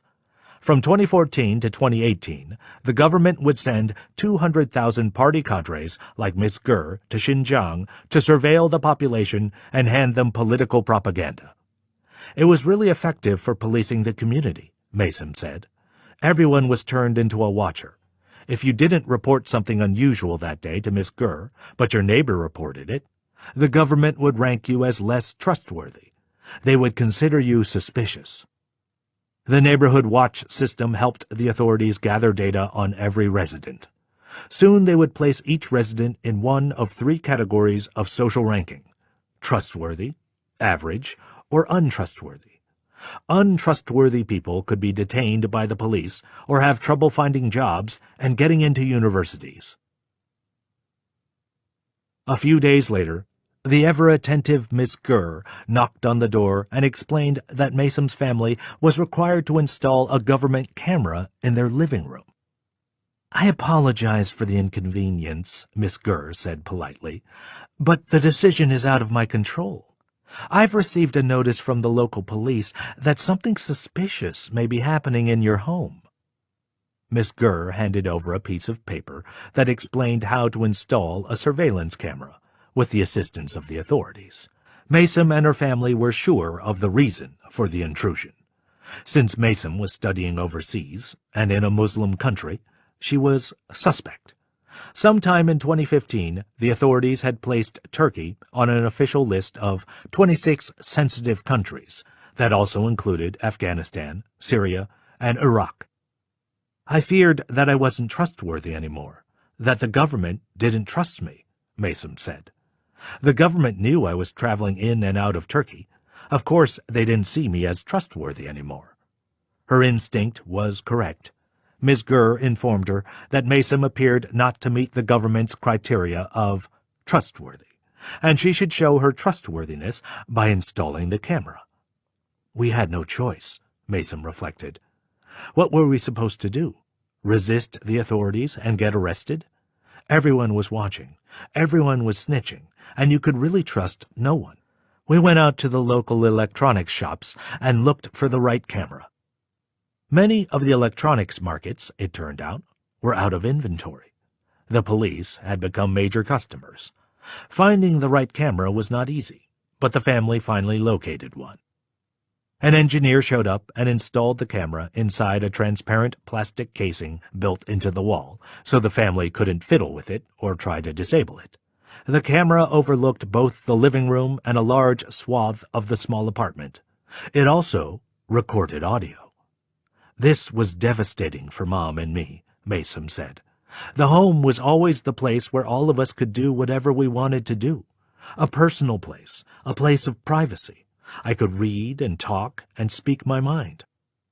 Mason and her mother kept using the living room, but they didn't dare lay out their usual books or hold their candid discussions on literature or the state of the world. We sat there, empty-handed, sipping at tea, trying hard not to say anything meaningful. For Mason, the absence of conversation was unbearable. Her fertile and colorful mind, filled with words and ideas, felt like a withering flower that could no longer get water. "I couldn't wait to get out of China again," she said. She resisted the urge to call or text her boyfriend, Arman, since the government might scrutinize her even more for calling a number in Turkey. 1 month later, Ms. Ger showed up at her door with another government notice in hand. Mason and her family were to report to the local police office for a checkup. The so-called checkup was mandatory for the entire family, since their household was marked as suspicious. Authorities would soon name the program Physicals for All. You're going to get a physical, and they're going to draw blood, record your voice and face, and take your DNA sample. It's for the safety of the community. The police need a DNA database of everyone. If you want to continue traveling overseas, it's a requirement. Otherwise, you won't be eligible for a new passport. When Mason arrived at the police office, a few dozen people sat in the hectic waiting room. Babies cried, and their mothers looked nervous. Police, not healthcare workers, were going to administer the physical exam. After a long wait, someone called out Maysome's name. A police officer led her into an examination room full of patients without a hint of medical privacy. First, they took her height and weight, and tested her eyesight. Then Maysome was asked if she consented to having her blood drawn, not that she could realistically refuse. She knew she had no choice. She knew her DNA was going to be handed over to the police for some kind of biometric database, though that was not public knowledge yet. The police officers, aided by a healthcare worker, tried to find a vein but missed. Instead, they pricked her finger and drained her blood into a small medical tube. The DNA sampling equipment came from Thermo Fisher Scientific, the American medical technology company that sold it directly in the region of Xinjiang. Then, a male police officer ushered her into another room, where she underwent a series of procedures. First, Maysome was asked to stand in front of a camera. She was told to make a series of facial expressions that would be recorded for the police database. Smile, frown, turn your head left and right for profile shots, along with 8 other angles. Then, for the final recording, she had to read aloud a text about national security. The 3 evils are terrorism, separatism, and religious extremism, Maysome dutifully declaimed. She had given the police her voice print. Maysome saw the police take blood from the heads and feet of infants. She finished the testing after about 10 minutes and waited for her family. Then they went home, exhausted and afraid, but unable to talk openly about their experiences at home, fearful of the camera watching them from the living room. It turned out that Maysome, as a suspicious person, was one of the first people to have her DNA forcibly extracted as part of the medical campaign. That September, the government began rolling out medical exams en masse, eventually totaling 36 million people examined, the state news agency Xinhua reported. The program at that point was limited to Xinjiang. The Office of Population Service and Management and Real Name Registration Work Leadership Committee, a mysterious government body that Human Rights Watch believes reported to the police, oversaw the biometric data collection. Authorities said in government announcements that Physicals for All was meant to help them with scientific decision-making over poverty alleviation, social stability, and management. They claimed the project would create better and more efficient health delivery, help identify major diseases, and establish health records for every resident of Xinjiang. According to an official online document found by Human Rights Watch, officials had to ensure that information from every household in every village, every person in every household, every item for every person would be collected. According to the government, the blood type information of every tested person was sent to the police. The blood cards for DNA collection will be sent to the county police bureaus for profiling, said one online announcement found by Human Rights Watch. All the information was stored and linked to each person's national identification number, so it could be easily pulled up if authorities needed it. I found online government announcements and tender documents that explained the workings of Physicals for All, which were later taken down from the Internet. County Health and Family Planning Commission will organize local medical units to collect blood information and DNA blood cards for the citizen-required health examination purpose, read one online document from a county government website. Blood information will be sent to bureaus of public security in the county. DNA blood cards will be tested there. Public security bureaus will be responsible for collecting human pictures, fingerprints, iris scans, and other biological characteristics information of those between the age of 12 and 65, read another. Everywhere I went among the Uyghurs, tales of forced medical data gathering were commonplace. No one could refuse to give consent. In that environment, consent is simply impossible, Tahir Hammoud, who underwent similar tests with his family at a police station in May 2017, told me. They measured everything they could get and put it in their database, said Tahir Imin, a prominent Uyghur businessman I interviewed. It was a sweeping campaign of DNA collection for monitor and control. Some of the technology, it turned out, came from America. China was gathering mass data for a profiling process using what geneticists call short tandem repeat (STR) markers. Each individual has a unique STR profile, which geneticists can analyze by examining their blood that can be used to identify that person.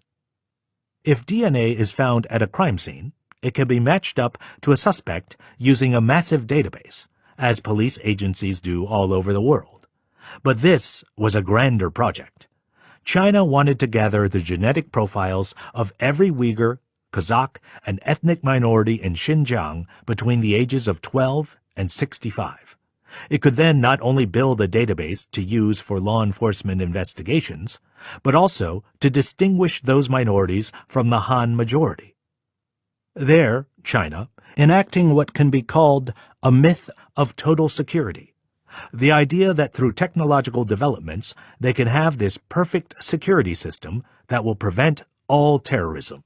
Mark Munsterhelm, a sociologist at the University of Windsor in Canada, told me. They're trying to get a profile of every Uyghur, Kazakh, and ethnic minority.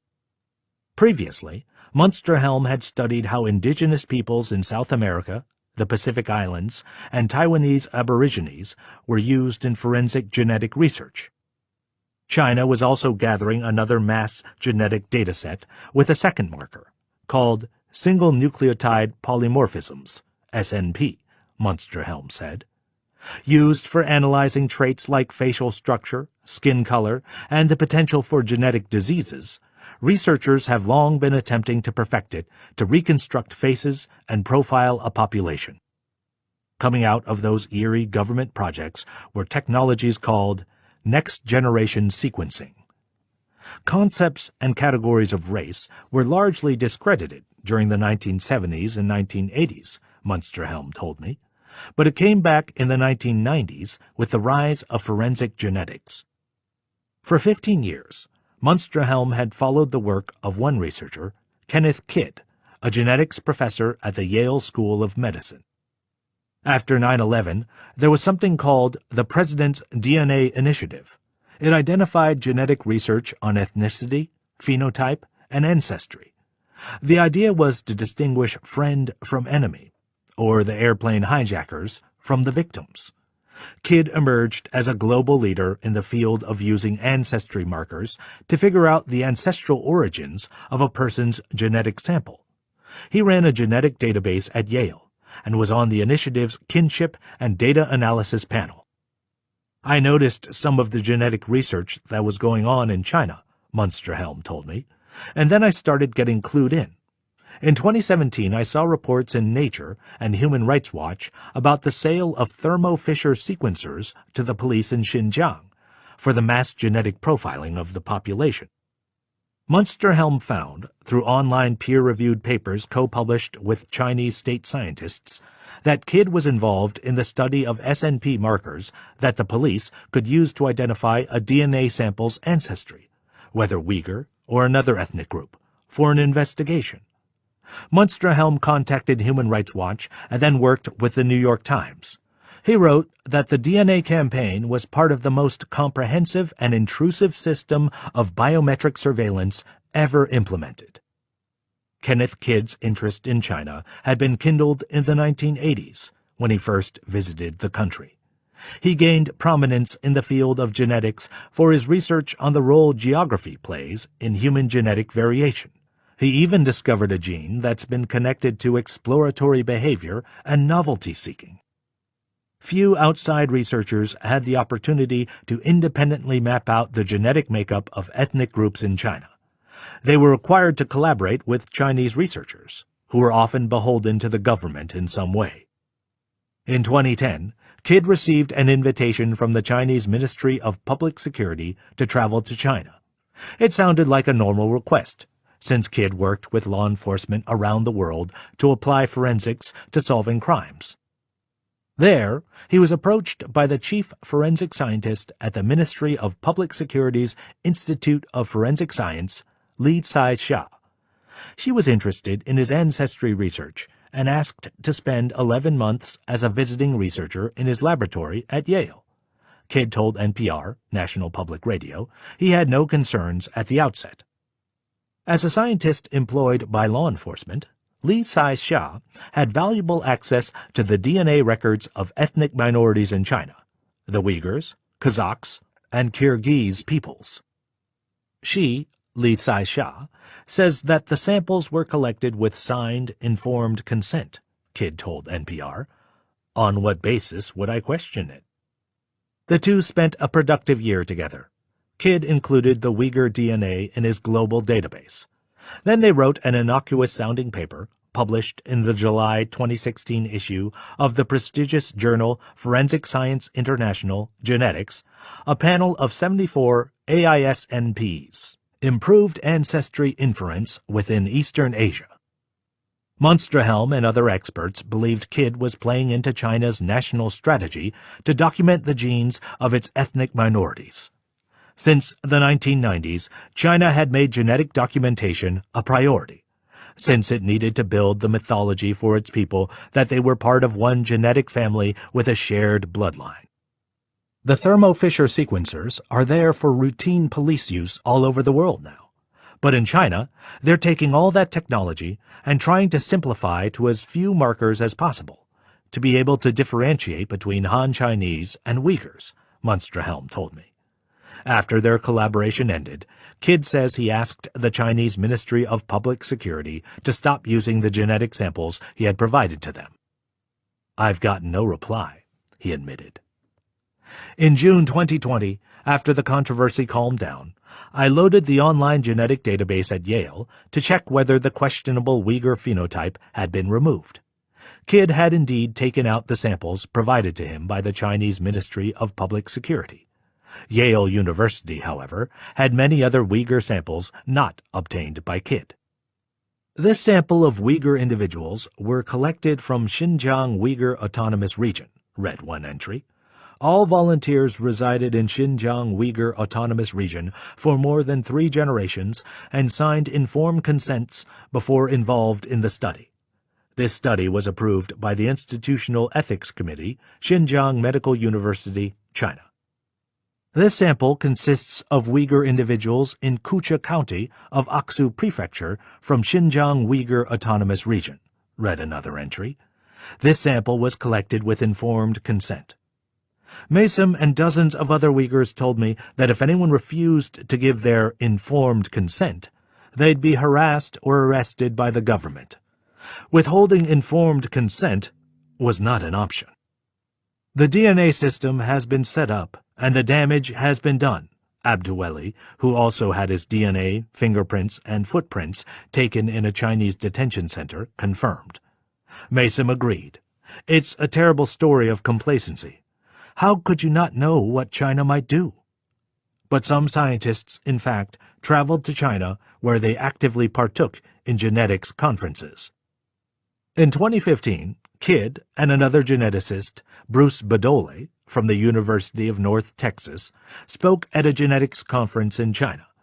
Thermo Fisher Scientific, the American company that made the DNA sequencing equipment and sold it in Xinjiang, underwrote the conference, the New York Times reported. Thermo Fisher is a major corporate force in science worldwide, formed through a merger of Thermo Electron and Fisher Scientific. In 2018, it had 70,000 employees, net revenues of $24 billion, and a net profit of $3 billion. And it has a long-running relationship with China, which delivered 10% of its revenues in 2017. China's Ministry of Public Security wrote in patent filings that it used Thermo Fisher's equipment to map the genes of its people. The New York Times also reported that Thermo Fisher sold its equipment directly to the authorities in Xinjiang. Procurement documents said that at least some of the equipment was intended for use by the police. Human Rights Watch wrote to the company in June 2017 and August 2017 for a response to its findings. Head of Global Corporate Communications Karen A. Kirkwood replied, Thermo Fisher Scientific does not share information about our customers or their purchases. Given the global nature of our operations, It is not possible for us to monitor the use or application of all products we manufacture. But reports in Chinese state media quoted Thermo Fisher executives enthusiastically welcoming business opportunities in China. We are encouraged by President Xi Jinping's speech and very grateful to the Chinese government's support of global trade liberalization and opening up, Tony Acciarito, president of Thermo Fisher Scientific China, was quoted saying in state media outlet China Daily in November 2018. We are also glad to learn that President Xi holds fully optimistic attitude toward China's economic development. Munsterhelm looked back on the situation with a mixture of disgust and exasperation. He, Kid, doesn't come off looking very good at all, he told me. But he's retired, and he has so much currency anyway that I don't think anyone can touch him. Mason and other Uyghurs were aghast at the American complacency around the insidious social experiment conducted against the Uyghurs in China. Chapter 12. The All-Seeing Eye.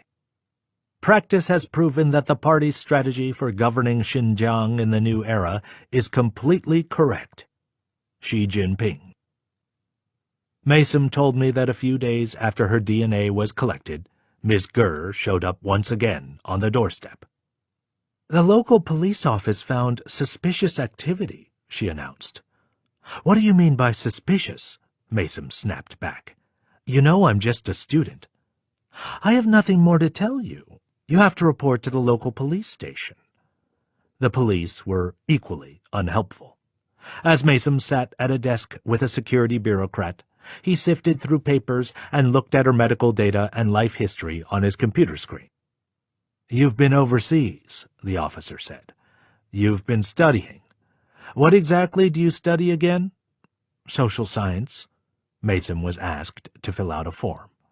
It asked about my religious practices, my travels, when and how I got my passport, and whether I've been to one of 26 sensitive countries. It was a kind of invasive census. The security officer told Mason she would be sent to a civics class. You'll have to report there twice a week. If you miss it, we're going to have to check in on you.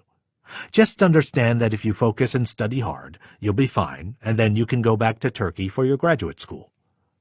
I'm already doing a master's degree, Mason shot back. Why would anyone need to take some stupid propaganda class? Once again, she had no choice. Every Friday, Mason checked in at her civics class at a nearby government building. Each classroom had 4 cameras, one in each corner of the room. Love the party. President Xi Jinping is our great chairman, she'd be forced to write in her notebook over and over. What are the 3 evils of Xinjiang? An instructor would ask. Terrorism, separatism, and religious extremism, the students would respond in unison. Every Monday, police interrogated her for 3 hours on her ideology. Why did you choose to travel to the Middle East? An interrogator asked her. Typically, 3 officers sat at a desk in the room, asking questions and punching her answers into their computers. I'm doing a master's degree, she explained. It's for my education. Education, I see, said the interrogator. What kind of education do you seek? It's just social science. What would you do with social science? What sort of separatist views are you harboring? Another interrogator chimed in. People who know you say you like to read books. You've been a reader since a young age. Why would a woman like you read so many books? Week after week, the interrogations and classes continued. They asked the same questions over and over, worded differently, until Mason was exhausted from all the psychological mind games. I told you I'm a student. What sort of extremists have you had contact with in the Middle East? None. But the police, Mason later learned, were in fact gathering as much data as they could on her from her interrogations and classes in order to predict her future behavior. She and dozens of other Uyghurs told the same story. The medical exams, the interrogations, the visits from Ms. Ger, the authorities were gathering as much data as they could for their AI systems. Then the software could predict who was going to commit a crime, supposedly, said Mason. Predictive policing was being carried out through a new program called the Integrated Joint Operations Platform, IJOP. The IJOP was revealed in public procurement notices posted by the Xinjiang Ministry of Public Security beginning in August 2016. I was able to find out from these online public procurement notices and from Human Rights Watch that these notices reveal that the IJOP gathers information from multiple sources or machine sensors. One source is CCTV cameras, some of which have facial recognition or infrared capabilities, giving them night vision. Some cameras are positioned in locations police consider sensitive: entertainment venues, supermarkets, schools, and homes of religious figures. Another source is Wi-Fi sniffers, which collect the unique identifying addresses of computers, smartphones, and other networked devices. The IJOP system also receives information such as license plate numbers and citizen ID card numbers from some of the region's countless security checkpoints and from visitors management systems in access-controlled communities. The vehicle checkpoints transmit information to IJOP and receive in real time predictive warnings pushed by the IJOP so they can identify targets for checks and control. The IJOP also draws on existing information, such as one's vehicle ownership, health, family planning, banking, and legal records, according to official reports. Police and local officials are also required to submit to IJOP information on any activity they deem unusual, and anything related to stability they have spotted during home visits and policing. One interviewee told Human Rights Watch that possession of many books, for example, would be reported to IJOP if there was no ready explanation for owning them, such as being a teacher. Using artificial intelligence, the IJOP began pushing suspected criminals, or future criminals, to the police and the government for further investigation. The police were supposed to take action as soon as they received the warning. Sometimes that meant an in-person visit the very same day, a house arrest, or an order that the suspect limit their movement within a perimeter. Sometimes it meant full-on detention or arrest. One system surveilled fertilizer purchases that could be used to make explosives. If a person only buys 5 kilos of chemical fertilizers, but suddenly the amount increases to 15 kilos, then we would send the frontline officers to visit the person and check its use, a police researcher told the Chinese media. That was what had happened to Mason when she was ordered to take a civics class in the summer of 2016. The system had predicted she might have become radicalized in Turkey. But the problem was that I could know nothing for sure, she said. How could I be sure that the police really knew that much about me? What if the systems weren't as good as they claimed? The government made me uncertain because the way they acted was so opaque. Making someone uncertain is as good as making someone scared. Better to behave and assume they're watching you. And that was the role of the Panopticon. As I spoke with Mason and interviewed dozens of other Uyghurs, I could see that the scope and mission of the IJOP was to become a massive dragnet rather than a supply of actionable counterterrorism enforcement. Later, through Abduweli, who had his own contacts elsewhere, I got a document dump of dozens of confidential Communist Party papers in Chinese. They offered a glimpse inside the workings of the government unlike anything we'd seen before. The documents, released in 2 batches that journalists called the Xinjiang Papers and the China Cables, were being circulated among the press and diplomatic community. One day, I got the documents, the China Cables, from someone on WhatsApp, Asiye Abdullaheb, the Uyghur woman who helped leak the documents, told me from her home in the Netherlands, where she's been a citizen since leaving Xinjiang in 2009. I was active on social media campaigning for Uyghur causes, and someone sent them to me because my profile was big, and I could spread the word.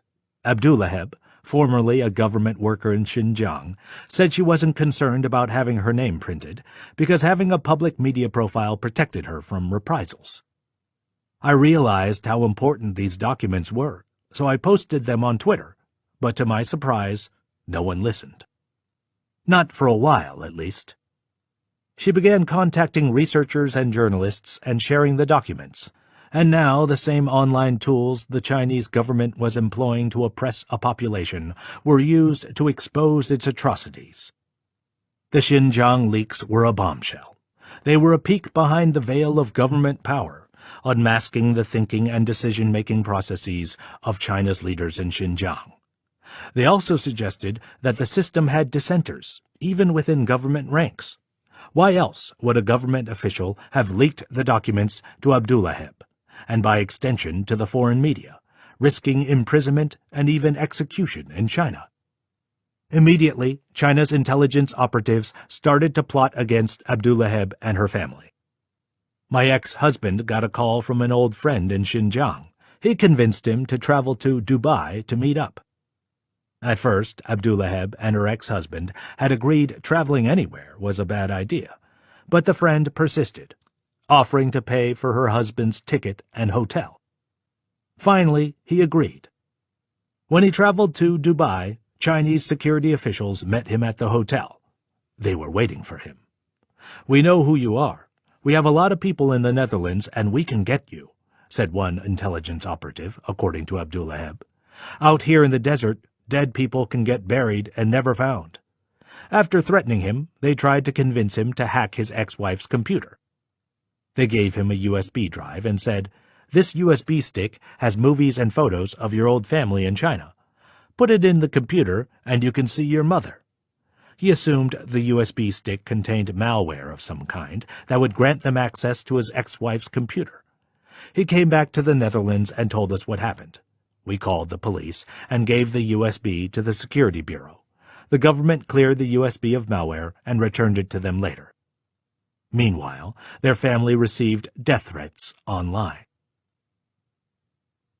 The Xinjiang leaks covered the years from 2013 to 2017 and were exactly the bombshell I needed to get inside the terrifying IJOP system. The documents were typically monotonous, listing the numbers of suspicious people reported through the Joint Operations Platform and pinpointing their locations. One document in China Cables leaked to me, for instance, told of 24,412 suspicious persons, including 16,354 in Kashgar, 3,282 in Hotan, 2,596 in Kuzhou, and 2,380 in Aksu. But these lists were in fact a trove of information. Anytime you come across a student with ideological problems or abnormal emotions, estimate the situation and deal with accordingly, read one document leaked to me. Students was the doublespeak term for camp inmates. Build and develop a secret force, act on information, and prevent students from cooperating together to make trouble. The secret force appeared to mean that the camp guards should convince detainees to spy on each other. Dorm areas and classroom areas must be fully covered by surveillance technology. Absolutely no blind spots. And then there were instructions on how to cleanse the ideology of the students. Effectively resolve ideological contradictions and work on bad emotions, one document stated. Help students understand the illegality of their former behavior, criminality, and other dangerous activities. Psychological counseling plays an important role in correction. Outside the camps in cities like Kashgar, Mesam's hometown, there was also documentation on how to control and surveil the population. When rolling out the integration platform, the advice read, referring to the IJOP system, use technological means to pay close attention to families and other unknown figures in households.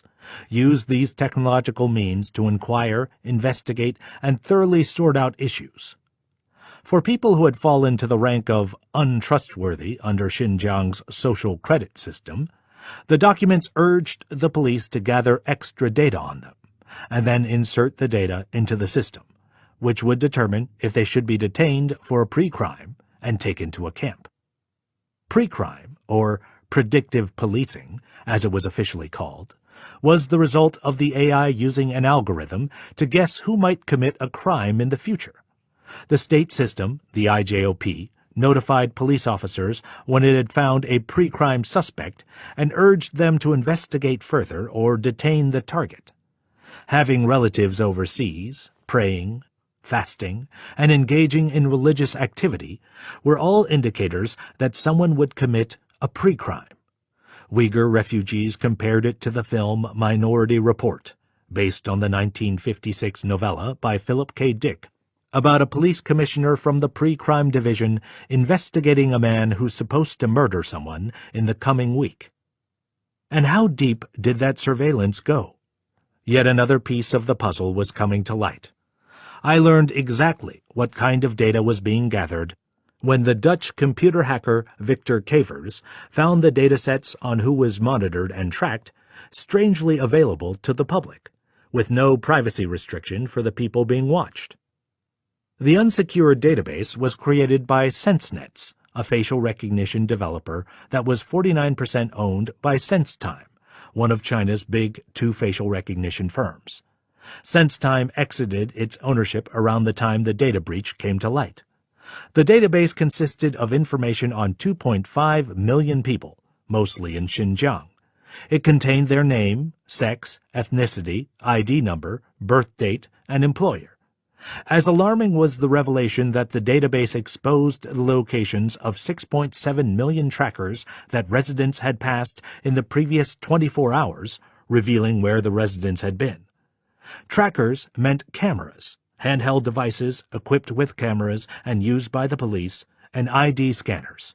They were located in mosques, hotels, internet cafes, and police stations. The trackers, Cavers said, make up part of this artificial intelligence-based security network which uses face recognition, crowd analysis, and personal verification. SenseNets claim to have a partnership with Microsoft. Microsoft is not involved in a partnership with SenseNets, a Microsoft spokesperson told CNBC after Cavers published his findings.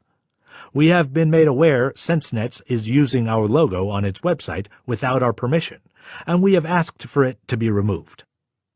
Later, Cavers found another unsecured online database, this time consisting of millions of social media profiles across China and their WeChat usernames.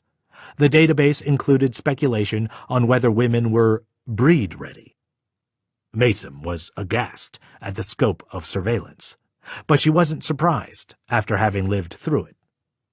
The data provided a preponderance of evidence that the Chinese government was targeting people on mobile apps in the campaigns Irfan and other Uyghur technology workers had told me about.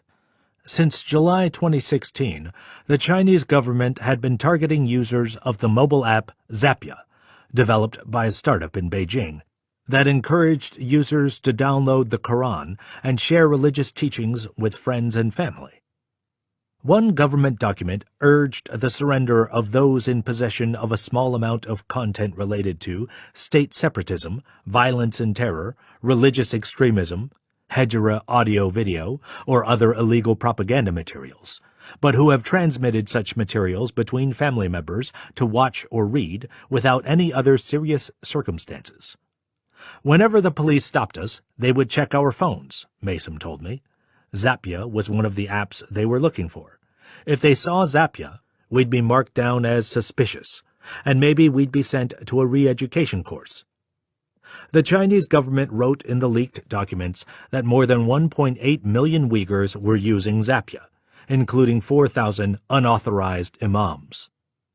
In another alarming development, after checking their phones for banned content, police had begun asking or forcing people to download a new smartphone app called Jingwang Weishi, or Web Cleansing. A research team at the nonprofit Open Technology Fund, OTF, analyzed the app and found it extracted the basic information on a phone, including its IMEI, International Mobile Equipment Identity, and manufacturer, making the phone easy to track and monitor. The app scans the device's external storage for files looking for those it deems as dangerous, OTF wrote. If a file is identified as dangerous, it prompts the user to delete the file. BuzzFeed News also reported in April 2018, based on Chinese state media sources, that police had begun installing the app Citizen Security on the phones of regular people. The app allowed smartphone users to instantly send tips to the police, should they spot something suspicious, a man with a beard, or an unusually large prayer service. Authorities at the Urumqi Police Department encouraged everyone to download and install Citizen Security, said one official Chinese-language report. This could help turn all citizens into whistleblowers and form a strong support system for the anti-terrorism campaign. The Chinese government claimed the app yielded more than 30,000 tips in its first 3 months of use in 2017. As she recited her weekly propaganda in class, Mason became more and more paranoid, not because people were observing her, but because the machines, calculating and devoid of feeling, were. How omniscient and intelligent was this computer system that never stopped watching her? Did it see her social media accounts, her smartphone usage, and her text messages? When you're cut off from information, from the truth, you're in a constant state of guessing, and you begin to see danger everywhere, Mason told me. You really don't know who's watching, who's listening, who to trust, your friends, your family. Even they might be the ones out to get you. Chapter 13. Called to a concentration camp. The Kashgar region is the front line in anti-terrorism and maintaining social stability. Xi Jinping. By August 2016, the whispers lit up like fireflies across Kashgar. One day, it was the police force, out in a larger presence. The next, an armored vehicle, or 2, or 3, parked on the occasional street corner with soldiers standing outside it, watching the passers-by. More and more convenience police stations were also popping up on street corners in Kashgar, and soon there were more than 950 stations in Urumqi, where Mason occasionally stopped on a layover for a flight to Ankara. Changes are coming, people told each other. Rumors were spreading that the Communist Party wanted harder, stronger leadership. Mason wandered Kashgar, where she saw old neighborhoods where friends lived suddenly fenced in. Ghettoized, they had to show their ID cards to enter and exit. Construction workers showed up suddenly, without telling anyone, and put fences around neighborhoods overnight. They woke up wondering what happened, Mason said. Purchasing simple household items like kitchenware and groceries became a hassle. Eventually, knife salesmen were required to pay thousands of dollars for a machine that turned a customer's ID card photo, ethnicity, and address into a QR code, a type of barcode that could be scanned with a smartphone for information, which was then lasered into the blade of any knife they sold. That way, the data and identity of knife purchasers were etched into the knives they bought, a precaution should a terrorist go on a knife attack spree. But it can't get that much worse, people told Mason. Their reasoning was that the government had tapped out all its surveillance tools. What else could it possibly do to limit their people's freedom? Mason was in her monotonous indoctrination class when the instructor began talking about a new arrival in Xinjiang. Chen Chuangguo will be leading our region, her teacher said. A respected commander, he will guide us in the fight against the 3 evils of terrorism, separatism, and religious extremism. Mason's mother had also heard of the new arrival. There's a new leader coming, she said that night. He was a comrade who worked in Tibet, her father replied. He ran the security operations there. Tibet, the predominantly Buddhist region just south of predominantly Muslim Xinjiang, the roof of the world, as it was known for its colossal Himalayas, had been the center of alarming crackdowns for the previous 5 years. Life there had not been easy for its 3 million people, who had lived under Chinese communist rule since 1951. At that time, China had invaded and annexed the region, then sent Tibet's charismatic spiritual leader, the Dalai Lama, into exile. Chen Chuangguo, who pioneered the use of convenience police stations in Tibet, was now in his early 60s. Chun served as an artilleryman in the army, then worked at a car factory. He entered politics at a young age and rose fast in the 1990s, getting promoted every year, a feat in China's unforgiving political arena. One Uyghur who met him at a security conference told me he had an exact and calculating demeanor.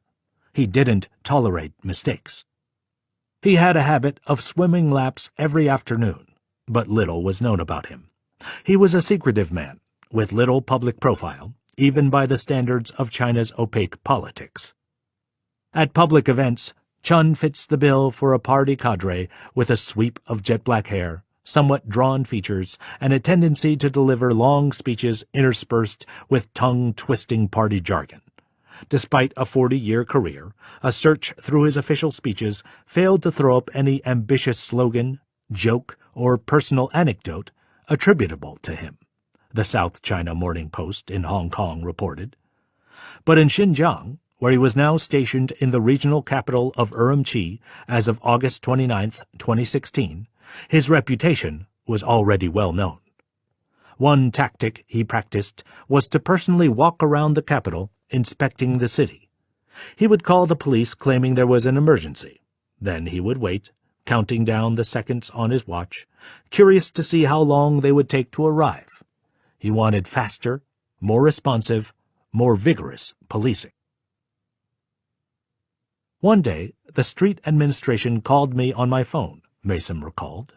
It was September 2016, about a week after Chen Quanguo took over in Xinjiang. "Please come. We have important things to talk about today," said an official. Usually, I went to the street administration with my mother, Mason told me, but that day I went alone since Mom was sick. When she arrived at the local government building, pretty much every Uyghur student she knew who'd studied or lived abroad was waiting in the check-in line. In turn, Mason approached the man at the counter. "Everyone who's back from a foreign country has to report to a re-education center," the officer told her. "There's an important meeting. You should attend. You're going to have to study at this place for 1 month." The officer didn't explain what the place was. 1 month? Mason shouted. "I have to go back to school." She expected to return to Turkey to complete the final year of her master's degree just 2 weeks later. "You're telling me I have to leave my real graduate school to study your stupid propaganda?" The officer apologized for not knowing anything more, and said he couldn't help her return to Turkey in time for her graduate schooling. Ms. Gur, the neighborhood watcher, was also present at the government building, observing everyone who filtered in and out. She pulled Mason aside. Mason was unsure if she was trying to be helpful or menacing. Miss Gur was always polite, but untrustworthy. "Good, you're still in China. We were wondering if you had left. Big changes are coming. You need to remember that this isn't my doing. It's the doing of Chen Quanguo.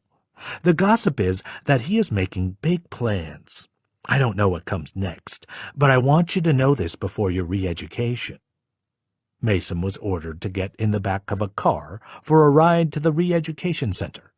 She had no opportunity to go home and get clothes for the month. As they drove, Mason passed her old high school, then her neighborhood. She saw her grandmother's former house and her local park. She saw the traditional adobe homes and the wall surrounding Kashgar's old city. She began to realize she'd made the grave error of surrendering control and following orders too quickly. She had no idea where she was being taken. After an hour's drive, she saw her destination coming into view. Her heart jumped into her throat. There were camouflaged soldiers with guns. I also saw policemen wearing black Special Forces uniforms. People had assault rifles and giant sticks. She later identified these as spiked electric shock batons. I exited the car. The building was a high school, but clearly it was refurbished and changed into something new. I was escorted by police officers. They checked me with their metal scanners and then ushered me to 2 black iron doors. Mason read the sign above the doors. The defense of our nation is the duty of every citizen." After she had passed through, the doors behind Mason suddenly slammed shut. "I am a citizen. I love my country. I will make my nation great," read a slogan on the wall. I would learn that the purpose of this place was to bring all backwards people into the modern lifestyle, to stop people like me from becoming terrorists. At the end of the hallway was another door. Suddenly, it opened, and out popped a police officer. "Come, come," he ordered. Mason entered an eerie lobby manned by a receptionist, with cameras in each corner of the room. "Why did the neighborhood administration send me here?" she asked. "What do I have to do?"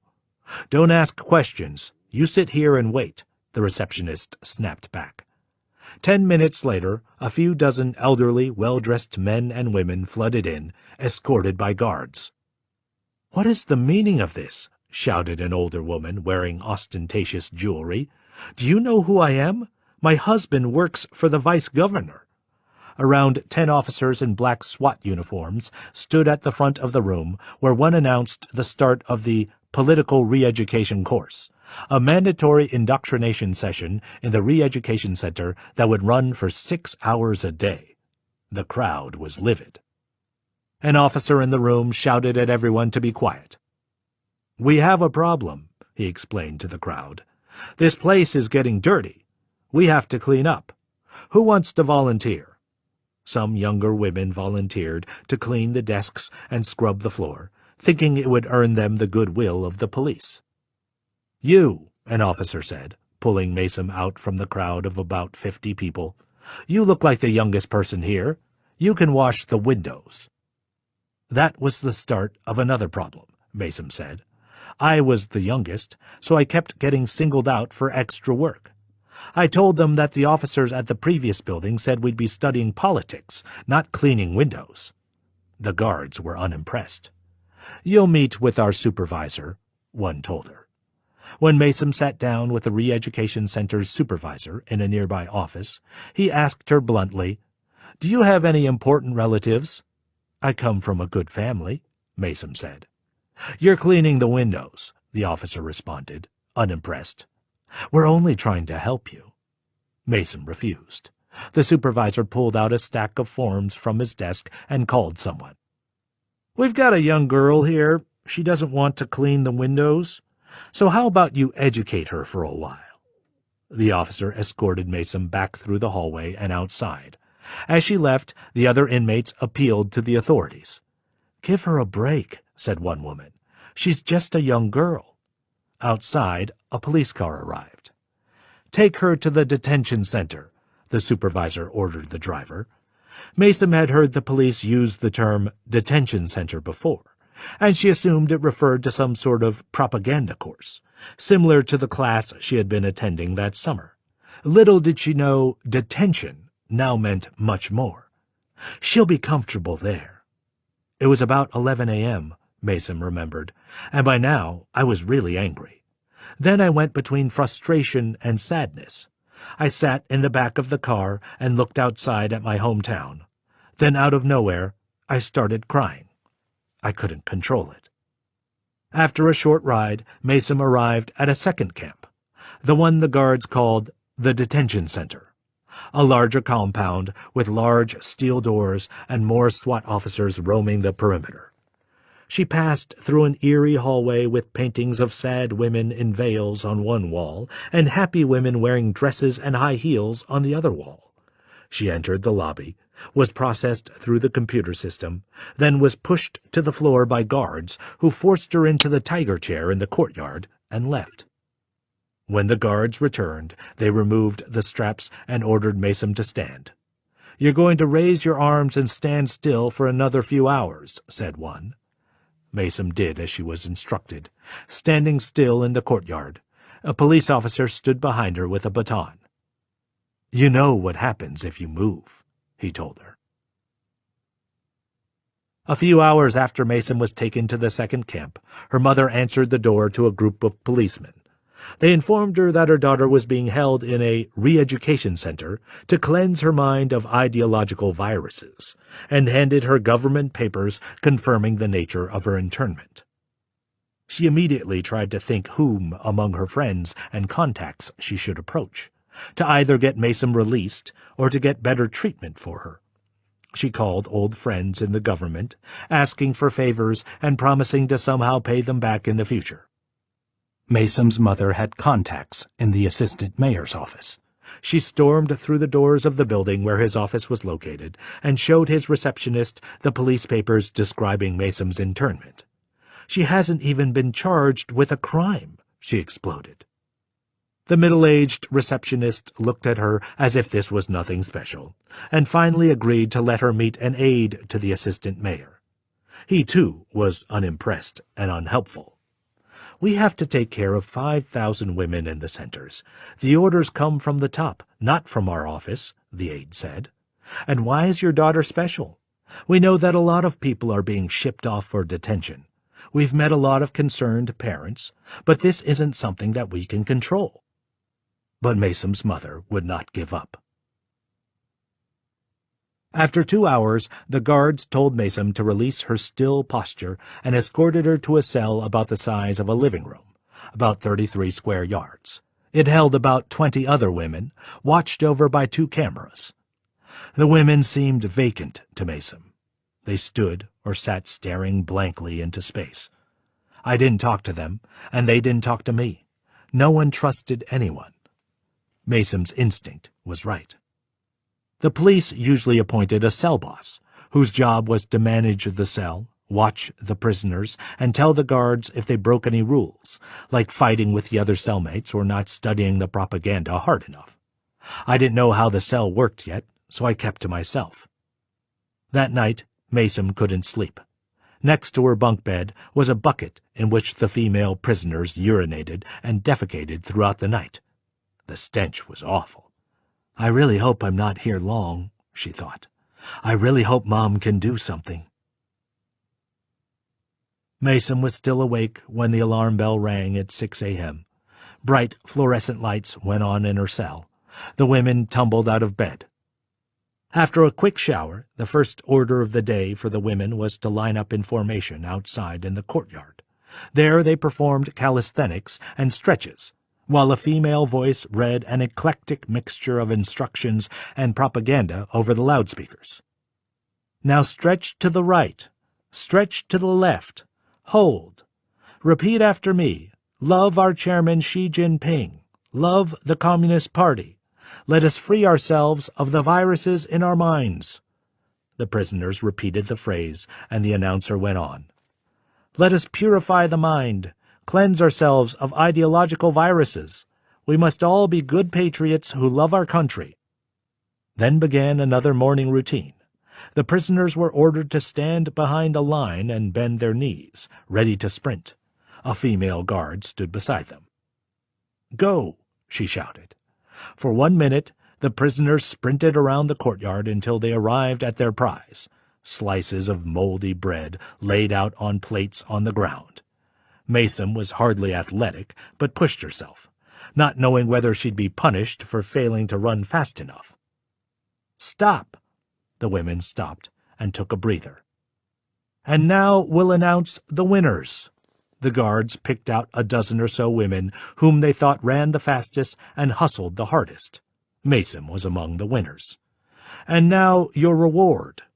The guards took all the women to the canteen and gave them breakfast. The slices of moldy bread they had sprinted toward and boiled water. Those who ran too slowly were required to skip breakfast as punishment. "I refused to eat it," Maysom told me. "I was worried about getting sick from the bread, and the water was discolored. It had white fog. I worried the guards had tainted it." Next was the first of 2 indoctrination courses that day. Maysom entered the classroom and immediately noticed the cameras in every corner, pointed at the students, able to read their facial gestures or what they wrote in their notebooks. At 9 a.m. the teacher entered the room. She stood at the front, behind a partition of metal bars, surrounded by 2 guards positioned near each wall.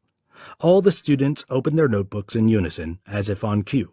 The teacher turned to a group of men.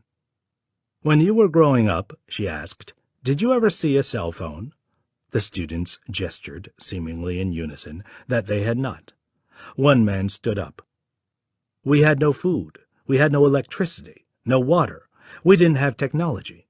We didn't even know what a TV was," he said in a matter-of-fact, robot-like voice. "We are thankful to our party and government." He sat down. "Look at the successes of the Chinese people," the teacher exclaimed. "Look at the difference. Our great nation has built your towns, schools, roads, and hospitals. Look at all our technology. Before you had nothing, and you did nothing to better yourselves when you had the chance. Our great Chinese people brought you into the modern world. Now we'll begin our law class." Mason gazed around the room at the blank faces of the students, who seemed conditioned not to say anything independent. "Here in China, our legal system guarantees the equality of all minorities," the teacher said. "The Soviet Union," she went on, "was full of minorities, but it didn't have a good policy to protect those minorities. So the Soviet Union collapsed, but China lives strong. China will protect you, and China will care for you. Both my parents had 7 or 8 siblings. We were poor, but the government led us the right way with the one-child policy," she said of China's long-time policy of limiting the number of births per family. "Today I am prosperous, and I can give my 2 children whatever they want. We must thank our government. You all have sharp minds. You're smarter than all those other people still out on the streets. You've all been overseas. That's why our great nation brought you here. I am so proud to meet all of you every day because I can see your intelligence. Now let's try an exercise." The teacher placed 2 water bottles on the desk. One was empty and one was full. "I say the full water bottle is full of water. I also think the empty bottle is full of water. What do you think?" One student raised his hand and stood up. "Both water bottles are full." "Good." Mason was trying to process these bizarre mind games. "It's like she's trying to brainwash us into thinking this hellhole prison is great," she thought. "Everything is good because she says it's good. She wants us to doubt our own realities." She peered around the room at the other students, who remained mute and expressionless. "I have to find ways to keep my mind sharp. I have to find a weakness in the system." Mason's quest to find a weakness in the system seemed impossible at first. The rules, regulations, and tests were haphazard and arbitrary, making little sense. It was as if they were designed to frighten the detainees, throw them off guard, and pressure them into signing a confession or snitch on their cellmates before their cellmates snitched on them. One at a time, the detainees sat down in front of 2 tables holding miniature models. The table on the left had models of a house and a yard, arranged in no pattern at all. The table on the right held miniature models of an AK-47 assault rifle and a grenade, again laid out sloppily with no order in mind. You were supposed to rearrange the models of the house, trees, and bushes into a yard, like in real life, I was told by another Uyghur detainee interred in Mason's concentration camp. Then the testers asked you to rearrange the models of the AK-47 and grenade so they looked right somehow. But how can an assault rifle and grenade look correct on a table? I later learned that if you touched the fake gun and fake grenade and started moving them around at all, you failed the test and were declared a terrorist because you seemed comfortable touching weapons. Luckily, I didn't touch them because I didn't know what to do. The punishment for failure was a day or more in isolation, followed by a repeat of the test. After 2 morning hours of activities like this, the teacher told them to begin their daily writing ritual. Now that class is finished, you need to do the usual drill. Write 7 pages of reflection on our course today, the teacher announced. It was 11 a.m. They had 1 hour. All the students calmly began writing, pouring out words whose only purpose was to flatter their teacher and political leaders. Mason learned this by peering at other students' notebooks. I love my government. I love my country. I love my brilliant teacher. I am a bad person who has made mistakes. I am happy to learn the right thought from my brilliant teacher. Every student seemed to be writing pretty much the same thing at the same time. The teacher was looking around when she spotted Mason without a notebook. "Where's your notebook?" she asked. "I never got one." That was the weakness, Mason realized. In their quest to monitor, document, and control everything, the country's leaders had erected a ludicrously bureaucratic police state. The camps, hastily repurposed from high schools and other buildings, were overcrowded and disorganized. The police state bureaucracy couldn't keep up with the sudden swell of inmates and needed more time to organize a functioning system of concentration camps. This meant that occasionally people fell through the cracks of the re-education system, unable to get a simple item like a notebook. The policeman had sent me to this detention center on a whim because I complained to him about having to clean the windows, she explained. But he hadn't put Mason through the right steps in the bureaucracy to register her as an inmate at the higher-level concentration camp. Mason was only registered for the lower-level re-education center, where she was supposed to study Communist Party governance for 6 hours a day. And because Mason wasn't properly written into the system, the authorities hadn't prepared a notebook, uniform, or the usual kit for her. They didn't know what to do with her. It gave me a little hope. Maybe I could somehow game the system and get out. The teacher, realizing something was amiss, asked the guards to escort her to the camp's political officer. Mason entered the office of a tall man with a worn face.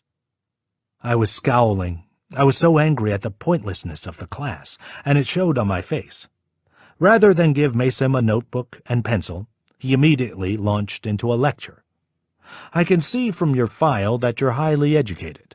Master's student, university studies in Beijing, high test scores, many years overseas. You speak multiple languages. Your neighbors say you're always reading books. Mason didn't respond. I know you think your teacher is just some kind of elementary school teacher, that this is all beneath you. But she is your boss, and I am your boss. You will remember that that's why you're here. Mason rolled her eyes. The political officer slammed his hand on a pile of papers. I don't want to see that look on your face ever again. My feelings are none of your business, Mason snapped back. Look around at everyone, the political officer said. Nobody has feelings here. They don't show hatred. They don't show passion. When the guards beat them, they don't cry. Look at all the students writing in their notebooks. There's no difference between them. You can see their minds are one. They've been cleansed of their viruses.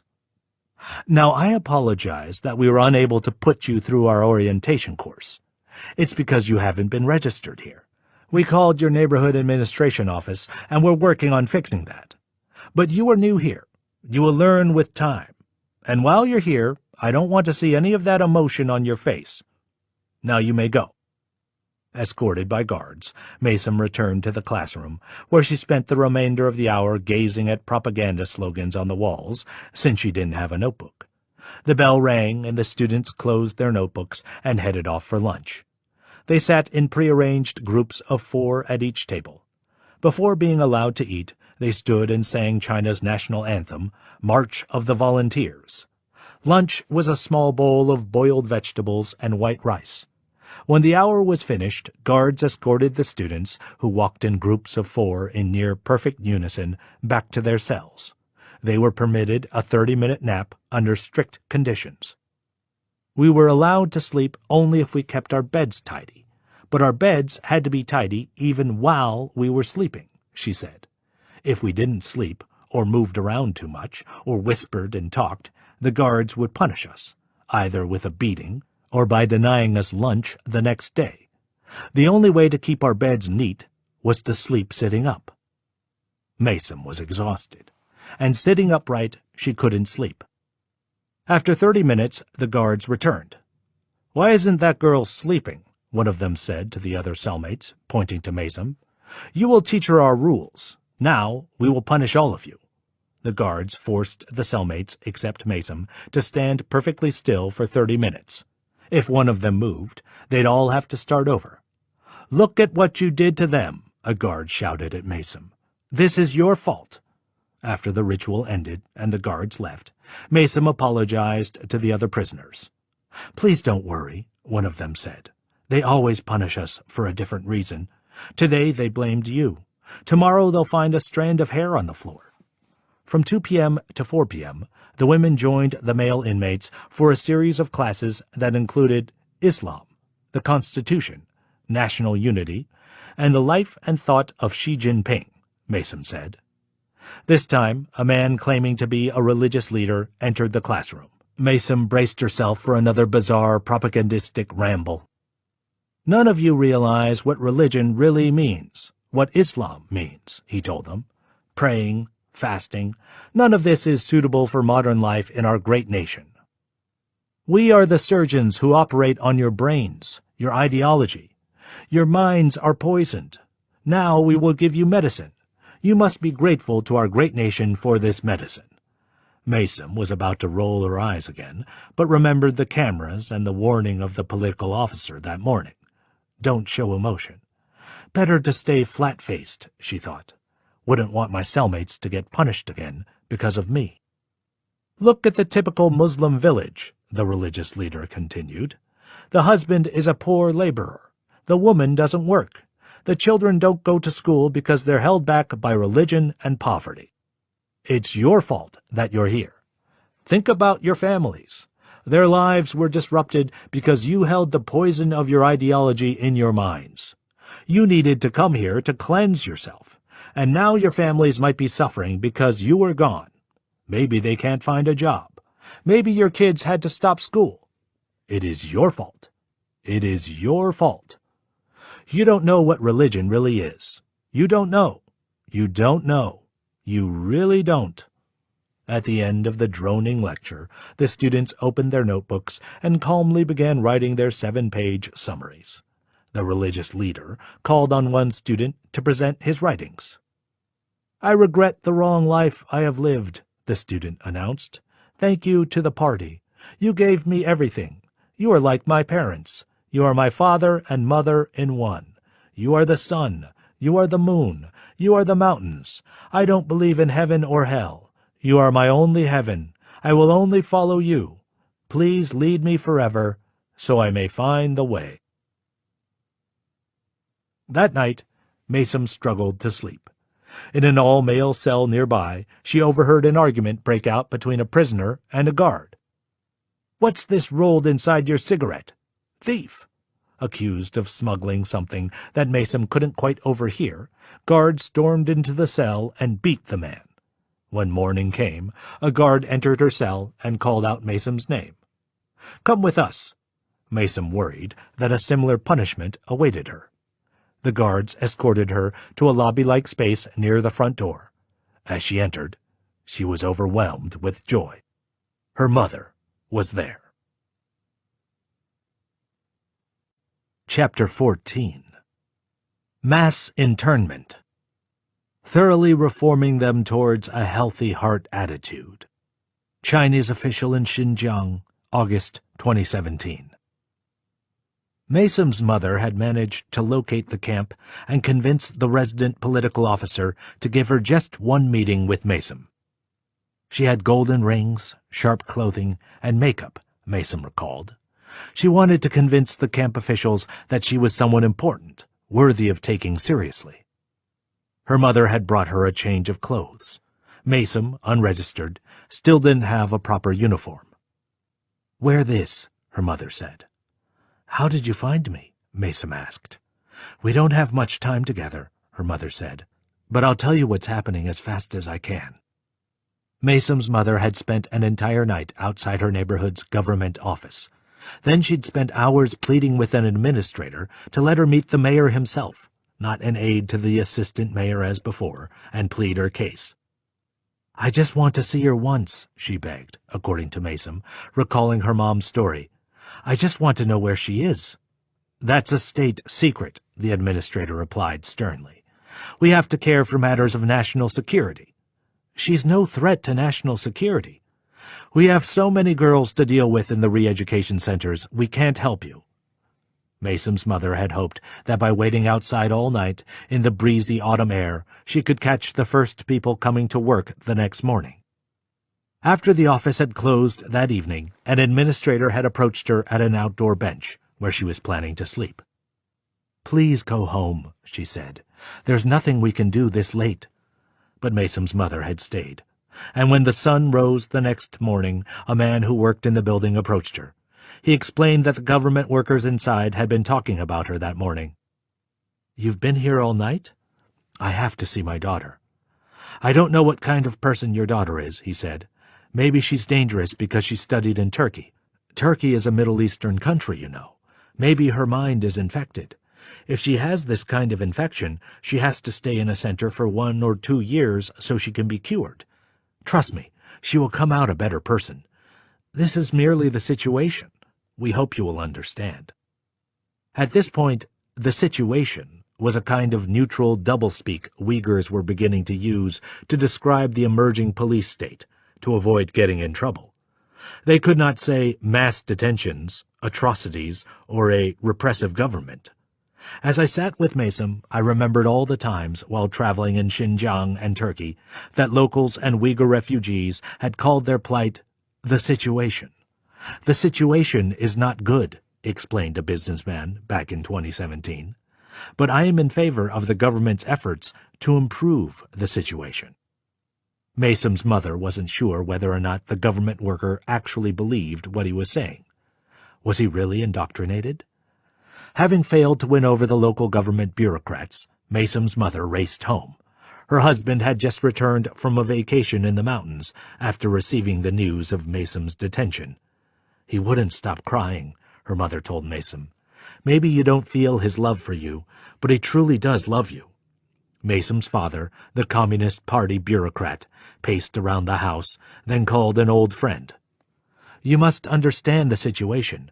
I can't interfere in the business of these training centers," was the message he got from his friend. "Public security will find a way to freeze my salary or send me to a center." After much deliberation, Maysom's parents decided their only hope was to go back to the government office the next day and plead their case, this time with paper evidence. Mom and Dad approached the front desk of the local government office with all their old ID cards, passports, marriage certificates, diplomas, and a family tree. They had documents on everyone from our family, Maysom told me. They wanted to show that I came from a good upbringing and that I wasn't a security threat. They learned how hard it was to prove a negative, to prove you're innocent when you're assumed guilty. "Every daughter is like your daughter," a minor party boss retorted, a different official from the day before. Her mother decided to appeal to the bureaucrat's feelings, to try to make her daughter stand out. "I know your daughters are at a boarding school," she said. "They're far away, aren't they? You want them to be educated, hard-working. They're vulnerable, being so far away. You don't have much control over what they do and what happens to them. How would you feel if they finished class one day and then they were taken away and accused of terrorism? And you're all the way here, thousands of miles away." That party boss, it turned out, came from a scholarly background and was as respected in the community as Maysom's mother. As a scholar trying to educate his kids, he saw something of himself in Maysom's mother, because she had instilled the values of education and the love of literature in her own daughter, Maysom believed. Mom told me that he took one look at her and then picked up the phone and called some contacts. Mom wasn't sure who exactly he called, but somehow he was able to get her access to the camp to meet me. Sitting in the camp with her daughter, her mother consoled Maysom. "Don't be afraid," she told her daughter. "Don't let anyone convince you that you did anything wrong. Sometimes life throws hard things at you, but you will only come out stronger." When her time was up, she gathered her belongings and before heading out, left Maysom with a simple statement. "This experience is a gift. I am so proud of you." Adrian Zenz was an anthropologist and leading researcher on Xinjiang. He gained his information from public tender documents posted in Chinese by the Chinese government, police, and contractors. He found that from 2016 to 2017, security spending in Xinjiang had increased by 92.8%, as schools, police stations, and sports centers were refurbished and turned into detention centers. By the end of 2017, Zenz wrote, reports emerged that some ethnic minority townships had detained up to 10% of the entire population, and that in Uyghur-dominated Kashgar Prefecture alone, the number of interned persons had reached 120,000. I estimated that the centers held anywhere from 100,000 people, he told me, to just more than 1 million, nearly 1/10 of Xinjiang's 11 million Uyghur population. That was an early estimate, from when Zenz began his research based on public tender documents published online between 2016 and 2018. He later raised the higher end of his estimate to 1.8 million people detained in the centers since the spring of 2017. Other former detainees and camp employees, lucky to escape, came forward with stories about the conditions in the camps once they were out of China. From the beginning of 2018, I worked in what is called in China a political camp. In fact, it is a prison, located in the mountains. These words were spoken by Sayragul Sautpai at her sensational trial in Kazakhstan. She was an ethnic Kazakh woman from China, hired as a teacher at a camp in northern Xinjiang in November 2017. She then escaped across the border to Kazakhstan. In July 2018, Sautpai sought asylum in Kazakhstan, where she urged its government not to send her back to China, arguing that she was under threat of torture. Sayragul said, "I thought I would be killed. I thought I would get the death penalty in China for exposing the camps. About 2,500 people were imprisoned in my camp in the mountains. It had very high-tech AI surveillance rooms and devices. In one room, where these people were imprisoned, there were 4 cameras at 4 corners. There is one more camera in the middle, so 5 cameras in total. In addition, the hallways were full of cameras. In each cell, one person had about 1 square yard to themselves. One room was about 16 or 17 square yards. Each cell had about 16, 17, or 20 people. Everyone was monitored 24 hours a day. The cameras could hear everything, and the guards said there were floor sensors that could sense our movements. If we made a sound, explained Omir Bakali, a Kazakh national detained in another camp, the guards would beat us with rubber-spiked batons. He showed me the scars on his back, which he said came from torture and beatings. Omir, a Kazakh citizen born in China, had visited China on a business trip in March 2017. I went to see my family in China. Then the authorities showed up at my house and took me away. They said I endangered state security. I spent 8 months in the police detention center. I didn't even get a trial. Then the police asked me to sign a confession in November 2017 and said I would be freed. I signed the confession, but instead they sent me to a concentration camp for a month. They put me in the tiger chair, and they also chained me to the floor. A few dozen men were crammed into a single room with cameras watching them, and they had to sit uncomfortably. They were chained down to the floor in a single position for hours or days. Everything we did was watched and heard. The Communist Party knew everything about us. Omir told his captors that he was not a Chinese citizen and didn't belong in the camp. He had been a citizen of Kazakhstan since 2008. It made no difference. His jailers responded that he was a suspected terrorist who needed to purify the mental viruses in his head, and the fact that he was born in China was enough evidence to detain him. The Chinese government released him on November 24, 2017, only after the Kazakhstan government complained. Maysim was actually at risk of being sentenced to forced labor if she remained unpurified, as part of a government project to ostensibly teach discipline and loyalty to detainees who, as the guards told Maysim, had infected minds. Wealthy coastal provinces in China were home to factories that made Nike sneakers and iPhones. But as China's economy grew and its population aged, more people had left their factory floor assembly jobs and graduated to the white-collar class. China was facing a labor shortage. So where would it turn? Uyghur detainees were China's solution for reinvigorating its workforce, helping the economy, and imparting discipline among the inmates, as guards put it to Mason. When in 2017 the government expanded a program called Xinjiang Aid and began shipping Uyghur detainees to factories across China, it claimed it was working toward interethnic fusion and poverty alleviation. In total, the Australian Strategic Policy Institute, ASPI, identified 83 companies that benefited from Uyghur workers transferred through labor programs. They included Amazon, Adidas, Calvin Klein, Gap, and Tommy Hilfiger. Over the next 2 years, until 2019, more than 80,000 Uyghurs would be transferred out of Xinjiang to work, and some of them were sent directly from detention camps, ASPI reported. It described the numbers involved as a conservative estimate. Amazon later said it stopped sourcing from an entity without naming the entity after the U.S. government added it to a sanctions list in July 2020. Adidas said it advised suppliers to suspend yarn purchases from yarn maker Wafu, pending an investigation. The parent company of Calvin Klein and Tommy Hilfiger said it intended to increase scrutiny of groups that supplied raw materials. Gap said it worked with 2 suppliers who used yarn from mills in Xinjiang and was sorting out and reviewing its relationships there. Apple was another American company that benefited. It had connections to at least 3 factories in its supply chain that employed Uyghur laborers forcibly transferred from the camps.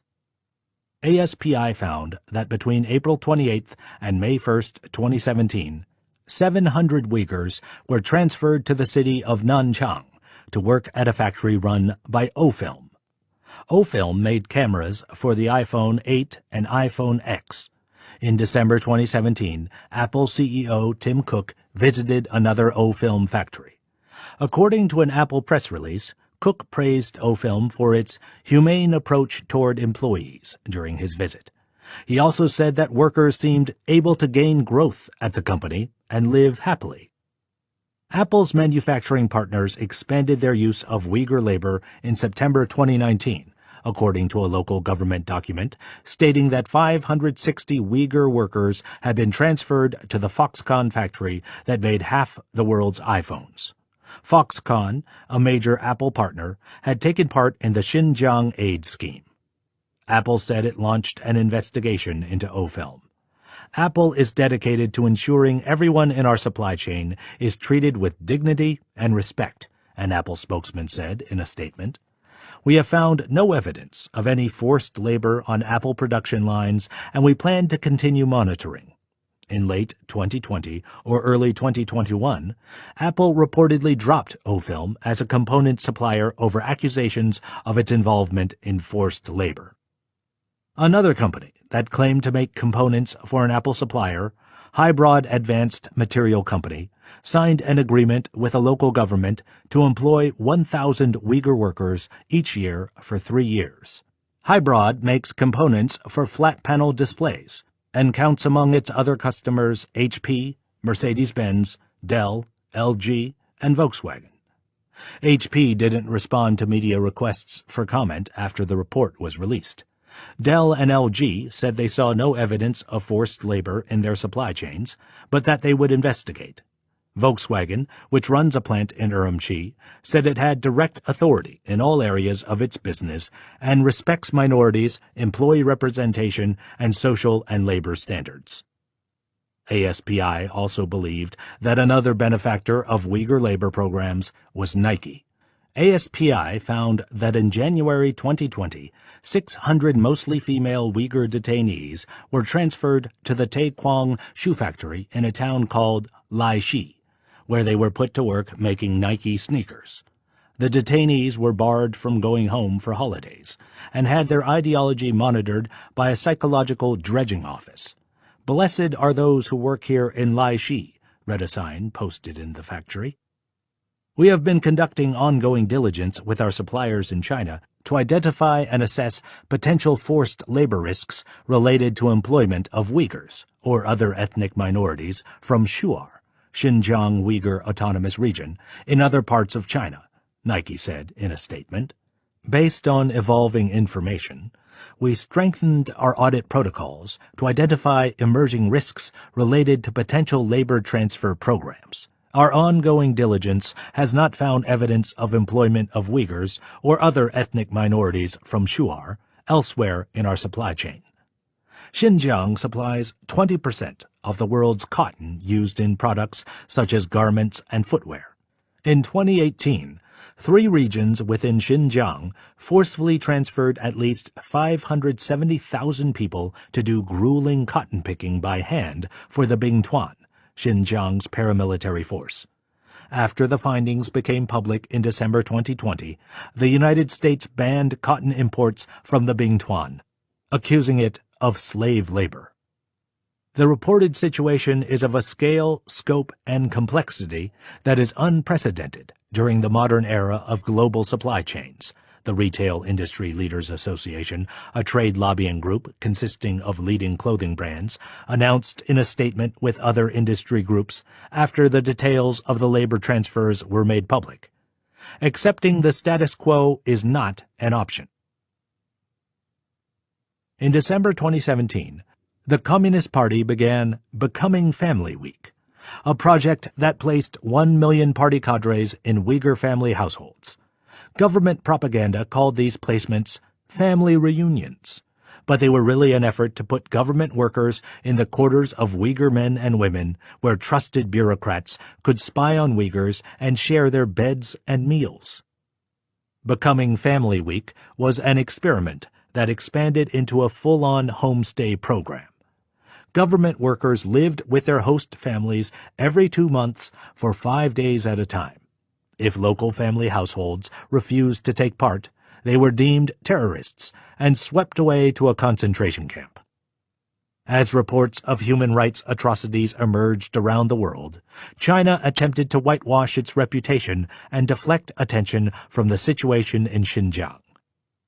Xinjiang fully respects and effectively guarantees the civil rights of its citizens in accordance with the law by respecting and protecting life and property, safeguarding the right to a fair trial, and promoting free expression, read a government white paper released on June 1, 2017, titled Human Rights in Xinjiang, Development and Progress. Life and property are respected and protected. Since the 1990s, violent terrorists, nationalist separatists, and religious extremists have plotted and committed a series of violent terrorist crimes, causing loss of life to and damaging the property of people of all ethnic groups. Many people say from the bottom of their heart, the happiest Muslims in the world live in Xinjiang, wrote an official in a state newspaper, the Xinjiang Daily, in August 2017. Eventually, the Chinese government began inviting foreign journalists, United Nations officials, and other foreign government officials to visit the camps. The United States objected to a visit by the UN's counterterrorism chief to Xinjiang, fearing it would help legitimize the human rights travesty. Beijing continues to paint its repressive campaign against Uyghurs and other Muslims as legitimate counterterrorism efforts when it is not, a top U.S. diplomat said in response to the UN visit in 2019. The problem in China is that all the foreign news about Xinjiang is censored all over the country. So most Chinese citizens don't know the real story and think we're terrorists, Mason confirmed. But China can try to influence the storytelling around the world by sending out its propaganda at the UN where it's not censored. When I was in the camp, I had no idea if anyone outside knew what was going on, and that was saddening.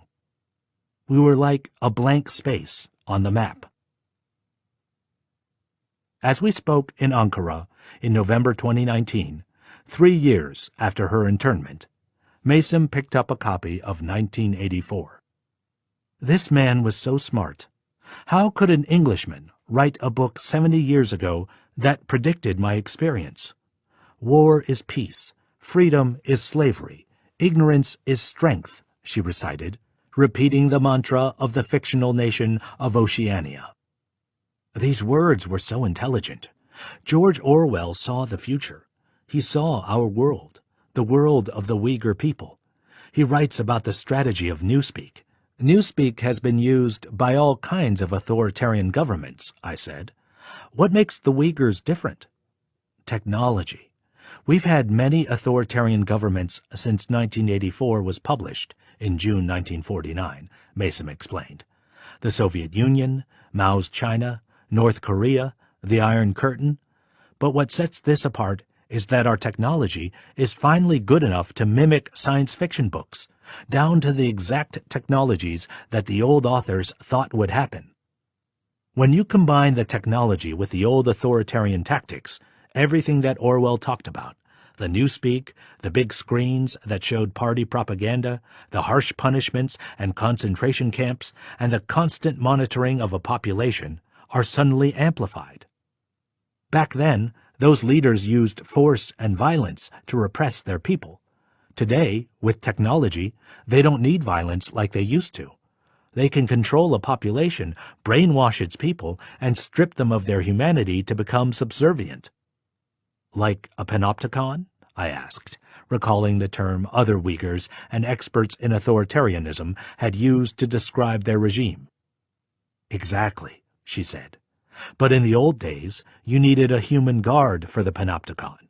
Humans can doze off, make mistakes, maybe show a little compassion.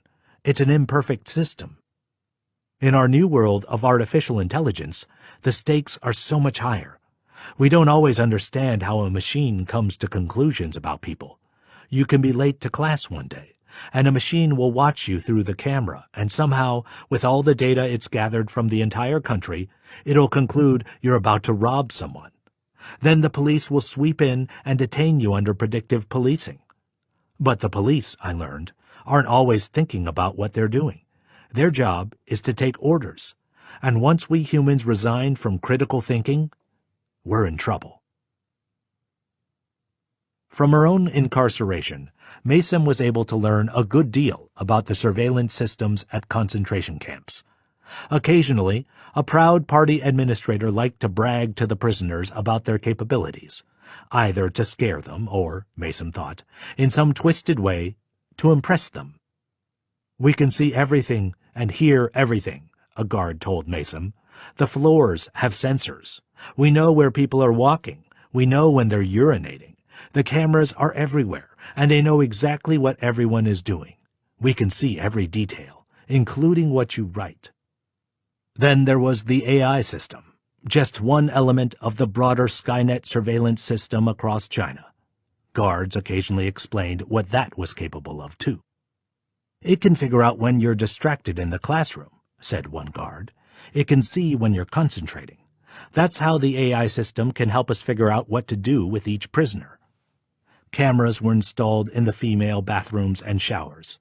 Male guards, Mason said, watched these camera feeds from a control room, able to hear every sound. She knew because she once managed to peek inside the open doorway of a control room that contained monitors displaying the camp's camera feeds. Mason was wary of the other prisoners and spoke to them minimally. She didn't trust anyone. In the cell and the courtyard, the canteen and the classroom, it was as if a gray cloud of computing had blanketed everything. Humans were machines, and machines were human, able to perceive the world around them through facial recognition technology. At least, that's how it felt to Mason. The humans had no personality, no being, no soul, Mason told me. I started to realize the machines were more human than the humans. The government essentially told us that they held the secrets to our safety. They understood the big brain, the way things worked. They controlled the technology, and therefore, we had to fall in line. China's AI firms made huge financial progress from the surveillance state. In December 2016, Megvii, the facial recognition startup founded 5 years earlier with the help of Microsoft Research Asia alumni, raised $100 million from investors. Tencent, the developer of WeChat, started out the year worth $180 billion and went on an investment spree. It poured more than $21 billion into a variety of startups, anything from online gaming to ride-sharing to gene sequencing. Finally, China's disparate startups, growing in wealth and influence, had the potential to build a nationwide ecosystem that could bring together big data, facial recognition, and AI. Go, the board game beloved in China, kick-started China's AI engine. For years, AI engineers had believed Go was so hopelessly complex, it has 361 pieces, that it would be impossible to write a software program that could win over a human. The number of possible positions on the board exceeded the number of atoms in the known universe, requiring incredible computing power and pattern recognition. Google, which had been investing in AI since its founding in 1998, bought the startup DeepMind in early 2014. And DeepMind, founded by 3 brilliant technologists, including a child chess prodigy, made an AI software program called AlphaGo. Its programmers wanted to see if AlphaGo could learn to play this incredibly complex game on its own, without a human hand. So they developed a new AlphaGo program that didn't need any data inputs whatsoever. It would learn the game all by itself, and then go head-to-head with world champions. What happened was startling. After only 70 hours of playing matches with itself, the new AlphaGo program reached a level capable of beating top human players.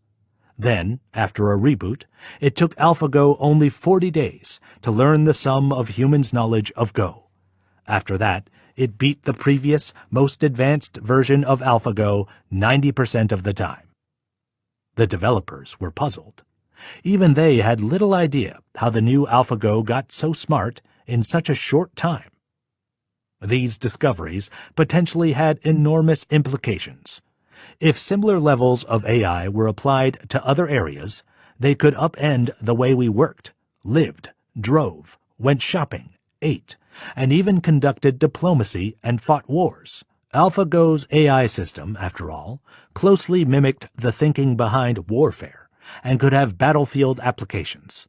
In China, few were paying attention until AlphaGo was put to the test against Go grandmasters, most of whom were based in East Asia. Humans, as it turned out, would have held the system back. The achievement was architecting a system that had the ability to think in an entirely new way and to make its own choices, the technology forecaster Amy Webb wrote.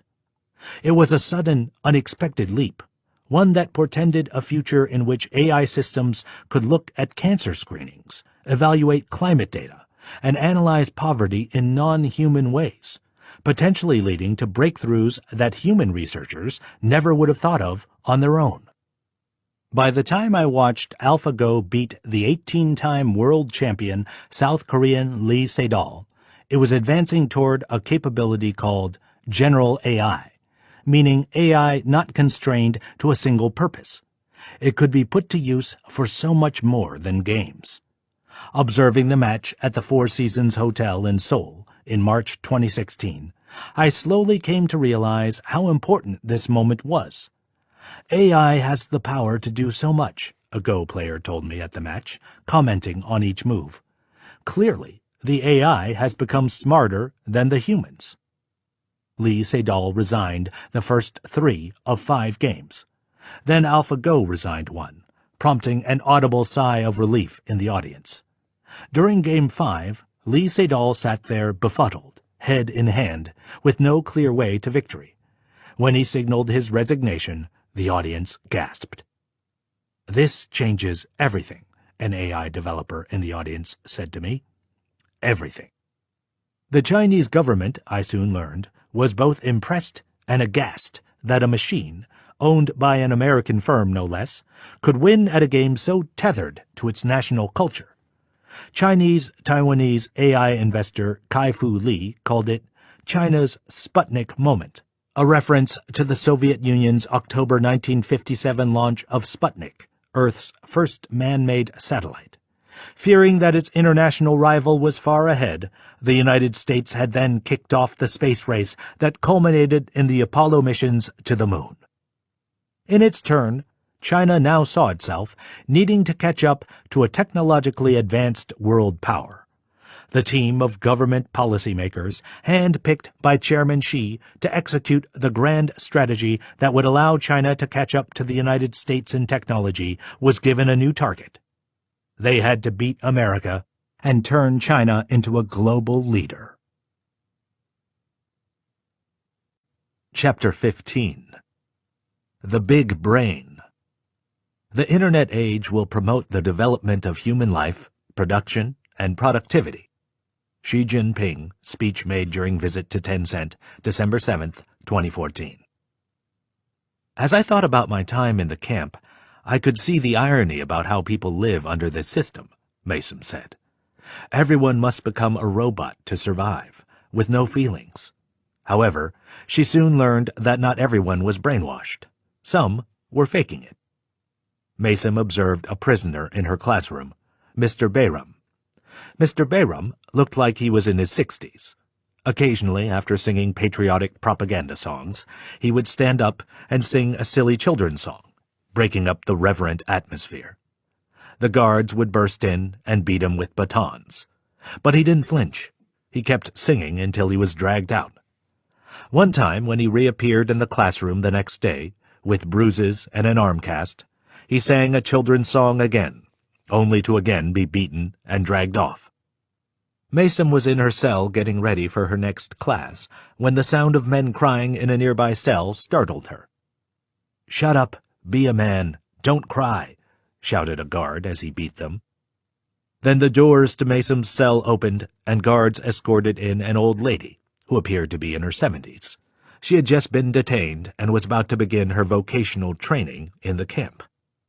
"This place is so barbaric," the frail woman shouted at the guards. "It's like the days of Chairman Mao. No law, just idiot police."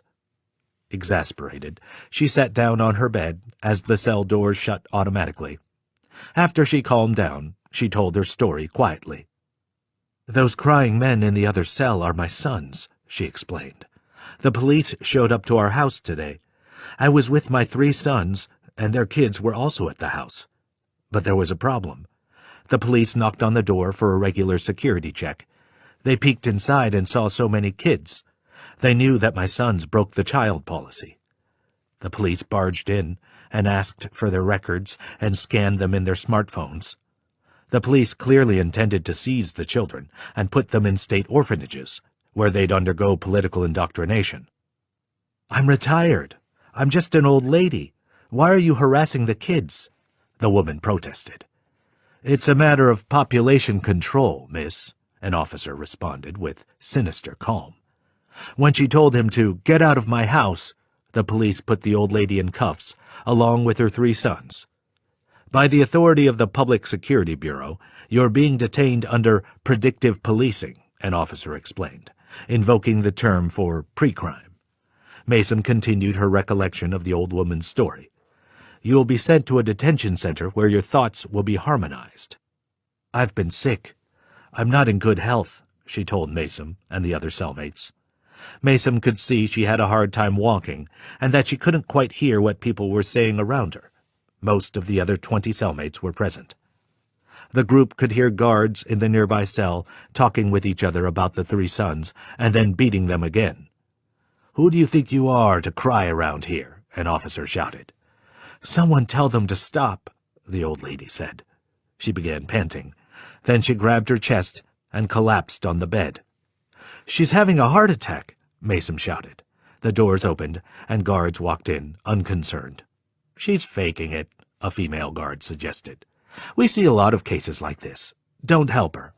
The officer brandished a spiked rubber baton in front of the cellmates so they would not be tempted to intervene. "Help her, and I'll break your skull." Mason approached the collapsed old woman, only to be rebuffed again by the guard. Her breathing was labored as she lay on the bed, her eyes seemingly empty, as if she were unconscious. "I'd never seen anyone have a heart attack before," Mason told me. "I felt helpless." The guards ordered the cellmates to leave for their indoctrination class. What were we supposed to do at that moment? It's an impossible situation, Mason said. After sitting through 2 hours of propaganda, they returned to their cell. The old woman was gone. Her 3 sons, meanwhile, were being forced to stand motionless in the courtyard for an hour. A guard stood behind the 3 men. He also carried a spiked rubber baton. We never heard what happened to the old woman. I hope they treated her and sent her home. I could only be optimistic, because that's the only way to get through that place, Mason said. That's when I realized that I might not get out of there alive. Now I knew that I had to survive. The next evening, after indoctrination classes, Mason was winding down for the day when guards pulled her aside and escorted her into a sparse room. Inmates had been taken to that room before. They always came out bloodied, bruised, and traumatized. There was a man sitting at the interrogation table, she recalled. He looked like he was expecting me. 4 cameras pointed at Mason as she sat down in front of him. The man was the scholarly minor party boss her mother had spoken to a few days earlier. He apparently knew something was wrong with Mason's case and had come out to see what was really going on. It's just you and me, he said to Mason. He insisted that the cameras had been turned off. Mason, of course, assumed it wasn't true. I only want to see what kind of a person you are. I'm a student, Mason responded. This is all a mistake. He pulled out a notebook and began reading. Do you know any separatists in the Middle East? Terrorists and extremists? Of course not. What do you think of our country's strategy there? Mason wasn't sure how to answer at first, because each question could be a trick. She channeled her mother's thinking, since she always said the right thing at the right time. I think it's fine for a nation to protect its interests, Mason said, giving a vague reply that drew on her studies. What country doesn't want to protect itself? Tell me about the history of the East Turkestan independence movement, said the academic, referring to the group China claimed was instigating terrorist attacks on its soil. Mason had no connection to it. If I pretend like I don't know anything about it, they won't believe me, since I'm already at a camp, Mason thought, weighing the consequences. If I say I know about them, I'll be accused of terrorist connections, because I study in the Middle East. I know we need to fight them. They're a terrorist group. The party boss pulled out a Quran, the Islamic holy book. Do you believe in God? Yes. He opened the Quran, originally written in Arabic, translated into Chinese. Kill them wherever you encounter them, and drive them out from where they drove you out, for persecution is more serious than killing. The party boss put down the book and looked up at Mason. As you can see, this is a verse about fighting. What do you think about jihad? He asked. Jihad is something I do every day, Mason snapped back. It's a spiritual struggle. When I wake up in the morning and I'm tired, I'm fighting a jihad within myself to get to class and study. When I take an exam, that is my jihad. It is about being just and fair and true to yourself in the face of adversity. People think it's just about violence, but that's wrong. Everyone fights jihad within themselves, even kids. And how do you know all that? My mom taught me about all religions, not just Islam. The party boss took down notes. And what do you think about bilingual education? He was referring to the government's policy of teaching Mandarin Chinese to Uyghur schoolchildren. I think everyone should be able to speak 2 languages. What differences do you see between Turkey and China, between the people and cultures? Of course, China is my home. We are hard-working and we're respected. Back in Turkey, people are lazy and the place is dirty. Mason felt she had no choice but to insult Turkey, no matter that she longed to return to her temporary home. And what do you think about our detention center? I want to leave. Why would you even ask? You think you'd be allowed to leave with no reason? You haven't proven your innocence. It's hard to prove a negative, Mason replied. The government always does something with a purpose. Do you think we would put you here with no reason? The party boss stood up, put on his coat, and prepared to leave. He had one last word of advice. Think about the reason you're here. He exited, and Mason was escorted back to her cell. Near the end of 2016, executives at Megvii, the maker of facial recognition technology, huddled in their one-floor office space in Beijing. They pored over their accounting books. They'd been expanding, investing, being aggressive, looking for ways to build the crime-fighting system of the future. But they were far from posting a profit large enough to achieve their dream of becoming the brains behind the digital operations for every industry that needed it, or justify an initial public offering that would make them rich. We were falling into a downtime, one executive told me. We weren't posting strong revenues. Everyone was expanding so fast, and so they had debts to pay off.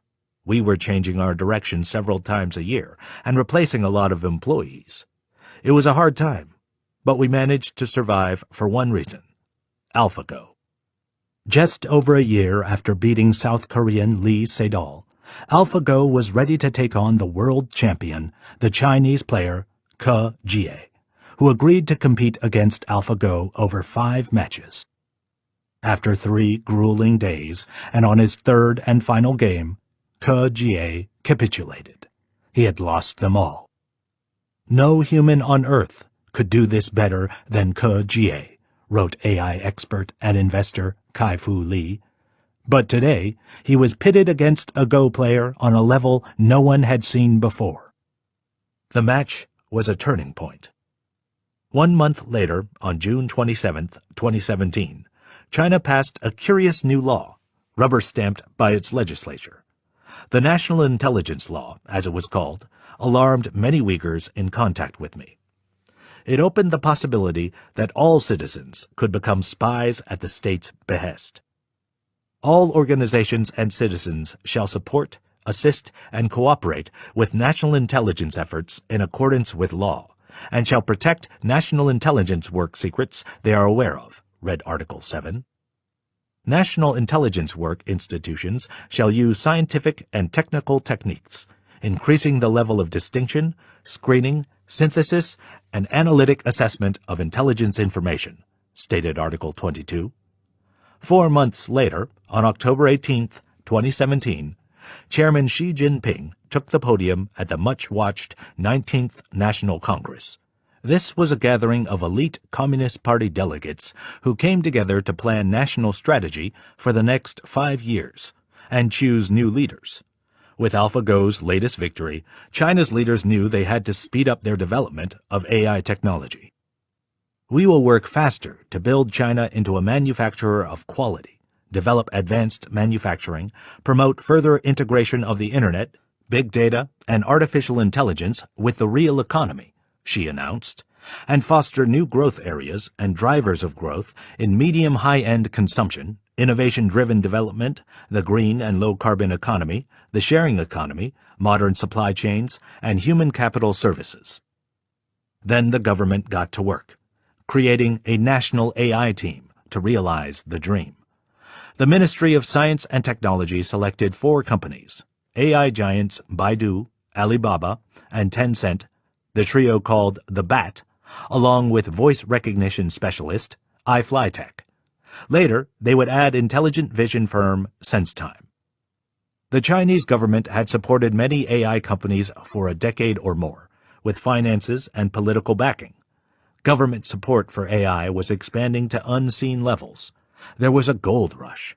Numerous Chinese technology executives told me it was better to jump on the bandwagon right away and worry about the implications later. If they didn't move fast, the competition would beat them to it.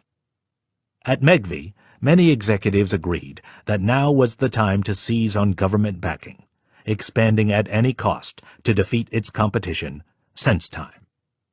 You must understand that startups are pushed along by history. We are the hostages of history, not the creators of it, I was told by a Megvii research and development executive. Our breakthrough came through when we got government funding after AlphaGo, he said. Megvii got an injection of $430 million. Now we're 5 or 6 times bigger, and we expanded from our little one-floor office. First, we need to survive as a business, and then we can build our moral values. We can't use one perspective imported from another country, the U.S., as a living standard for all human beings, he told me. If one standard fits all, then a business wouldn't be able to survive. I'm not saying who is right or wrong. At SenseTime, executives concurred. They wanted to beat Megvii. The key is getting as much market share as possible, so we have a strong position, a SenseTime employee told me. If we don't seize the opportunities earlier than others, we'll be in a tough position if we have to chase them afterwards. So our strategy is to get more projects out at any cost. They weren't fussy about the use their technology might be put to. If you are close to the government, you get more government projects to help increase your market share. Being close to the government is a must-do. When journalists asked AI developers whether China would deploy AI to curtail human rights, they got a somewhat similar response. That's not our business. As a venture capitalist, we don't invest in this area, and we're not studying deeply this particular problem, Sinovation Ventures chief Kai-Fu Lee later told 60 Minutes. By 2017, China was on a path toward runaway AI development, abetted by the state.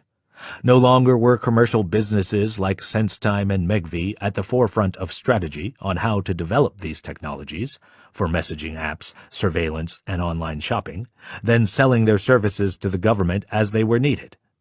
Now the government was consolidating AI strategy under the dictates of national interest. Companies had to get on board or be left behind. Chapter 16. The bureaucracy is expanding to meet the needs of the expanding bureaucracy. The object of persecution is persecution. The object of torture is torture. The object of power is power. George Orwell, 1984. After a week at the camp, Mason was lying awake in bed, pondering the mission entrusted to her by the party boss, to figure out why she was there. She wasn't sure what to say about why she was imprisoned. The party boss, the guards told her, would return the next morning. She drifted in and out of sleep, her mind racing, thinking about what her mother would say. As she drifted off again, she saw herself standing outside the camp. Then her mother showed up on a bicycle. "Time to go," she said. When the alarm bell jolted her awake, Mason realized she had been dreaming. The doors opened, and after her morning exercise routine and breakfast, Mason was again escorted to meet the party boss at 9 a.m. He cut to the chase. "Why are you here?" "I'm too proud," Mason said. "I'm the favorite in my extended family. I always get the attention. I don't know how to treat people. I always thought I was nobler, more important. I looked down on your officials. I thought they were stupid and uneducated. But I realized that I'm the uneducated one, because I looked down on the party. What do you think about your classmates? I thought they were uneducated too. They didn't think anything about our laws and customs. They never grew up reading or doing hard mental work. Now they study 5 hours a day. They're becoming useful citizens for our nation. As much as you are progressing here," the official announced, "we cannot let you leave yet. You still have more studying to do." Mason was crushed. The seeming impossibility of escaping began to dawn on her. "The system wants me to admit I'm crazy and wrong," she thought. "But once I admit I'm crazy and wrong, I have to stay longer because I've just admitted I'm crazy and wrong." "I was worried that everything I was admitting was going into the computer systems," she said. "Were the machines concluding that I was a terrorist because I was willing to talk about my flaws? Did I just shoot myself in the foot?" Anxious and uncertain, Mason was escorted to her morning propaganda class, where she was mocked by the guards. "Here's your notebook and pen," the teacher announced, finally giving her the materials she needed for studying. Mason's spirits sank. A notebook and pen meant I was officially an inmate. I was no longer outside the system. That was it. I could stay here for years, even die here. She looked around the classroom. Everyone was staring at her, an outcast whose hopes and dreams had finally been crushed. She peered down with dread at her notebook, The lined paper before her pulled her into the depths of the labyrinth, an inescapable hell of rote where Mason would be forced to unlearn her own mind, submitting to the orders of the machine trying to remake her. Love the party, love the country. Mason put pencil to paper, prepared to inscribe the mindless chants of her classroom teacher, with the futile hope of being released months or years down the road. I submit to the party. The party is my mother and father, she imagined herself writing. I have been arrogant. I have been wrong. The party, my parent, will protect me. I submit. I give myself up to you, my protector and savior. You are the sun. You are the moon. You are the mountains and the ocean. Mason broke out of her morbid daydream. She looked at the blank page before her. The students around her were writing their usual 7 pages of self-criticism and recitation. She longed for the openness of the pastures and oasis she had grown up with, but now was the time to suppress that instinct to be an individual. Pencil in hand, Mason submitted and began writing. Moments later, the doors to the classroom were flung open. She looked up from her notebook. A small scrum of guards was staring at her. As usual, they held their spiked rubber batons. Mason knew what that meant. She'd been caught. She'd disobeyed the party somehow. She prepared for her punishment. "You're coming with us," said a guard. "There's a car waiting for you." The camp chief didn't have a friendly look on his face. Mason remained seated, wondering what he was talking about. "I said there's a car waiting for you." Mason felt her mind go numb. Nothing seemed to add up anymore. If a car was waiting for her outside, surely the driver had orders to take her somewhere even worse. "We got a call from the local administrative office. There was an error. You're being reassigned." The camp chief looked like he'd been scolded, Mason recalled. "I struggled to piece together exactly what he was saying," she told me. "I sat there not sure what to think. Was it a trick?" Like every other order the camp leaders had carried out, this one seemed to make no sense. It was as if they were trying to make her doubt her own reality even more. Why give me a notebook and pencil and then order me to leave? 2 guards helped Mason from her seat. They nudged her forward, trying to get her to walk. She resisted at first, worried about what was coming. The cameras seemed to follow her as she walked. And then she exited through the eerie cement hallway. Along one wall, the paintings of oppressed women wearing veils seemed to cry out to her. On the other side, the women in high heels and modern clothing were out and about shopping and eating, seemingly aloof to Mason's presence. Then guards outside the camp opened the final doorway, and the sunlight overwhelmed her. What now, she wondered. Will they take me away and torture me? The guards ushered Mason into the car. She looked back at the camp as they drove off, wondering if or when her fellow inmates would ever get out, and if they'd given up hope for good. They drove past traditional adobe homes on which Kashgar was built. Mason realized she was back in the city. She glimpsed her high school, then her friends' homes. But I wasn't finished. There was still one more step, Mason told me. I had to finish the indoctrination class at the re-education center, the one that I was originally at before they sent me to the 2nd concentration camp. That other camp was the detention center. She was ushered into the re-education center. The students were delighted by her return. They dropped their pencils and clapped when she joined them. After the brief euphoria, the teacher asked for quiet in the classroom.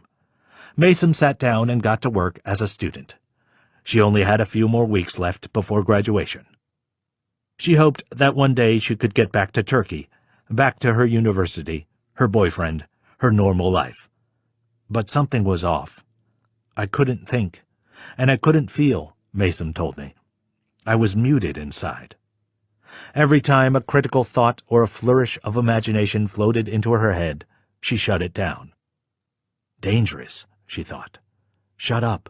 Don't think. Just do. The next couple of weeks of classes were a dull routine. It was as if every day was the same, as if time had stopped. The students sauntered along, submissive to each day's rote obligation. After 6 hours of class every day, they went home to prepare dinner for their families. They would go through the same process the next day. At some point every day, the teacher would show propaganda videos of patriotic students marching in formation, and random people on the street praising China or standing before the Chinese flag. They were generally utterly featureless. But one day, the teacher showed a documentary that included a face Mason recognized. It was my professor, Ilham Tohti. Ilham Tohti, who has been sentenced to life in prison, is a terrorist and extremist, Mason recalled the documentary saying. The video showed Tohti in handcuffs, standing before a judge and receiving his sentence. Ilham Tohti used his position as a professor to infiltrate our nation and infect the minds of our students and people. The party stands against enemies such as Ilham Tohti, who are a cancer for the nation. Then the film showed a series of interviews with Professor Tohti's former students. Mason was taken aback. She knew them from the time she audited his class. "I studied under Ilham Tohti," said one student, a man in a polo shirt. "I quickly realized that Professor Tohti was a terrorist who had infiltrated our minds. Now that I'm at a re-education center, the party is teaching me to cleanse my mind of Ilham Tohti's virus." "The three viruses of terrorism, extremism, and separatism once existed within me," proclaimed another student. "The virus was spreading, thanks to Professor Ilham Tohti, but the party cured me. The party set me on the right course. Love the party. Love the country. Down with the scoundrel Ilham Tohti." One by one, the students in the documentary denounced their professor. Once it was over, the teacher told the class to begin the old routine, open their notebooks, and write 7 pages of reflections on Ilham Tohti. "I have reflected on the teachings of the party," Mason wrote. "I was wrong. The party is great. The nation is great. Reactionary intellectuals have infiltrated our nation to infect my mind and soul. The party is my father and mother, and the party has corrected me." She was tired. She just wanted to go home. "I was ready to leave. The class was almost finished. We only had 3 days left. And now that I was graduating, I had to plot my way out of China. To freedom." Mason finished her final day of class and left the other students behind, who were forced to stay longer for whatever transgressions they stood accused of. The situation was deteriorating quickly. Every day I heard stories about this or that brother, father, mother, friend disappearing into a camp, Mason said. The police showed up in the middle of the night and took them. I was lucky. I got out of my re-education course early, right before things took their absolute worst turn. Mason and her mother organized a meeting at the main Kashgar government office with a local official who could grant Mason permission to leave the country. She had, after all, successfully graduated her indoctrination course and purged her mind of nefarious thoughts. The official presented Mason with a bewildering list of documents that needed to be submitted to every office imaginable. The office of the neighborhood administrator, the office of a local police officer, the office of a party political officer, the office of... on and on. "You need all their signatures and stamps," he explained. "Mom and I spent hours and hours gathering the forms, my birth certificate, housing registration, documents proving my attendance at my elementary school through university, even the death certificates of my grandmother and grandfather. Finally, Mason was ready for the endless visits to bureaucrats to plead for their signatures. For each one she had to endure the monotony of standing in a long line, then explaining her case in great detail before the signature was granted. "Why do you need to leave China?" this or that officer would ask her. "What business do you have in the Middle East?" "I completed my political training in China, and I showed I was a loyal citizen," she would respond, pointing to her coursework at the re-education center and the fact that she graduated as evidence of her patriotic dedication. "I have to finish my graduate school overseas, in Turkey. I'm already enrolled." Each time a bureaucrat looked carefully through the paper and double-checked for any missing documents or signatures. Occasionally they made a phone call or two to confirm the procedure and legality of what they were doing, allowing a young woman to leave when the city was increasingly on lockdown, and there was the occasional payment or bribe passed under the table. Mason knew time was running out to escape China. I saw that Chen Chuangguo was starting to step up the police measures, she said. Each week there were more patrols, more convenience police stations, more cameras, and more disappearances. The software, the AI, I could feel it getting more sophisticated. You've been lucky, Mason's mother explained. But we need to get you out of here. We need to get you to safety. Mason's mother determined that her daughter must leave before the entire country shut down on October 1st for China's Independence Day holiday, which celebrated the Communist Party's seizure of power after the Civil War. As soon as the paperwork was complete, Mason's mother bought a plane ticket for Mason's flight from Urumqi to Ankara. But since Mason lived in Kashgar, she needed to get to the regional capital first. Not an easy task. Let's take the bus, her mother said. It's a full-day ride, 24 hours. On the packed bus, where people could overhear them, they were careful what they said. The subject of Mason's overseas study was off-limits. Remember that when you go back to the world, her mother said, using deliberately vague language, you have so much to show. You can be a voice. We'll be all right back here in China. And what about Dad? Mason asked. Her relationship with her father was still difficult, much of it unresolved. They hadn't healed some of their past pain. Remember that he loves you too.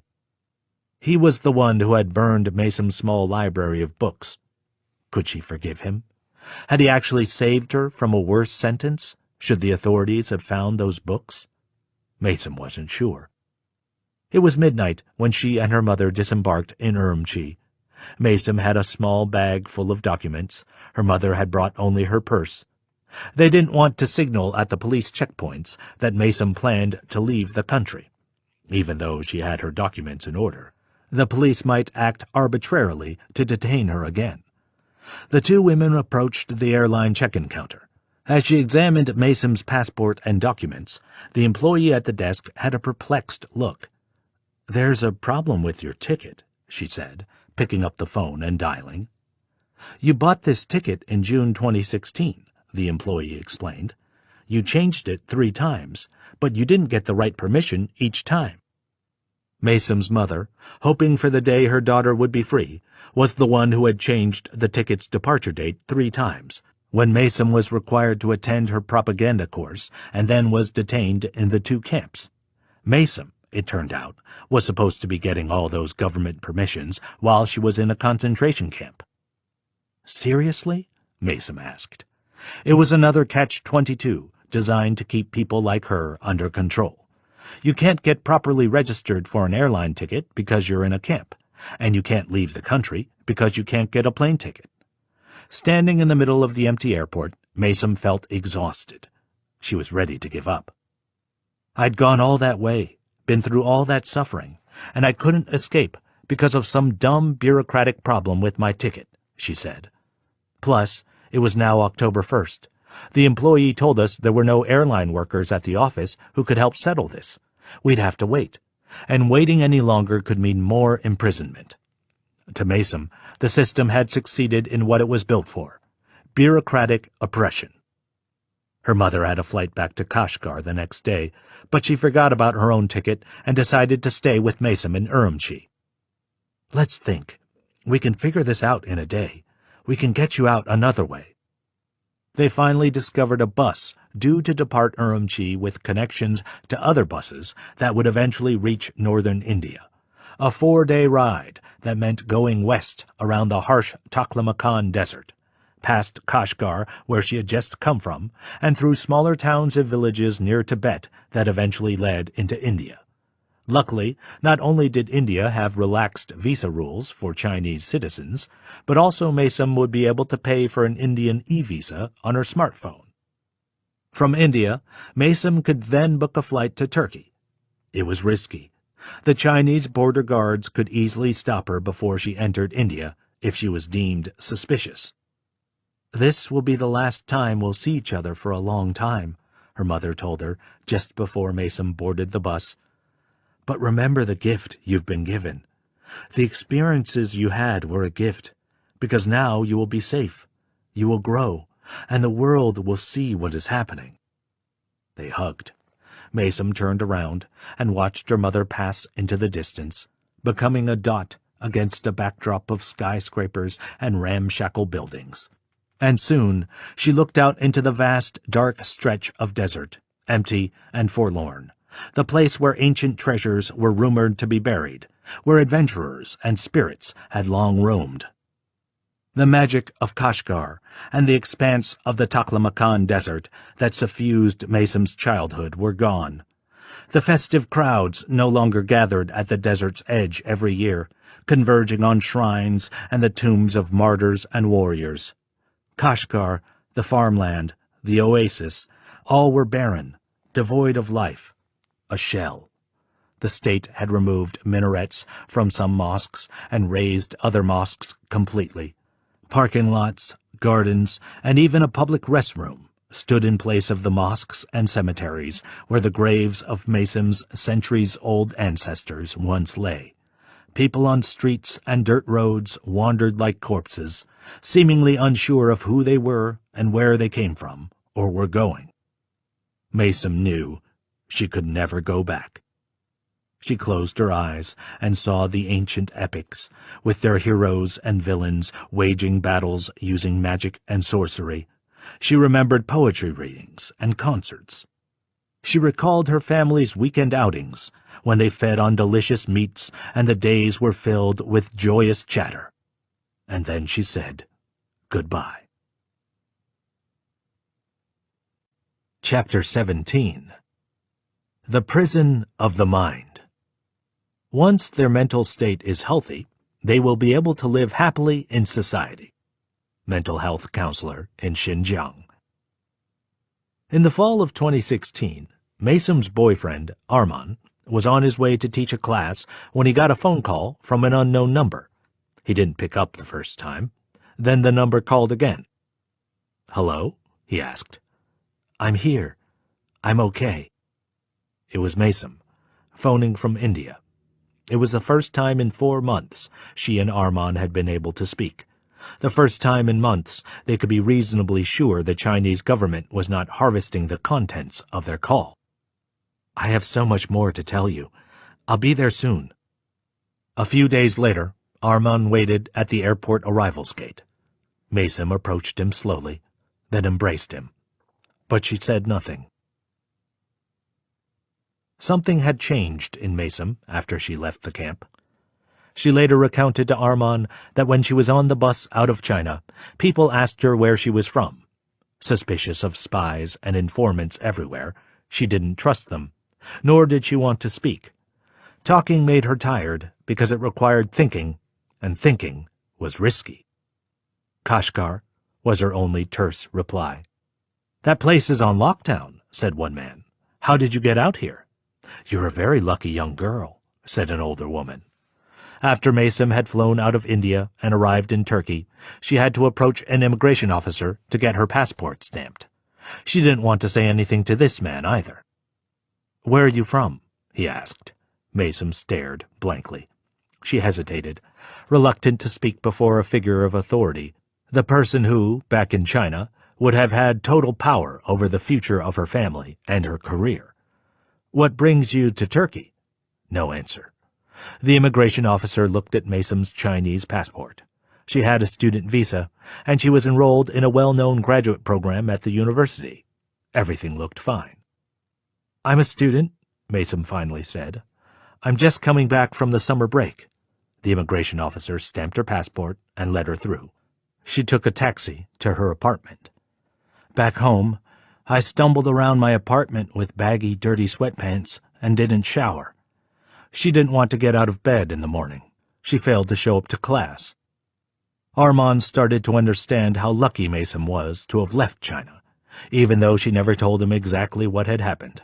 Starting on October 19th, 2016, just weeks after her escape from Xinjiang, millions of Uyghur residents were told to report to local police stations, where they were required to surrender their passports. Police departments posted the announcements online, saying no new passports would be issued. The Uyghurs were stuck in China, perhaps for life.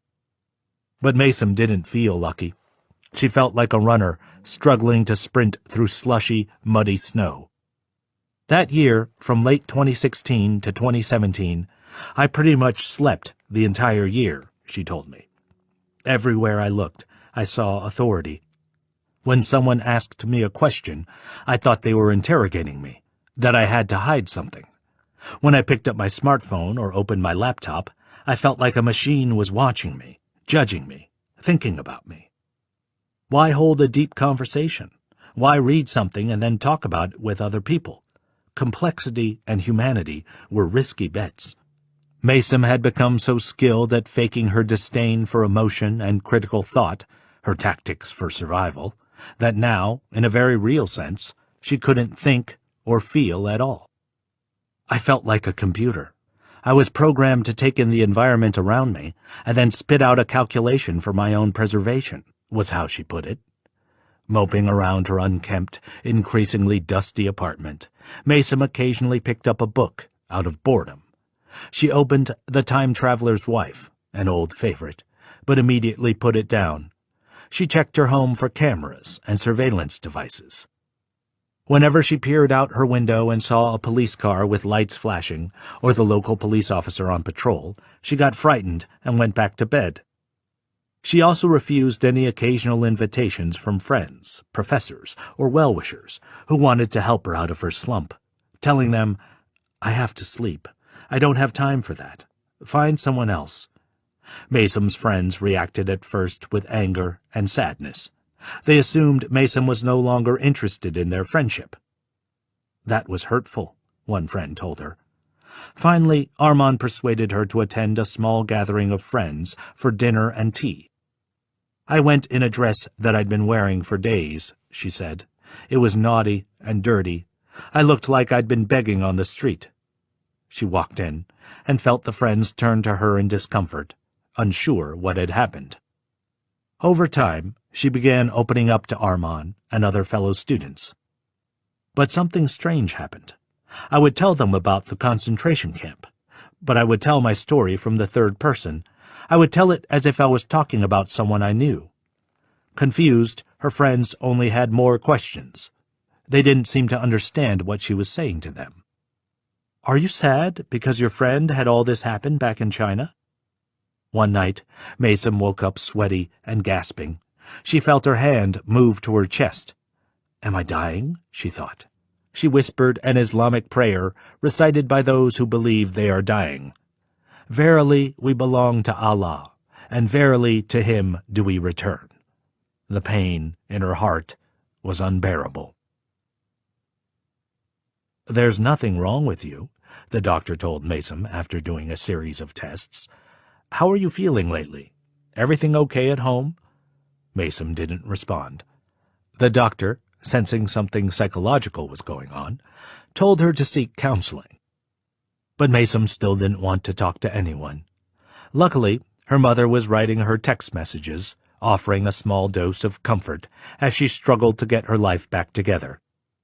"Today we had a nice big lamb dinner and way too much wine," her mother joked, sending a photo of tipsy houseguests eking out whatever joy they could feel as their situation got worse.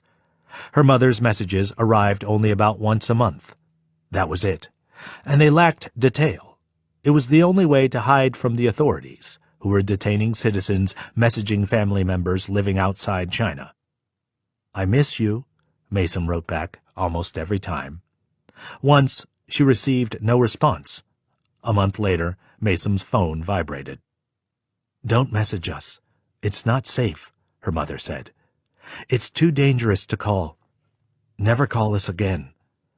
Maysom didn't respond. Then she got one more message.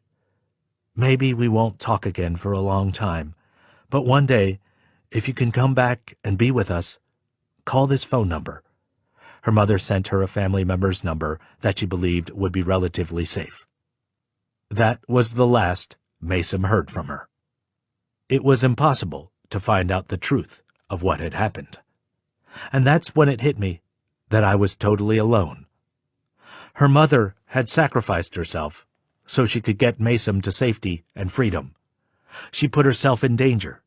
She stayed behind with the family when she could have also escaped.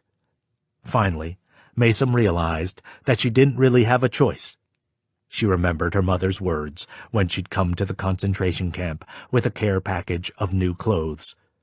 "This experience is a gift. I am so proud of you." "How could I get this far, only to give up?" Maysom said to me. "The police state was winning.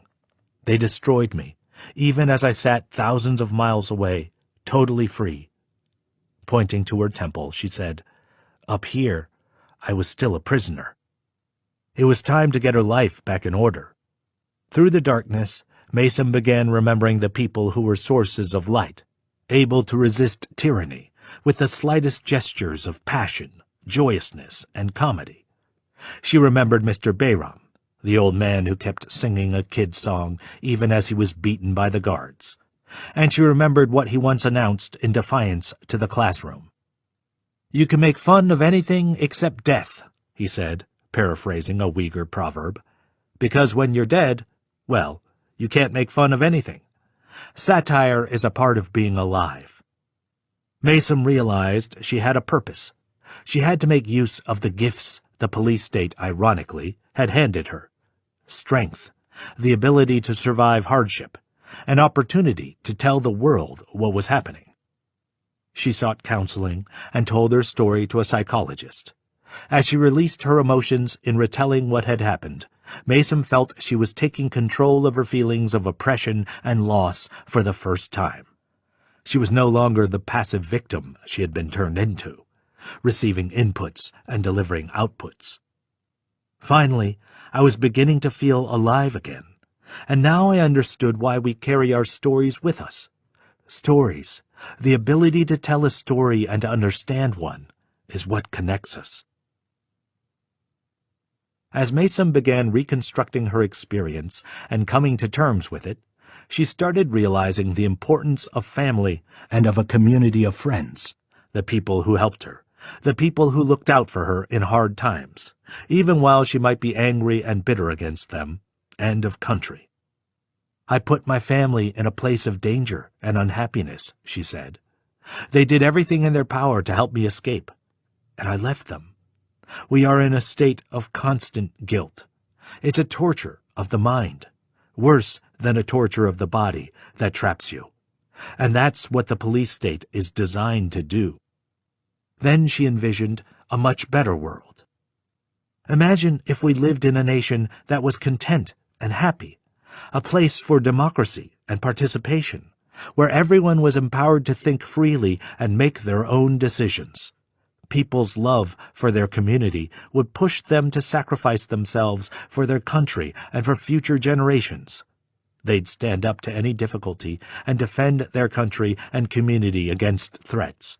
They would create art, literature, scientific discovery. All this comes from a society where people feel safe, free, and empowered. They have freedom of thought and freedom of speech. And that is the importance of a strong republic, a strong nation that can protect its people from tyrants." But she could not see such a world being offered to the Uyghurs. "I've always hoped that this would end with something great. But now I think Big Brother will control everything. People will forget about love, about God. Everyone's lives will be arranged in advance by the government." After putting her studies on hold for the academic year, Maysom began embracing the truths of her new life. She got out of bed and showered every morning, bought new clothes, and threw away the old dresses and sweatpants she had worn for days at a time. In the fall of 2017, a year after escaping from China, she returned to her studies. The professors immediately recognized that bright, well-spoken woman who'd been in their classes before.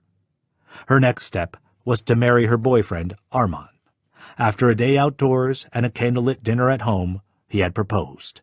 They got married in a small ceremony held in Turkey. Maysom's life was back on track. Then one day, Hoping for news of her mother back in Xinjiang, she opened her smartphone and checked her mom's social media profile on WeChat. There was a status update next to her profile picture. "Having a good day, and we're doing well," it read.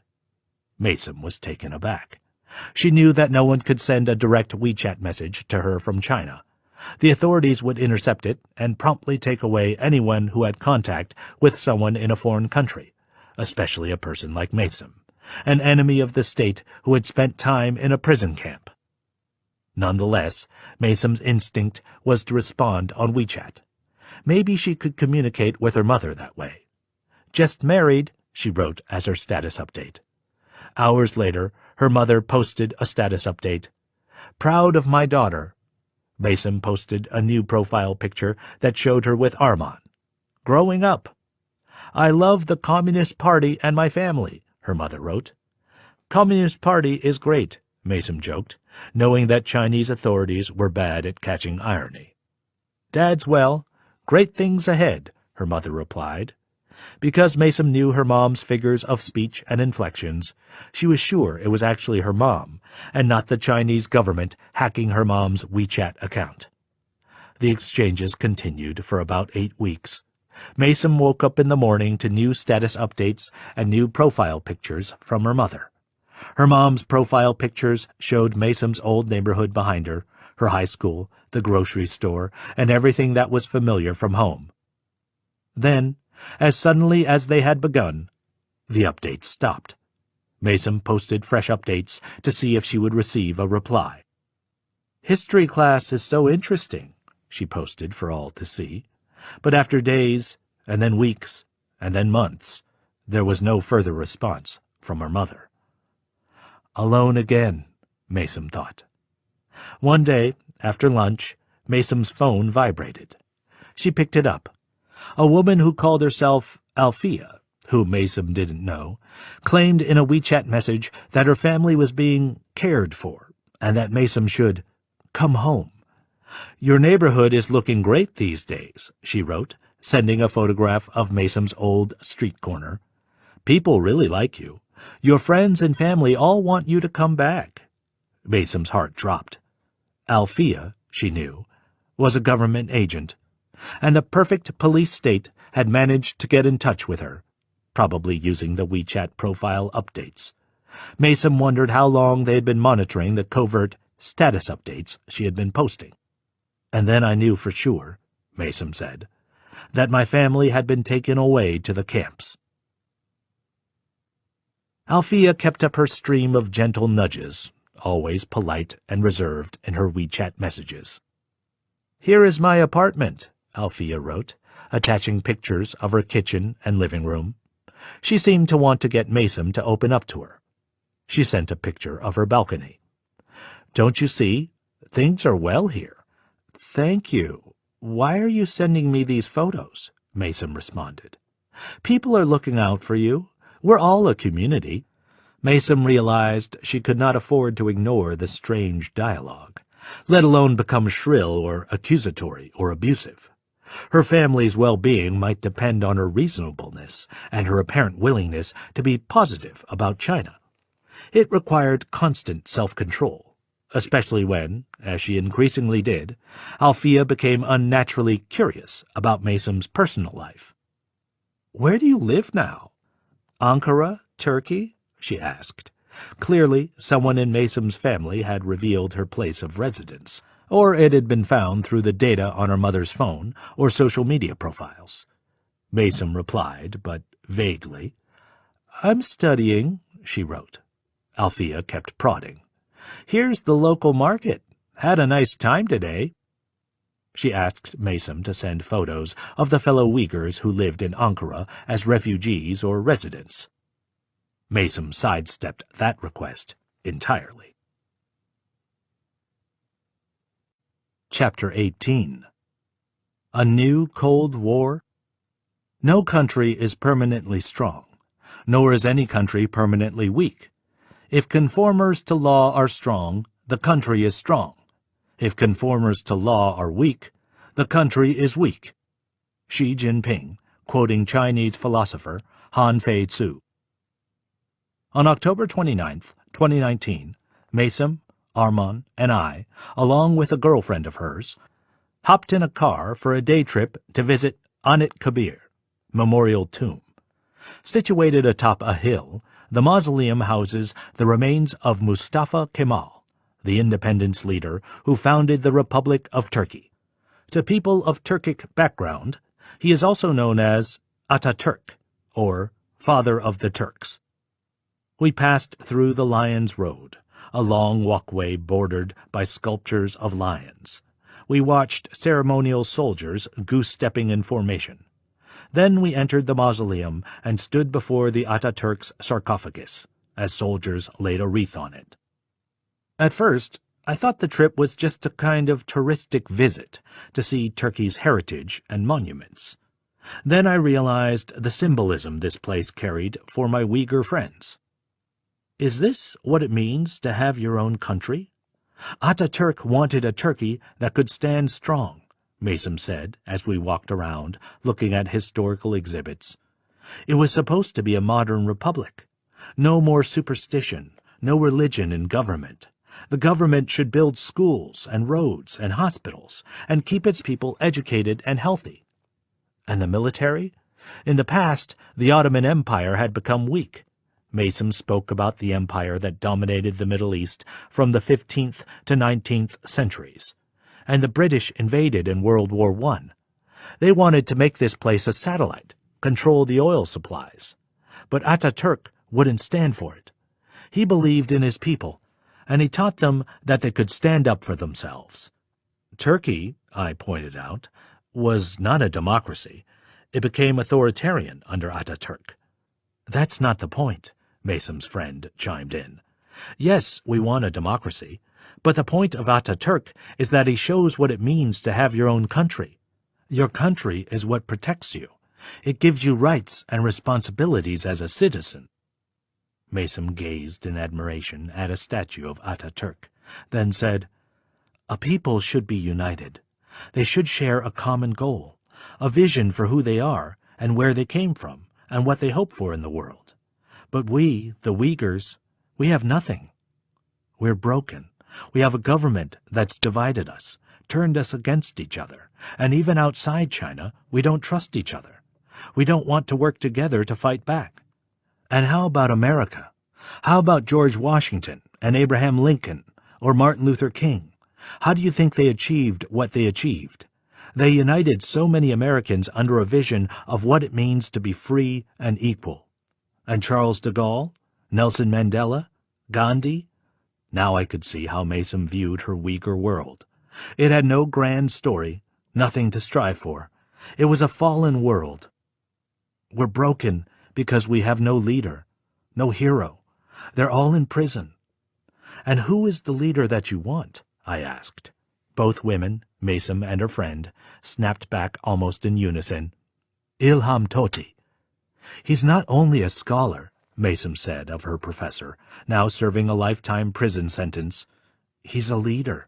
He can stand up at a podium and go on and on with charisma. He can't be corrupted. I believe he would die for what he believes in. But we live in a time where people all over the world are turning on their leaders, their democracies, their countries. Our leaders lead through fear and anger. They create rage in the people. They don't respect laws and speech, so I don't know if we'll ever have a leader like our teacher. From the hill, we looked over the city, which had first been the center of an independence movement and was now Turkey's capital. The evening was setting in. The orange-purple sunset reflected brilliantly off the mausoleum. For a moment, I was blinded. "We should get going," Mason's friend said. "This place is closing." Uyghurs living all over the world told me in interviews that they carefully tracked developments in China, praying for a breakthrough in the situation. Mason was among them. For more than a year, since July 2018, Huawei, Megvii, SenseTime, Hikvision, companies that helped build the surveillance state that imprisoned her, had become targets of the U.S. government, as well as of dozens of other governments. Nevertheless, China's tech companies stood behind their capabilities and promised a better future, at least to the public. What we've accomplished once happened only in movies, SenseTime head of product development Yang Fan told Forbes in 2018. He boasted of the company's early accomplishments. SenseTime was building a database of 10 billion images and videos to help identify faces, many collected from online. In the gritty city of Chongqing, it had identified 69 suspects and caught 16 fugitives in 40 days. Rumors were spreading that Huawei, which not only sold cloud computing services that helped in surveillance operations in Xinjiang, but also developed facial recognition software that alerted police when it recognized a Uyghur person, was about to have its first smartphone released in a carrier deal with AT&T. If this venture succeeded, Huawei, now the world's third-largest phone vendor behind Apple and Samsung, had a shot at joining the club of influential and prestigious brand names in America. Instead, Huawei's attempt to land on American shores had the opposite effect. It all began on January 9, 2018, as Huawei CEO Richard Yu was preparing his speech at the Consumer Electronics CES show in Las Vegas. He would be unveiling Huawei's new Mate 10 Pro phone in the much-anticipated partnership with AT&T. When we got to CES, AT&T officially backed out, and they were very clear with us that they were being pressured by the U.S. government. Terry Daly, former Huawei vice president of public relations, who helped with preparations for the event, told me. CEO Richard Yu went on stage as planned and announced the product.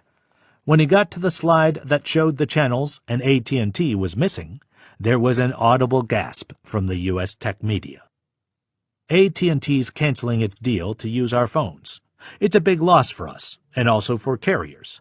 But the more big loss is for consumers, because consumers don't have the best choice, Yu said in an impromptu outburst after his scripted speech finished scrolling on the teleprompter. We win the trust of the Chinese carriers, we win the trust of the emerging markets, and also we win the trust of the global carriers, all the European and Japanese carriers. Huawei's dream of becoming another Apple or Samsung was crushed. Huawei was going to be the poster child of the U.S.-China trade war, Daly said. The U.S. government had been working on it since 2012, if not before, so they were highly organized. Criminal court proceedings against Huawei, unsealed a year after the fact, were released to the public. They showed that the U.S. government had accused a Huawei employee of, with the direction and backing of Huawei corporate headquarters, entering a Washington-based T-Mobile laboratory in May 2013. He was on what seemed like a comically bizarre secret agent mission. He removed the arm of a testing robot called Tappy. Tappy's job was to rapidly tap at new phones and analyze their quality before the phones were released on the market. Tappy was the envy of the mobile phone industry because of its fast, accurate, and efficient testing capabilities. T-Mobile kept Tappy on lockdown. Only certain employees from its partners were allowed access. After taking the robotic arm to his hotel, the Huawei employee measured and photographed it that night. At first, he denied being in possession of the arm when T-Mobile employees unsurprisingly noticed it had gone missing. The next day, he told T-Mobile he found the arm in his bag. Huawei said it fired 2 employees for the debacle. A lawsuit and criminal proceedings ensued. In 2017, a civil court verdict awarded T-Mobile $4.8 million in damages from Huawei.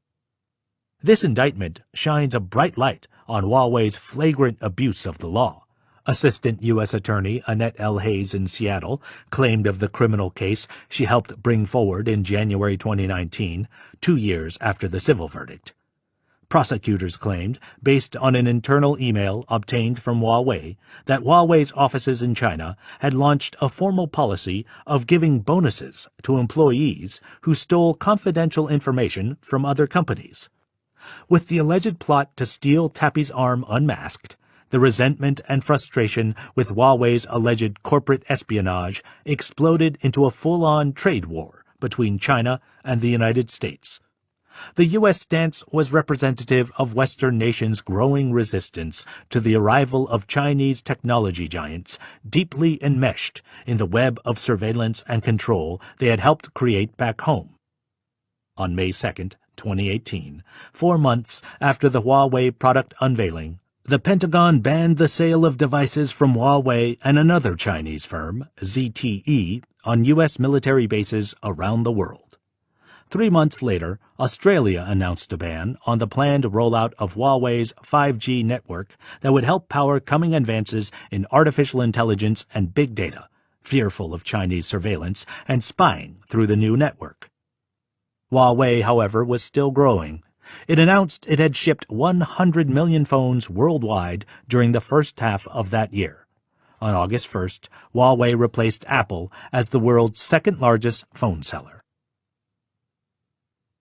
As Chinese technology spread around the world, back in China, momentum was building to unify social credit, the system that ranked the trustworthiness of citizens for loans, jobs, apartment purchases, and even vacation discounts under a single umbrella, drawing on data from China's private firms, along with government court documents and arrest records. In early 2018, the Bank of China, the country's national central bank, began reining in control of social credit from the 8 private firms that had been developing the social credit system for the previous 4 years. Now that the state had elevated its control of the system, the results were fast and efficient. That year, travelers were blocked 17.5 million times from buying airline tickets and 5.5 million times from buying train tickets because their social credit scores were too low. People were blocked 290,000 times from acting as corporate lawyers or being hired to work in senior management. And the rollout, at least at the beginning, had a good reception from the Chinese public. In an online survey of 2,200 people in China, carried out in Beijing and Shanghai from March to August 2018, researchers at the Free University of Berlin found that older people and more socially advantaged citizens, wealthier, educated city dwellers, were most in favor of social credit. In fact, the higher the income, the higher the approval. These people felt social credit helped promote honest business dealings, since everyone was being watched and graded. As a trade war between Trump's America and Xi's China raged, the two dined together in Buenos Aires, Argentina, on December 1, 2018, agreeing to a 90-day truce. According to Trump, China agreed to address the practice of requiring foreign companies to hand over trade secrets and intellectual property.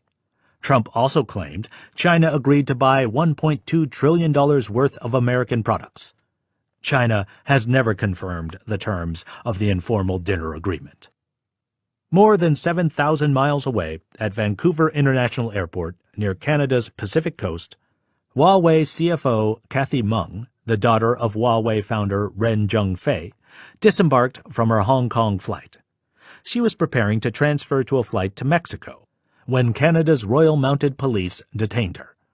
They questioned her about her trip and also Skycom, Huawei's business in Iran. The U.S. government believed Skycom was Huawei's unofficial subsidiary, which Meng used to obtain prohibited U.S. technologies for Huawei's business in Iran, and also to move money out of that country. "You're saying I committed fraud in the United States?" she responded, according to a court filing. After searching her bags and questioning her for 3 hours, Meng was arrested based on an extradition request from the United States. The U.S. Department of Justice accused her of violating sanctions on Iran and defrauding the British bank HSBC when she allegedly misled the bank in a meeting about Skycom's activities in Iran. After concluding his dinner with President Trump, Xi Jinping learned about the arrest. The news was delivered to the Chinese government after Meng called Huawei's chief legal officer. Furious, the Chinese government summoned the Canadian and American ambassadors for an explanation. The arrest caused a sensation in China, where it was widely seen as a coordinated attack against a company that had become a symbol of national technological might. China's Vice Minister of Foreign Affairs, Le Yucheng, said that Meng's arrest severely violated the Chinese citizens' legal and legitimate rights and interests. It is lawless, reasonless, and ruthless, and it is extremely vicious. He warned of serious consequences if Meng was not released. 3 days after the rebuke, the former Canadian diplomat Michael Kovrig was in Beijing when he was detained for endangering national security. He was later charged under the 2015 National Security Law, the same law that gave the government sweeping powers and was deployed in China's building of the Xinjiang surveillance state. Hours after Kovrig was arrested, I opened my Twitter feed to news that a longtime acquaintance of mine, Canadian-born Michael Spavor, whom I knew from my time visiting North Korea as a journalist, had been arrested at his base in a town in China's northeast, on the same charge of endangering China's national security. A lively and gregarious expatriate in China, Spavor opened a company that ran cultural and athletic exchanges with, of all places, North Korea, a country whose people he loved and wanted to help by setting up sports matches between North Korean and Western athletes. One of few Westerners to meet North Korea's dictator Kim Jong-un, Spavor arranged 2 of Dennis Rodman's infamous trips to that country, where the Worm got smashed with the dictator and sang him happy birthday. "Marshall, your father and grandfather did some fucked up shit," Rodman announced to Kim Jong-un, toasting him with a drink. "But you're trying to make a change, and I love you for that." Change never happened. Another time, Spavor organized a professional wrestling match, bringing the legendary retired WWE wrestler Antonio Inoki, then a politician in his home country of Japan, to North Korea. A colorful man of intrigue who once negotiated the release of Japanese hostages in Iraq, Inoki was famous for a ritual in which he slapped his fans hard across the face, believing this channeled his warrior's spirit to the receiver. Now Spavor, cheerful and light-hearted, was missing. "We see the arrests as an attack on us," a Canadian diplomat involved in the efforts to release Spavor and Kovrig told me in all seriousness. Kovrig was a diplomat until recently. China is sending a message. China didn't attempt to cover up the fact that it was taking hostages in retaliation for Meng's arrest. Those who accused China of detaining some person in retaliation for the arrest of Ms. Meng should first reflect on the actions of the Canadian side, the Chinese ambassador to Canada, Liu Xiaoyu, wrote in an opinion essay in the Globe and Mail. They needed a Canadian who could be plausibly accused of violating some kind of international sanctions. That is, a Canadian dealing with North Korea or another heavily sanctioned country. The respected North Korea expert Andrei Lankov, a professor at Kookmin University in South Korea, who also was acquainted with Spavor, told me. Sanctions were important because this is what Americans accuse Wang Mengzhou of. You take our hostage, so we will take 2 of your citizens' hostages. The 2 were held in prison, under constant surveillance. They were interrogated for 6 to 8 hours every day, and slept under bright lights kept on constantly, a form of psychological harassment. When Canadian consular officials were granted visits to Spavor and Kovrig, the 2 were disoriented and confused, the Canadian diplomat familiar with the visits told me. I watched in shock as the news unfolded, getting updates from people in my circle of friends that included Spavor. At the same time, diplomats, investors, and business people confided in me that they no longer felt their previous confidence operating in China. Many were wondering if they, too, would be taken hostage one day. The Chinese government is taking a really strange and conflicting stance, a hedge fund investor told me. They say that these Chinese companies, such as Huawei, are private and are subject to the same laws as everywhere else. Then the government says, you will bow to these private companies or we will retaliate against you. China seemed to admit in its foreign policy that Huawei was an arm of China's national interest and had state protection. The hedge fund investor reminded me of a story I knew well from my time as a foreign correspondent in South Korea and North Korea. In 2017, South Korea's retail giant Lotte offered a plot of land in South Korea for a U.S.-built missile defense system. China had long protested the deployment of that new THAAD missile system and sought to prevent it. Once Lotte made the offer, China shut down Lotte stores in China, citing fire code violations, opened lengthy tax balance sheet investigations, seized at least one property, and delayed licensing approvals. Lotte stores in China were vandalized and boycotted. China was a valuable retail market in which Lotte was hoping to expand, having invested $9.6 billion. But that year, Lotte Mart, its department store business, lost $1.78 billion. The fearful, jittery sentiment was reported by dozens of other business people with operations in China. Another hedge fund investor told me, "We've done an exhaustive internal assessment, and we believe that in the past 3 or 4 years, Chinese technology firms have seen an incredible transformation. They're not only technology developers anymore, they're arms of the state." China was flexing its muscles at a moment of unprecedented global interconnectedness. Never before had so many nations and peoples been tied together through emerging technologies in AI, data networks, and mass data gathering, and yet so divided between two powers. The Trump administration, proving the point, then retaliated. Just over a month after Meng's arrest in Canada, the Trump administration was considering drafting an executive order that would ban U.S. companies from using telecommunications equipment made by Chinese firms Huawei and ZTE. Senators Mark Warner and Marco Rubio proposed a bill that would create a new government body called the Office of Critical Technologies and Security. It would coordinate efforts to fend off the threats posed by foreign technologies from China, Russia, and elsewhere.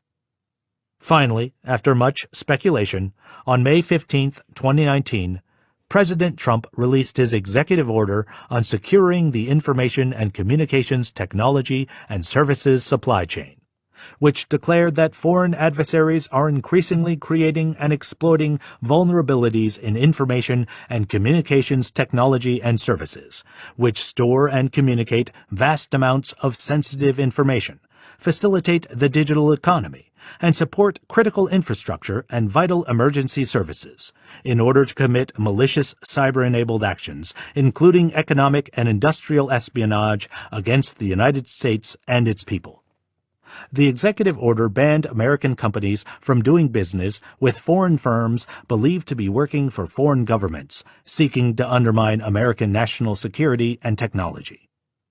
The implementation of the executive order saw Huawei, SenseTime, Megvii, and others all hit with U.S. government sanctions over time, on allegations of national security concerns as well as involvement in human rights abuses. American businesses like Microsoft and Google could still sell software to Chinese firms that used American-made operating systems, like Windows and Android, on their hardware devices. But they needed to apply for a government license before they could sell to Huawei. And the sanctions quickly damaged Huawei's businesses. Google pulled its Android operating system from Huawei phones, requiring Huawei to develop its own buggy and flawed operating system called Harmony OS.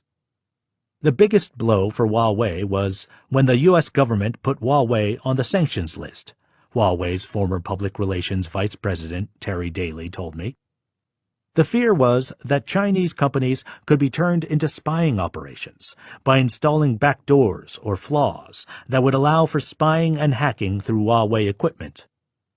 Meanwhile, the U.S. Department of Justice released its own data containing disproportionately large numbers of industrial espionage and patent infringement cases it had opened, numbers that had been growing over the past decade. More than 90% of the department's cases alleging economic espionage over the past 7 years involve China, said Deputy Attorney General Rod J. Rosenstein, announcing charges against 3 Chinese hackers. More than 2/3 of the department's cases involving thefts of trade secrets are connected to China. The sensational scandals, trials, and criminal charges kept piling up. Poland arrested a Huawei employee accused of spying. And in January 2019, the United States brought forward 23 indictments against Huawei, accusing it of fraud and trade secret theft. I was trying to keep up with the tit-for-tat trade war, shocked at the response from China, which began issuing bold threats against governments that refused to work with Huawei, all while claiming the company was a private enterprise and that its affairs were its own business. If the Canadian government does ban Huawei from participating in the 5G network, then as for what kind of repercussion there will be, I'm not sure, but I believe there will be repercussions, Chinese Ambassador Liu Xiaoye said at a press conference. The Canadian government should make a wise decision on this issue. Chapter 19. The Great Rupture. China will always remain the builder of world peace, a contributor to global development, and upholder of international order. Xi Jinping. The technology Cold War between the United States and China was nothing like the Cold War between the United States and the Soviet Union. The emerging trade war was more intricate and complicated. No Iron Curtain and no Berlin Wall separated the communist from the capitalist world. Markets were open and trade was flowing, and elite communist cadres sent their children to Ivy League schools. Silicon Valley and China didn't exist in separate bubbles. They relied on each other for components, hardware, software, even talent, since incredible numbers of Chinese software developers were trained at Stanford and MIT. The United States and China were bound at the hip, and yet appeared to be preparing for a prolonged campaign of technological and economic struggle. At a congressional hearing in May 2019, Democratic Congressman Adam Schiff said that the coupling of innovation and authoritarianism is deeply troubling and has spread beyond China itself. Export of this technology gives countries the technological tools they need to emulate Beijing's model of social and political control. Republican Congressman Devin Nunes warned at the same hearing of Chinese adoption and exportation of invasive surveillance measures designed to optimize political control. The Trump White House, however, cared little about the plight of the Uyghurs. 1 month after the congressional hearing, in June 2019, President Trump and Xi Jinping attended the opening dinner of the G20 Summit of Governments and Central Bankers. There, Chairman Xi explained to Trump why he was basically building concentration camps in Xinjiang, recalled his national security advisor John Bolton in his book The Room Where It Happened. According to our interpreter, Trump said that Xi should go ahead with building the camps, which he thought was exactly the right thing to do. Only the interpreters were present, so the news didn't get out until Bolton wrote about it later. Bolton and his colleagues, including Vice President Mike Pence and Secretary of State Mike Pompeo, were concerned Trump was eliminating the repression of the Uyghurs as a reason to sanction China. Considerations like the need to promote democracy and human rights seemed to matter little to the Trump White House. The trade war was shaping up to be a fractious realpolitik battle between two sides that each wanted a bigger piece of the world's economic and technological pie. Until the fall of 2020, evidence for the perfect police state in China consisted of Uyghur refugee testimony, satellite photography, and other open-source documentation that pieced together the story. But the trade wars changed all that. Suddenly, as the U.S. government and private research centers released the details of their own investigations, a flood of documentation suggested the deep connivance of many Chinese technology firms in creating the monstrosity in Xinjiang. Despite repeated denials, their involvement, with the full knowledge of what they were getting into, was beyond any possibility of doubt. Huawei had always claimed it was not involved in the repression in Xinjiang. Our contracts are with the third parties.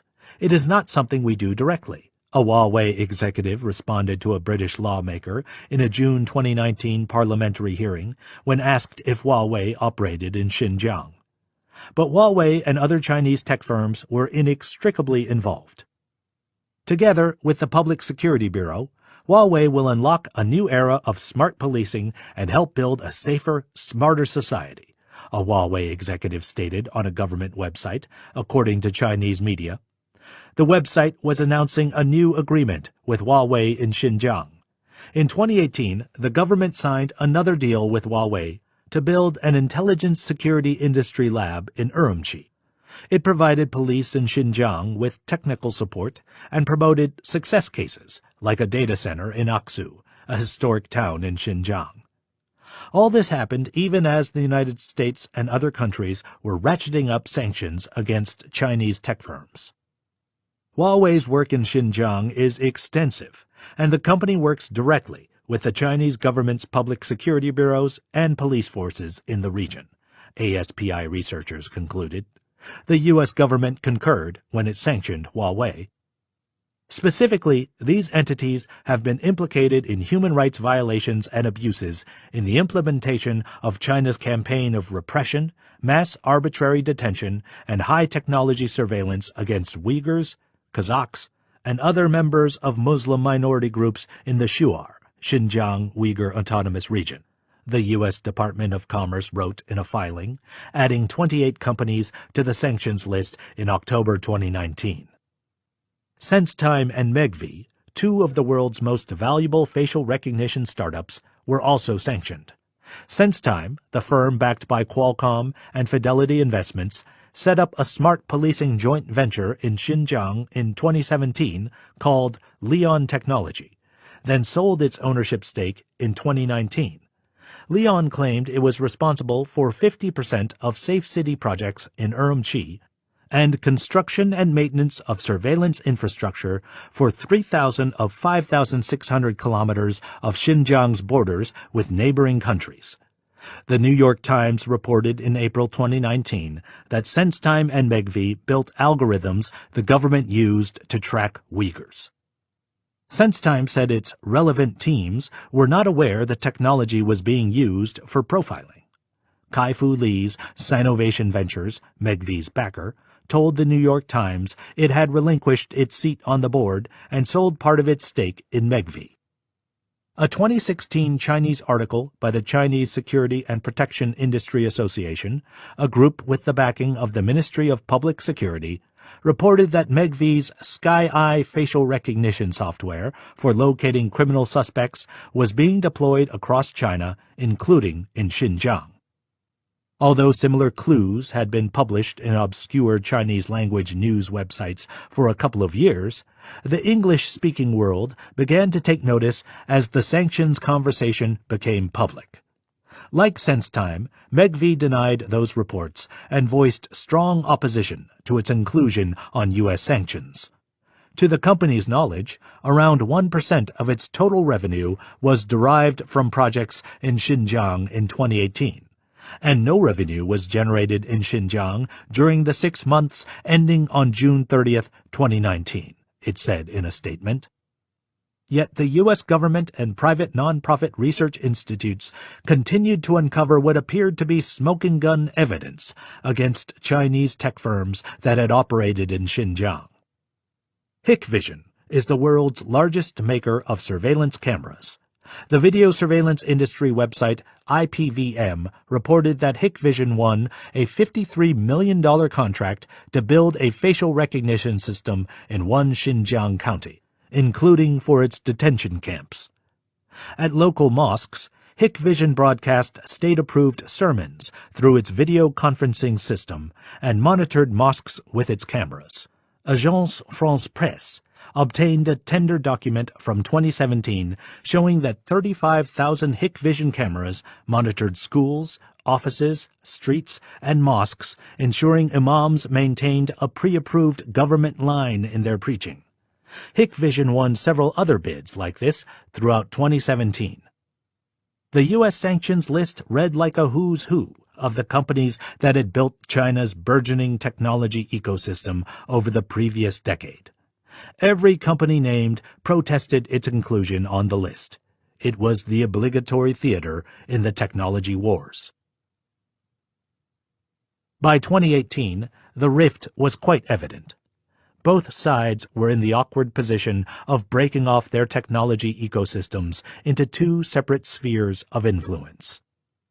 One sphere consisted of countries that wanted access to China's technology and infrastructure, authoritarian countries like Russia and Venezuela, and poorer nations like Ethiopia that sought the preferential access and cheaper prices China was offering for its Safe City and One Belt, One Road projects.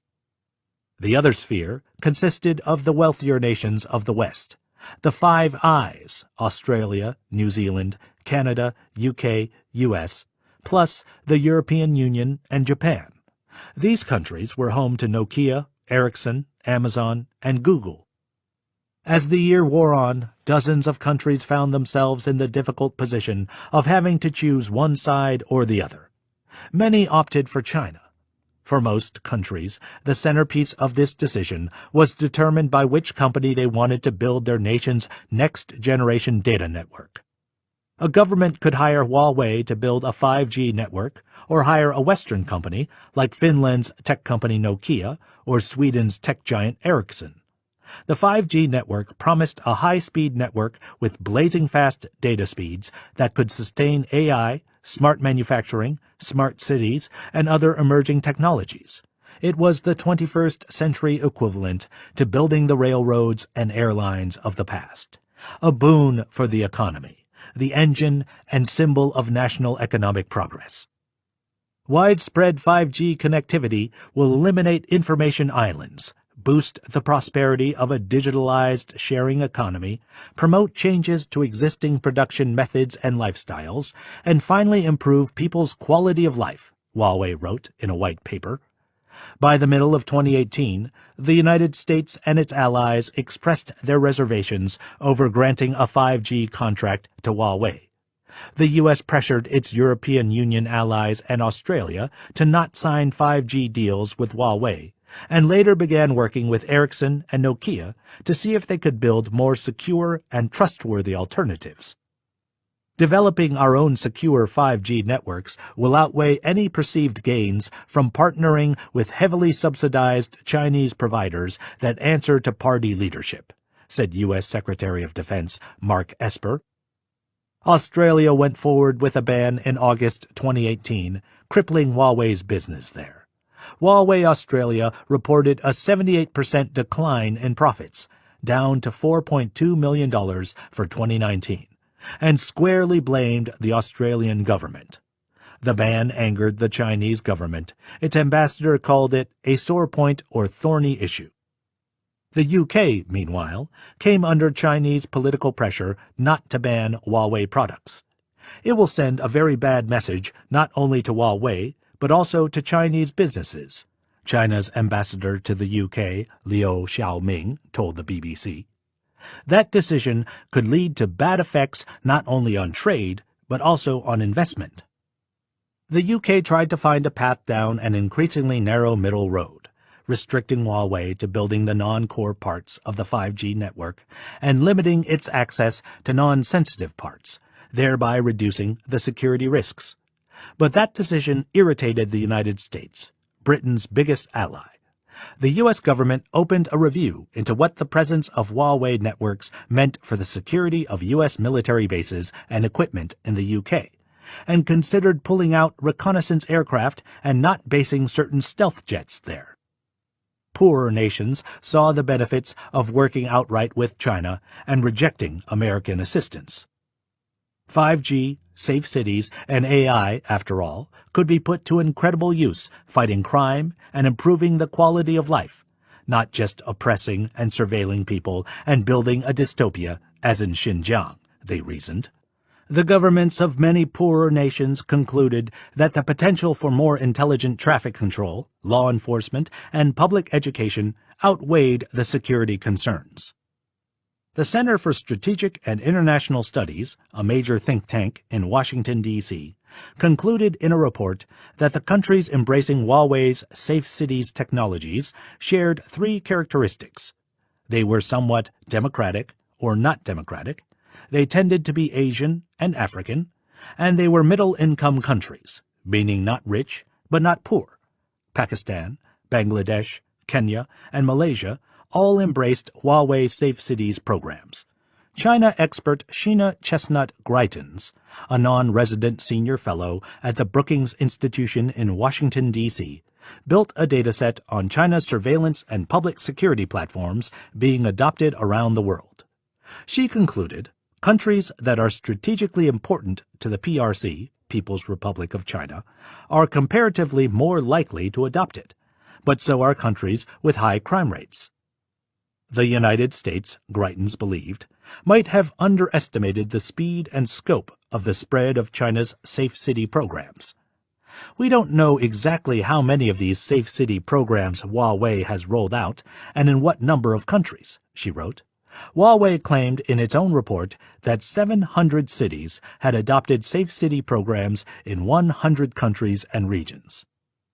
The number likely falls between one Western think tank estimate of 52 countries in 2019 and Huawei's self-proclaimed 100 countries, possibly a marketing exaggeration, Greitens concluded. But whatever the number, authoritarian leaders were soon deploying Huawei systems to crack down on their opponents. The government of Uzbekistan announced at a security meeting in May 2019 that it had signed with Huawei to develop a safe city system with 883 cameras in the Uzbek capital, and here the Uzbek government went into full-bore Orwellian language to digitally manage political affairs. In Uganda, the Wall Street Journal reported in August 2019, Huawei technicians helped the government access the Facebook pages and phones of opposition bloggers who criticized the president. Huawei denied the allegations, as it routinely did, but the company acknowledged it took a hands-off approach from the ethical and civil rights implications of selling their technologies to authoritarian governments. Huawei develops technology, not public policy.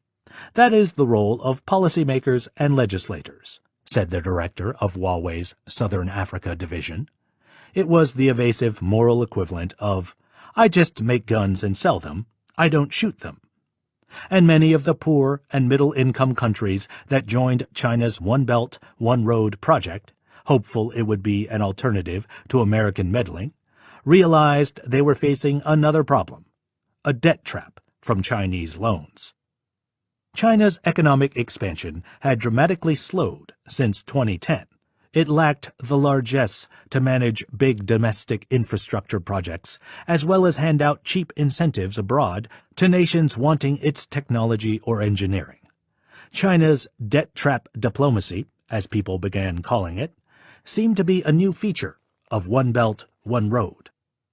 Through its $1 trillion One Belt, One Road initiative, China is supporting infrastructure projects in strategically located developing countries, often by extending huge loans to their governments. As a result, countries are becoming ensnared in a debt trap that leaves them vulnerable to China's influence, wrote Brahma Chelani, the prominent Indian geopolitical strategist who coined the term debt trap diplomacy. He believed that One Belt, One Road wasn't designed to support local economies, but to secure China's access to natural resources or open the market for China's low-cost and shoddy export goods. In many cases, China even sends its own construction workers, minimizing the number of local jobs that are created.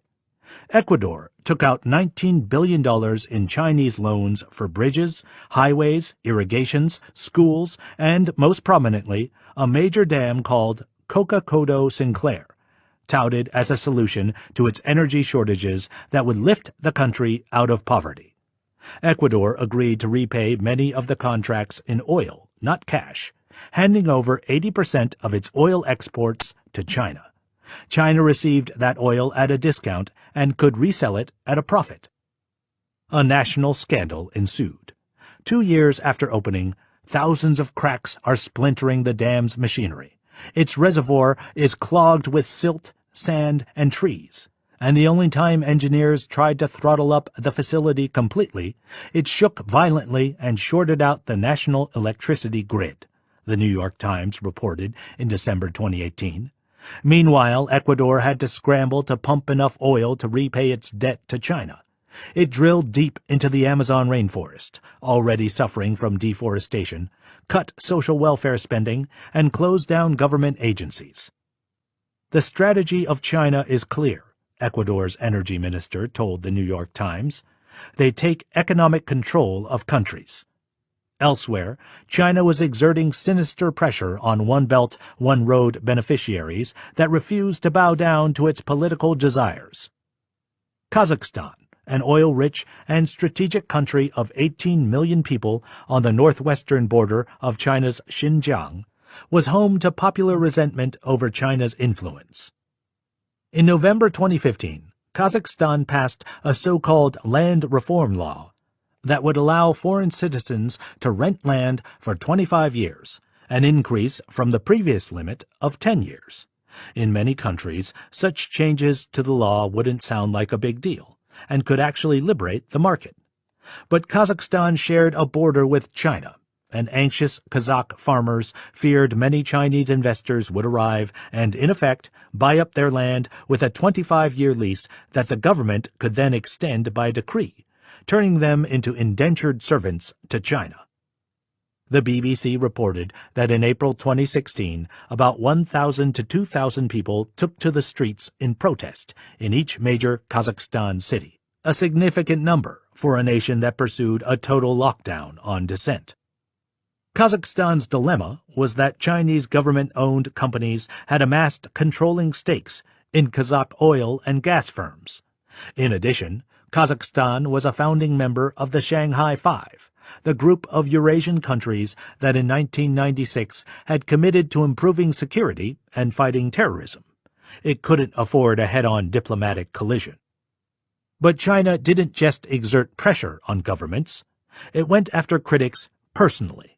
Starting in 2016, Serikjan Balash, based in Almaty, the Kazakhstan capital, headed a non-profit activist group called Atajurt, Fatherland. The group helped promote the messages of the former Kazakh camp worker in China, Sayragul Sautpai, mentioned in an earlier chapter. In July 2018, 2 years after the anti-China protests, Sayragul was on trial and faced possible deportation back to China.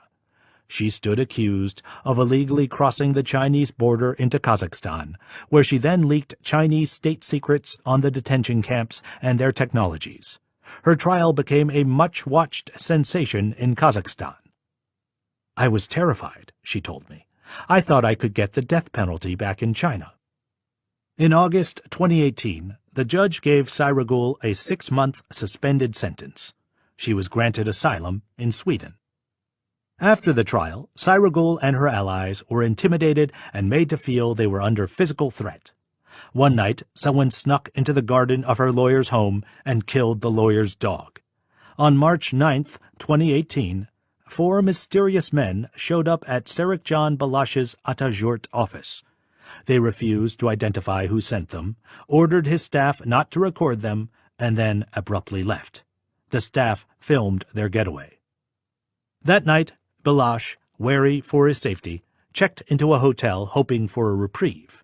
When he didn't answer his phone the next morning or show up at the office, his staff went to the hotel, only to find him missing. The hotel staff were unwilling to say what had happened. His colleagues feared he'd been abducted. Soon Balash's wife got a call from an unknown number. It was Balash, who said that the previous night he'd been forcefully taken from his hotel and flown to Astana, a city 600 miles away, by government authorities who never identified themselves. "My wife was so worried," Balash told me. "She called me over and over, and she was shocked that I would disappear so suddenly."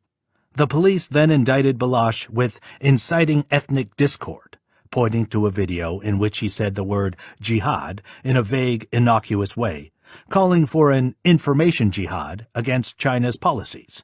He faced 7 years in prison. He told me that in August 2019. I accepted a plea bargain. I agreed to end my activism as part of the deal. I signed it under pressure. Balash moved to Turkey and carries out his activism there. Not every nation, however, feared Chinese influence. Some welcomed it. Pakistan had been a steady American ally during the Cold War, but in the War on Terror, the United States complained it was unreliable, helping the Taliban militias in Afghanistan even as Pakistan publicly sided with American military operations. Pakistan was struggling to emerge from decades of instability that the United States made worse with its military interventions in Afghanistan.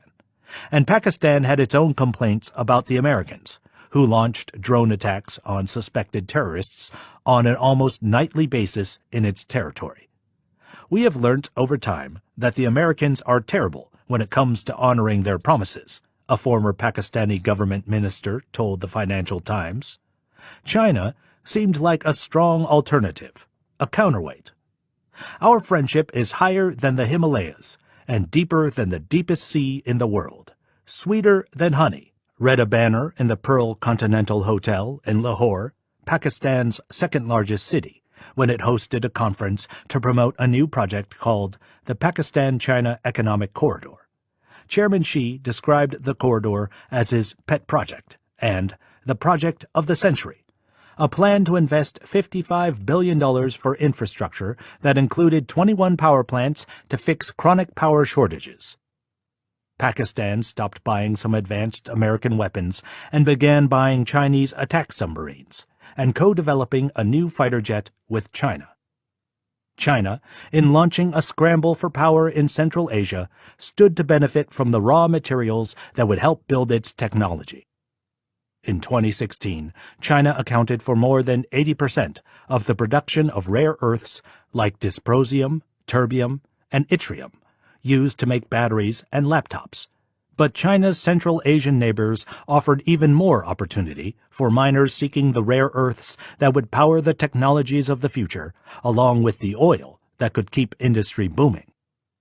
While futurologists and networking pioneers talk about how the exciting world of artificial intelligence, big Earth data, and machine learning promise to change the way we live, work, and think, wrote the Silk Road historian and Oxford University professor Peter Frankopan, few ever ask where the materials on which the digital new world come from, or what happens if supply either dries up or is used as a commercial or political weapon by those who have a near monopoly on global supply.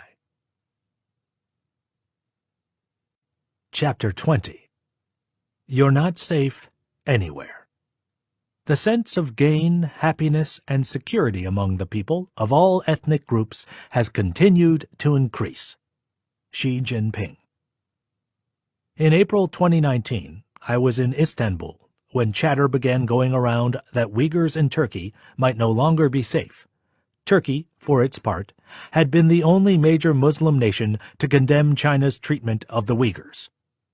It is no longer a secret that more than 1 million Uyghur Turks incurring arbitrary arrests are subjected to torture and political brainwashing in internment camps and prisons, said a spokesman from Turkey's Foreign Affairs Ministry in February 2019. We call on the international community and the Secretary-General of the United Nations to take effective measures in order to bring to an end this human tragedy in Xinjiang. That is a good announcement, Abduweli Ayyub confirmed to me. But we don't know how long Turkey will hold that position. Remember, Turkey is an authoritarian nation, and it benefits from Chinese money. It could sell out. Once a staunch U.S. ally during the Cold War, when it protected the southeastern flank of NATO from Soviet influence, Turkey's economy began slowing and in 2018 hit a crisis that devastated its currency. The situation was made worse by a trade standoff with the United States. The Trump administration sanctioned Turkey in August 2018 and doubled steel tariffs to 50%. Relations between the two countries were sour, in part because of Turkish military campaigns in Syria against the Kurds, a U.S. ally, and the arrest of an American pastor who ran a mission church on the West Coast. He was later released. Turkey did what many nations did in a similar position, faced with U.S. condemnations and suffering from economic malaise. It turned to China. Turkey got a $3.6 billion loan from China in 2018 to help fire up its energy and transportation industries, and then got a $1 billion transfer from China's central bank in June 2019. But what did Turkey promise in return? "I don't trust the government here," Abduweli told me. "I'm worried they're going to sell out to Chinese money and deport all the Uyghurs." It had happened in Egypt almost 2 years earlier, after all. He confided that he was planning to leave for Norway on a writing grant, where he would ask for asylum. "I'd feel safer in a strong, secular democracy that wouldn't bow to Chinese pressure and money, and that will allow me to practice my faith freely. Democracy is the only way. Citizens must treasure what they have and protect it."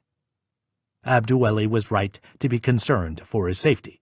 He had a high profile in his community, and Uyghurs with high profiles often met with sad endings. Almost all of them had been either outright accused of espionage in the local news, smeared in government propaganda campaigns back in China, or deported back to China, sometimes under mysterious circumstances. One morning, I woke to frantic WhatsApp messages from Abduweli. The hammer had come down. A nationalist Turkish newspaper had splashed him on its front page, accusing him of having connections to the CIA. Then he'd started getting threats from a terrorist group. "We're in danger," Abduweli said. "The hand of China has arrived." He had to leave at once. Abduweli followed his exit strategy. He traveled to Paris in April 2019, and then Bergen, Norway in July 2019. There he requested asylum. He was homeless, but free. 4 months later, Abduweli's fears about Turkey were confirmed. In August 2019, Turkish authorities deported a Uyghur family to Tajikistan, where they had citizenship. Upon their arrival at the Tajikistan airport, they were handed over to Chinese authorities. Activists claimed to the Financial Times that 40 Uyghurs in Turkey had lost their residency, out of a community of 30,000. Many of them, Abduweli told me, had no valid passport. After their old passports expired, the Chinese embassy refused to issue them new passports in Turkey, which he believed was a way of pressuring them to return home. Ironically, Middle Eastern Muslim countries, many of them outright dictatorships that ruled under Sharia law, were reluctant to criticize China's treatment of the Muslim-majority Uyghurs. They chose instead to benefit from China's largesse, the One Belt, One Road, and Safe Cities programs, and Chinese surveillance technology. They were, in effect, joining China's technological and geopolitical sphere of influence after more than a century of European and American dominance in the region. Uyghurs everywhere told me of their fear and alarm over these developments. "Too many countries are making a big mistake," one former Uyghur detainee told me. "They are replacing one colonial power with another." The divisions between the pro-West and pro-China coalitions became apparent when members of the UN Human Rights Council released 2 letters on Xinjiang in July 2019, one opposing China's treatment of the Uyghurs and the other supporting it. The first letter read, "We call on China to uphold its national laws and international obligations and to respect human rights and fundamental freedoms, including freedom of religion or belief in Xinjiang and across China. We call also on China to refrain from the arbitrary detention of and restrictions on freedom of movement of Uyghurs and other Muslim and minority communities in Xinjiang." It was signed by representatives of Canada, Norway, Japan, the UK, and pretty much every European democracy. The United States didn't sign the letter because it had withdrawn from the Human Rights Council just over a year earlier.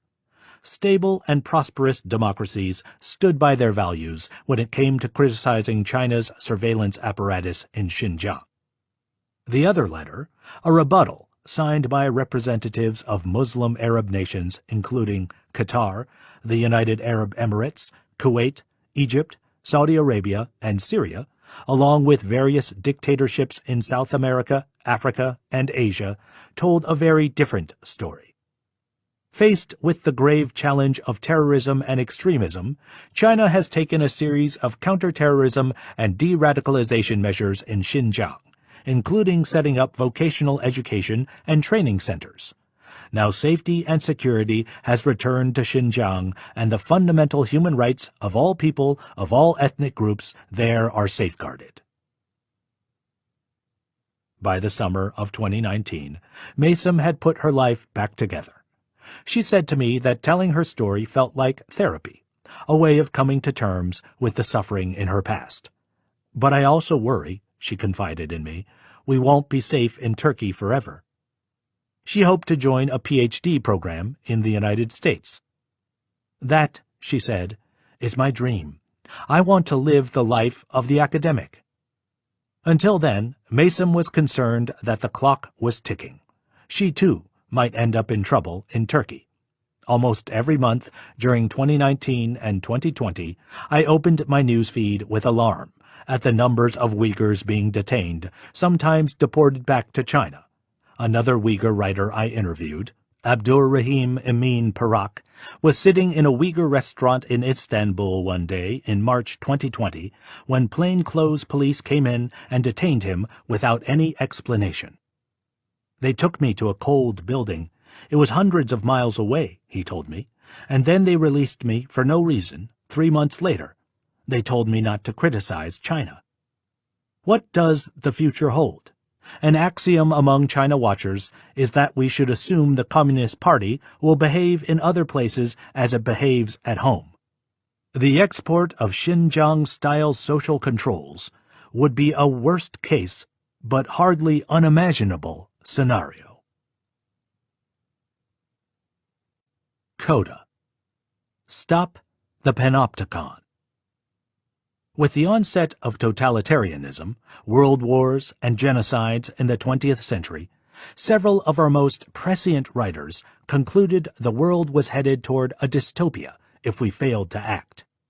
In his 1932 book, Brave New World, Aldous Huxley imagined a world government that indoctrinated children into a rigid caste system, giving them a euphoric drug that made them forget the despair of their 26th century dystopia. 17 years later, in 1949, George Orwell published 1984, imagining a more overt and fascistic government that controlled its people through a panopticon. Other books were even more accurately prophetic of life today. In the lesser-known Stand on Zanzibar, published in 1968, the American science fiction writer John Brunner predicted with uncanny accuracy that the world would be overpopulated with 7 billion people in 2010, that its inhabitants would read their news in short bursts and respond with real-time takes on a social network akin to Twitter, that China would emerge as the United States' main rival, and that an African-American president named President Obama would sit in the White House. Those science fiction authors asked the question, what if? Their goal was to conceive of a future gone wrong and thus stimulate their readers to think carefully about the decisions immediately in front of them. Decisions that could either propel society toward a dystopian future or help it chart a better course. Xinjiang is the dystopia they imagined. It's time to abandon the question of what if. We should now ask, what do we do about it? We are far behind in figuring out ways to govern the technologies enveloping our daily lives with such prevalence that we often don't notice them.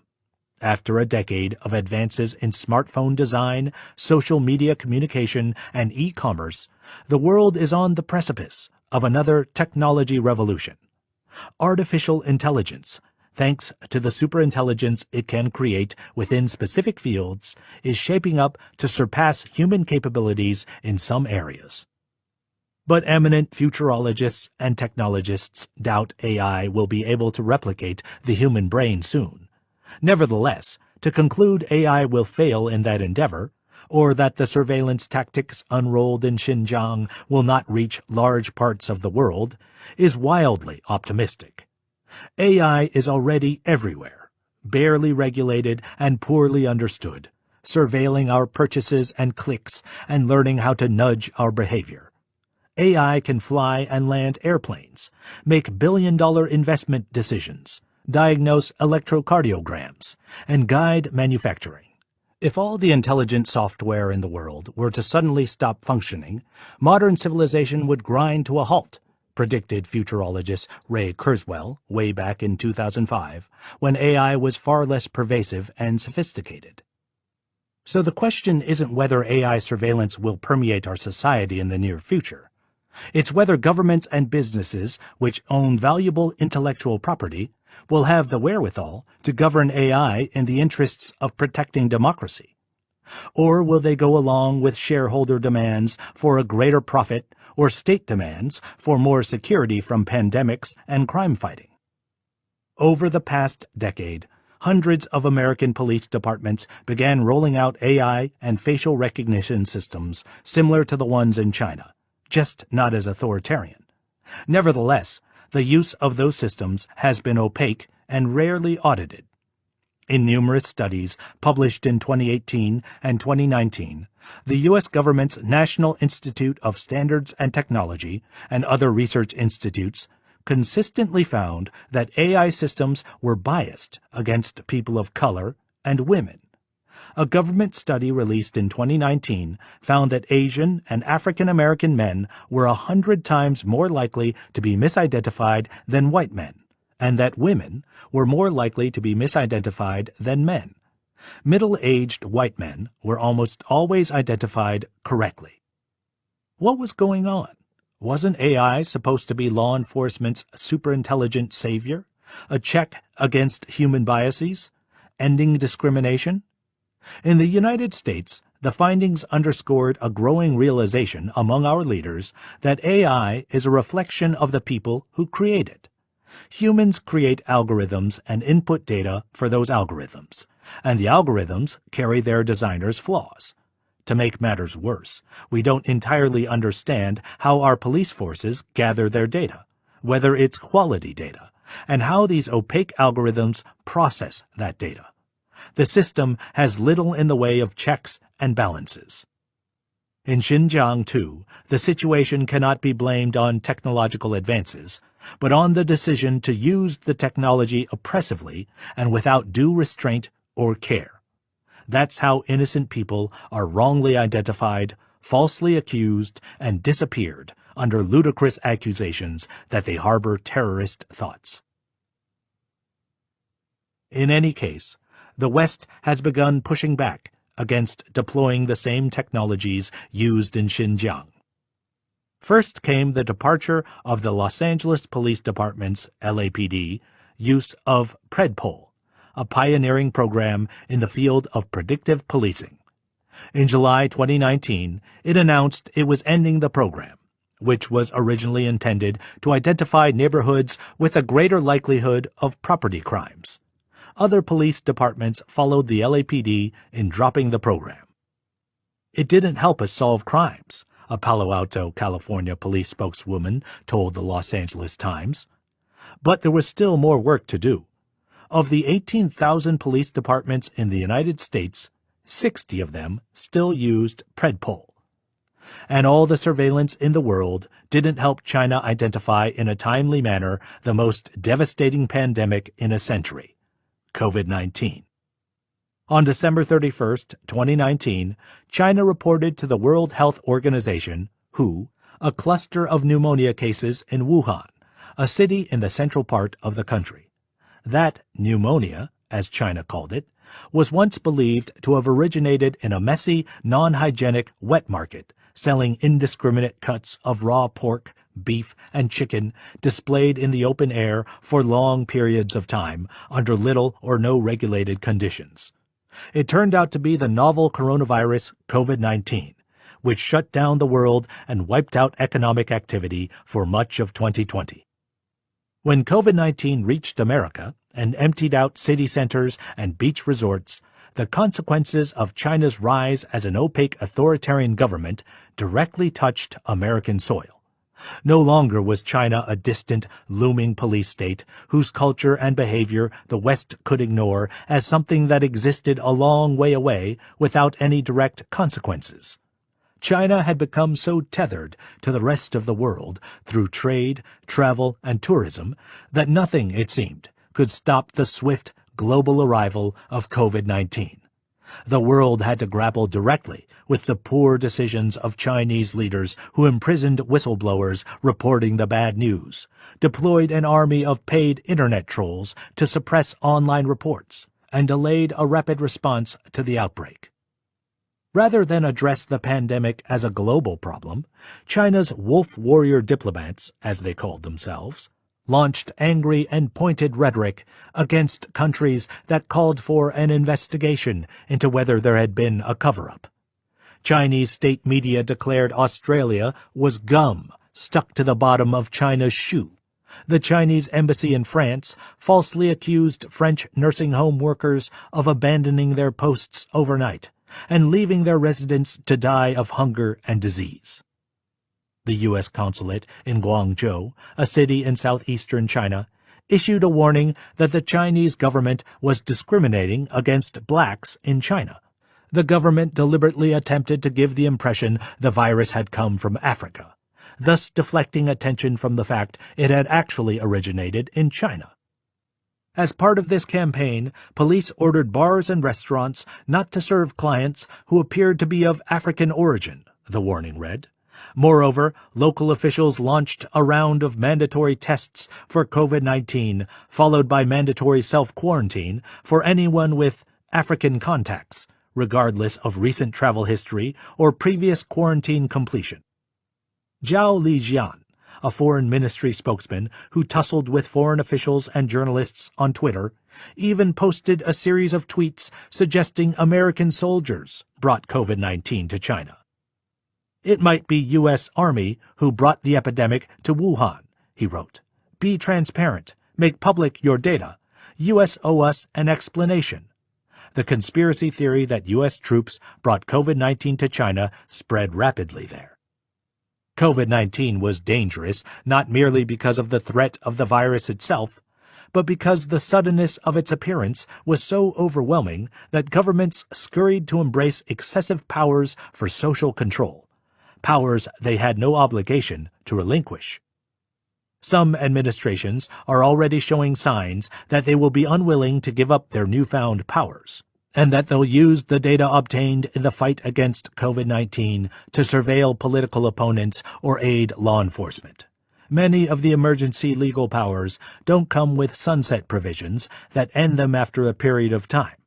They're effectively permanent unless the government chooses to repeal them.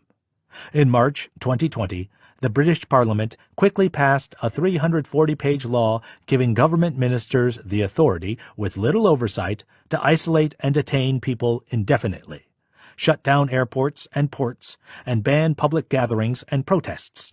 The same month, Israel's Prime Minister Benjamin Netanyahu authorized the country's security agency to track citizens using secret cell phone data developed for counterterrorism. Hungary's Prime Minister, Viktor Orban, was given the power under a new law to suspend existing laws after he declared a state of emergency. American companies, meanwhile, remained keen on Chinese technology. In the midst of the pandemic, on April 29, 2020, Reuters reported that Amazon had bought 1,500 thermal cameras for almost $10 million from Dahua, a Chinese firm blacklisted by the U.S. government for human rights abuses in Xinjiang. Amazon wanted to measure the temperatures of its workers. Amazon didn't appear to violate U.S. sanctions, but the Bureau of Industry and Security warned that transactions of any nature with listed entities carry a red flag and recommends that U.S. companies proceed with caution with respect to such transactions.